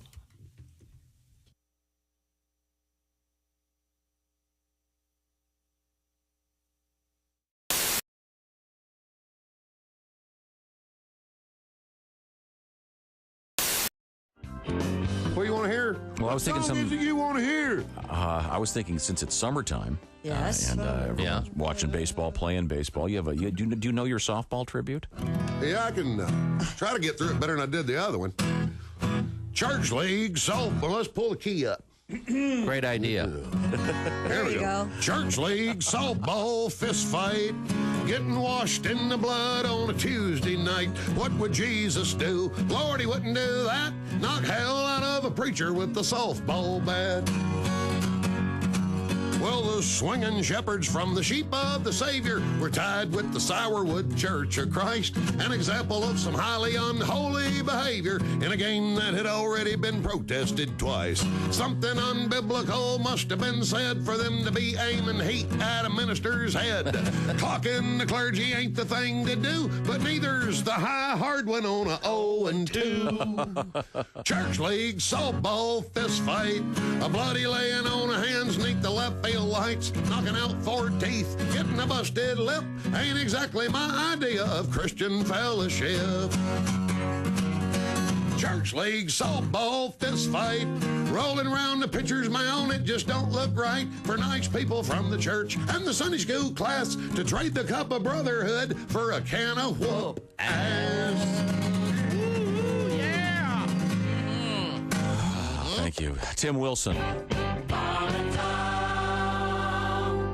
I like driving. I'm not a big fan of flying. I got upset. I don't know. You know how you hear all these bad things about Spirit Airlines? I finally had to fly Spirit Airlines because I needed a direct from LA to New York. And, there's the only flight they had left. And I go, how much is it, direct to fly in an hour? And the lady goes, $150. And I go, that's like a very reasonable price for a ticket, but where they get you on the extras. And I go, $150, I'll take it. And the guy goes, now, are you going to want to sit down? I think so. He charged me $30 to uncross my arms. And at one point, I'm just dead asleep on the flight. They wake me up, they go, hey, it's your turn to fly the plane. Today, a little bit of an issue, something a little minor. Christy has a new boyfriend. She's officially announced the arrival of her new boyfriend. He just got here. Yeah. Well, I mean, she ordered him online. Yeah, come on. No, I mean, you've been seeing this guy, and now suddenly it's okay. We can go with it. Yeah, we're going with it. It's official. And the reason we had to go with it is because this guy's name is Tom, my name, and there was some confusion behind the scenes. Christy, I'm the only one named. I'm the original Tom. Well, no, but Christy was telling stories. She go, well, this weekend Tom and I did something, and she would tell about some exotic adventure they had, and I'd have to clarify that I had no part of this. There has been some speculation on the show that Tom and I might be seeing each other this Tom, but and it's not. It's totally not true. So you have boyfriend Tom, and then I will be plaintiff Tom. I think. How about Boss Tom? I like this. Taking it off here, Boss Tom. But see, since he's your man, he should be Major Tom, and then I would be Minor Tom. Oh, that's nice. That way, since he's like the guy, your major dude. Yeah. We'll have to settle on something. I kind of like work Tom versus play Tom. Or day Tom versus night Tom. But then sometimes you see him during the day. Like on a Saturday, you probably let him in, I assume, during the day. No, he stays chained to the tree, Tom. He's not allowed in. Sometimes we have lunch, I think there's a Starbucks in town that thinks that we're having an affair. It's great. Really? Yeah, it's great. Because you know how we meet at the same Starbucks occasionally. And, I see. The people that work there kind of give you that look like, Well, that's because see, he's facing them, and you're when you look away, he makes funny faces with his lips. That's probably true. Hey, look. Yeah. That's the standard. Don't ever do that again. Keep your tongue in your mouth. Sorry, that's a really creepy. That was like a lizard snake. No, you don't want to see it. Let's just say Chick is the employee at Starbucks. Yes. And then I am facing them, sitting at the table. And I'm sitting with my back to them. You're sipping some annoying exotic Don't drink. show me your tongue again, please. And as soon as you look away. And then he goes with his tongue, implying that creepy pink thing come out of his face. One of my favorite things you've ever discussed in the show, and if you wouldn't mind maybe doing a little bit of this for me, you have talked about marriage on this show to the point that we actually get requests all the time. Good. For people to hear your little discussion about this, which is brilliant. And I don't want to give away any of it, but would you mind relating a little bit of what I'm talking about? Well, I mean, I was married for 3 years, and which is not a long time, We were supposed to be together until one of us died. True. I never even had a fever. Yeah. My friends were shocked I got divorced. You're getting divorced? That's weird. You seem so happy at the wedding. The wedding? Yeah, that's not part of the marriage. No. It's like telling a shark attack victim, gee, you seemed okay on the beach. And to speak to Christy's point, you know, my wife felt I was too down, I was too negative. Well, this divorce should help. Yeah, there you go. She said I had changed. You know, you didn't used to be like this. If I'd known going to be like this, I never would have gone to bed with you. Hey, guess why I didn't tell you? Yeah, okay. And of course, you know, marriage is hard. We all know it. The proof here in the room, the success and. Einstein. Gotcha. Marriage is so hard. Einstein got divorced. Albert Einstein's unbelievable. Mm-hmm. Yeah, Albert Einstein, arguably the most intelligent man who ever lived, got divorced. They should tell you that before you get married. It shouldn't be, do you love her? Do you want to spend the rest of your life with her? It should be, do you think you're smarter than Einstein? And there you have it. Yeah. Nick Griffin, ladies and gentlemen.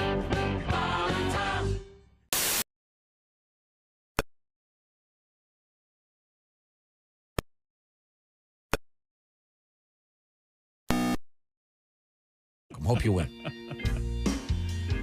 Welcome back to the Bob and Tom Show. It's Tico Taco Day. Hello, how are you? There's Christy Lee. There's Pat Godwin. Hello, Jeff Oskay. Christy doing the samba shuffle there, Tom. You're missing it. Yeah, it's definitely. There's Willie Griswold, Ace Cosby. We're in the O'Reilly Auto Parts Studios. I'm Chick. Hello, Tom.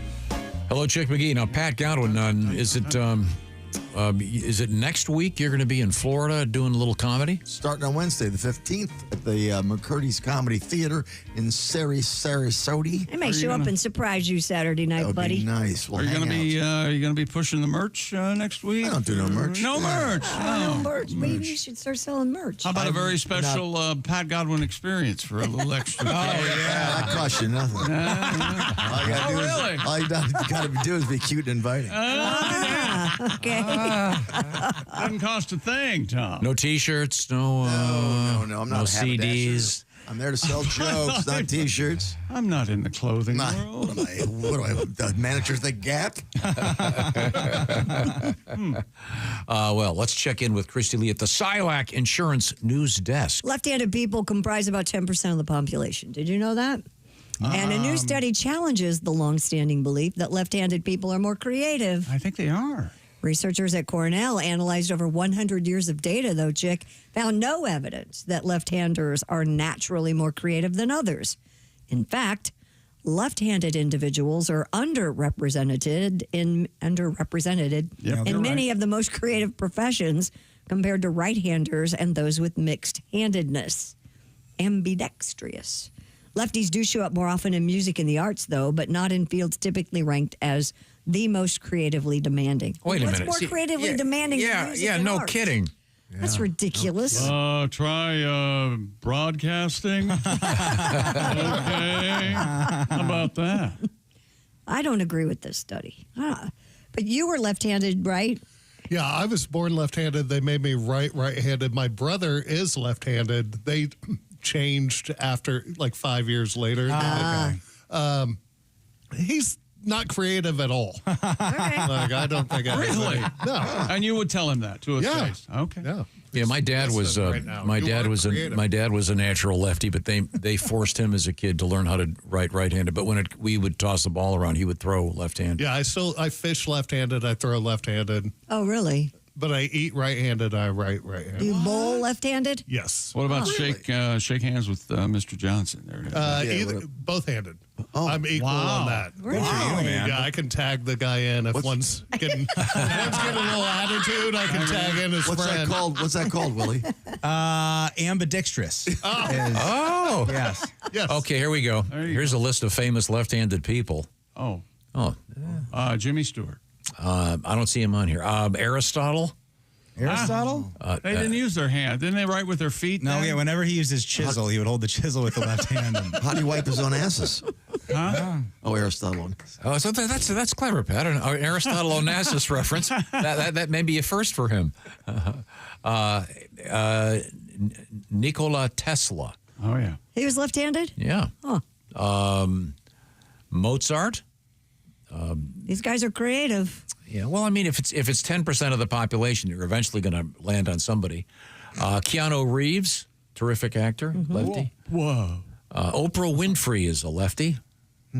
That's no surprise. I think the only thing left-handers do more creative is hold their pen so they don't smear the ink as they ride across the page. Yeah. Oh, you're right. I read somewhere that the reason that the very old stone carvings they would go right to left was because you could see your work as you'd go. Oh, yeah, that would make sense. Really? Yeah. Let's see. Paul McCartney, of course, one of the most famous lefties out there. Yeah. Hendrix. Hendrix was lefty. Oh, yeah. Right. Lady Gaga is a lefty. Cool. I wonder if are there any famous race car drivers that are lefties? Do you know? I don't know. I mean, because in certain sports you only turn left. You think if you're left-handed, a left-hand turn would be easier to make? Yeah. that goes without saying. You know what? I can't believe I'm saying this. I think he's onto something. And you know what? Honestly, you got to get those guys off the track. They're cheating. It's a genetic. Right. It's a genetic disposition. They can get them out of there. Now, in baseball, distinct advantage. A left-handed pitcher. I imagine I would assume that there are a disproportionate number of left-handers in baseball than in the general population. No?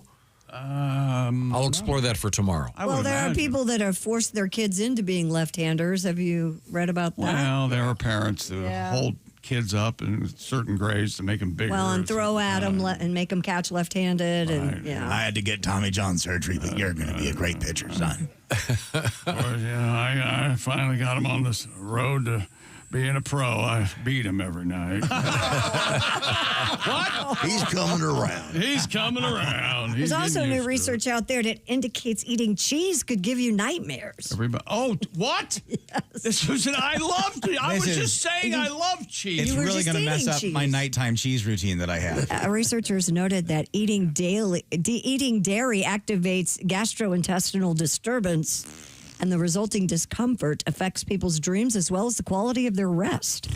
The lead study author, Dr. Tori Nielsen, said the findings imply that changing eating habits for people with some food sensitivities could alleviate nightmares. Yes, that's right. I'm Dr. Tori. So you don't sleep a Gouda. Why did I? Unbelievable. Unbelievable. I like that. Yeah, let me keep going. You know, sleep a good. What's your nighttime cheese routine there, Willie? Buddy, I like to get the little cheese cubes, and I just have a few of those. I eat them with a little toothpick. Let me tell you something. You know who loves the cheese cubes? I get Colby Jack cheese cubes. I like Colby Jack. Puppy dogs love the cheese cubes, man. They go bananas for it. That's why I got that dog in me, man. Come on, I'm eating cheese right For like a year. You got dog. So like a year and a half, I would wake up in the middle of the night and I would go get a piece of Swiss cheese and just eat it and go go back to sleep. Yeah, I do that with peanut butter. Scoop of peanut butter. Are you serious? Yeah, and then one morning I woke up with a mouthful of cheese. And I was like, oh, I'm so glad I didn't choke to death. So I stopped doing it. But I don't know why. Well, that's why you do Swiss, because if that gets stuck, the holes you can still breathe. Yeah, good point. It's very smart of you. Oh, Pat, we should have thought of this. Sweet dreams are made of cheese. Yeah, that's good. That's pretty good. Who am I? We can do that for tomorrow. Yeah. I'll get on that. You got your afternoon planned for you. That'll take me an afternoon. Well, Pat's got to get that second job because he got stiffed on some porch furniture. That's why I was trying to sell merch for him. He doesn't want any part of it. So what are they saying? Is it just the dairy aspect of the cheese, or doesn't it slow down your bowels? Isn't that part of the issue? Well, I don't think that has anything to do with nightmares. It says that gastrointestinal distress leads to nightmares. You obviously have never been. You've never been constipated. You don't think that's a nightmare. Have a couple surgery. Okay. Well, don't forget Patty G next a week from tomorrow. Okay, in Sarasota at McCurdy's. Yeah, McCurdy's Comedy Theater. Well, that'll be cool. Well, thank you very much. We learned a lot today. Oh, thank you very much, Christy Lee. Sure. We found out there's an insect out there that actually, through flatulence, kills its prey. We found out that there are 7 more runs in Pamplona. Still have time to catch a plane over there and be with the thousands to see if you can not get run over by a bull.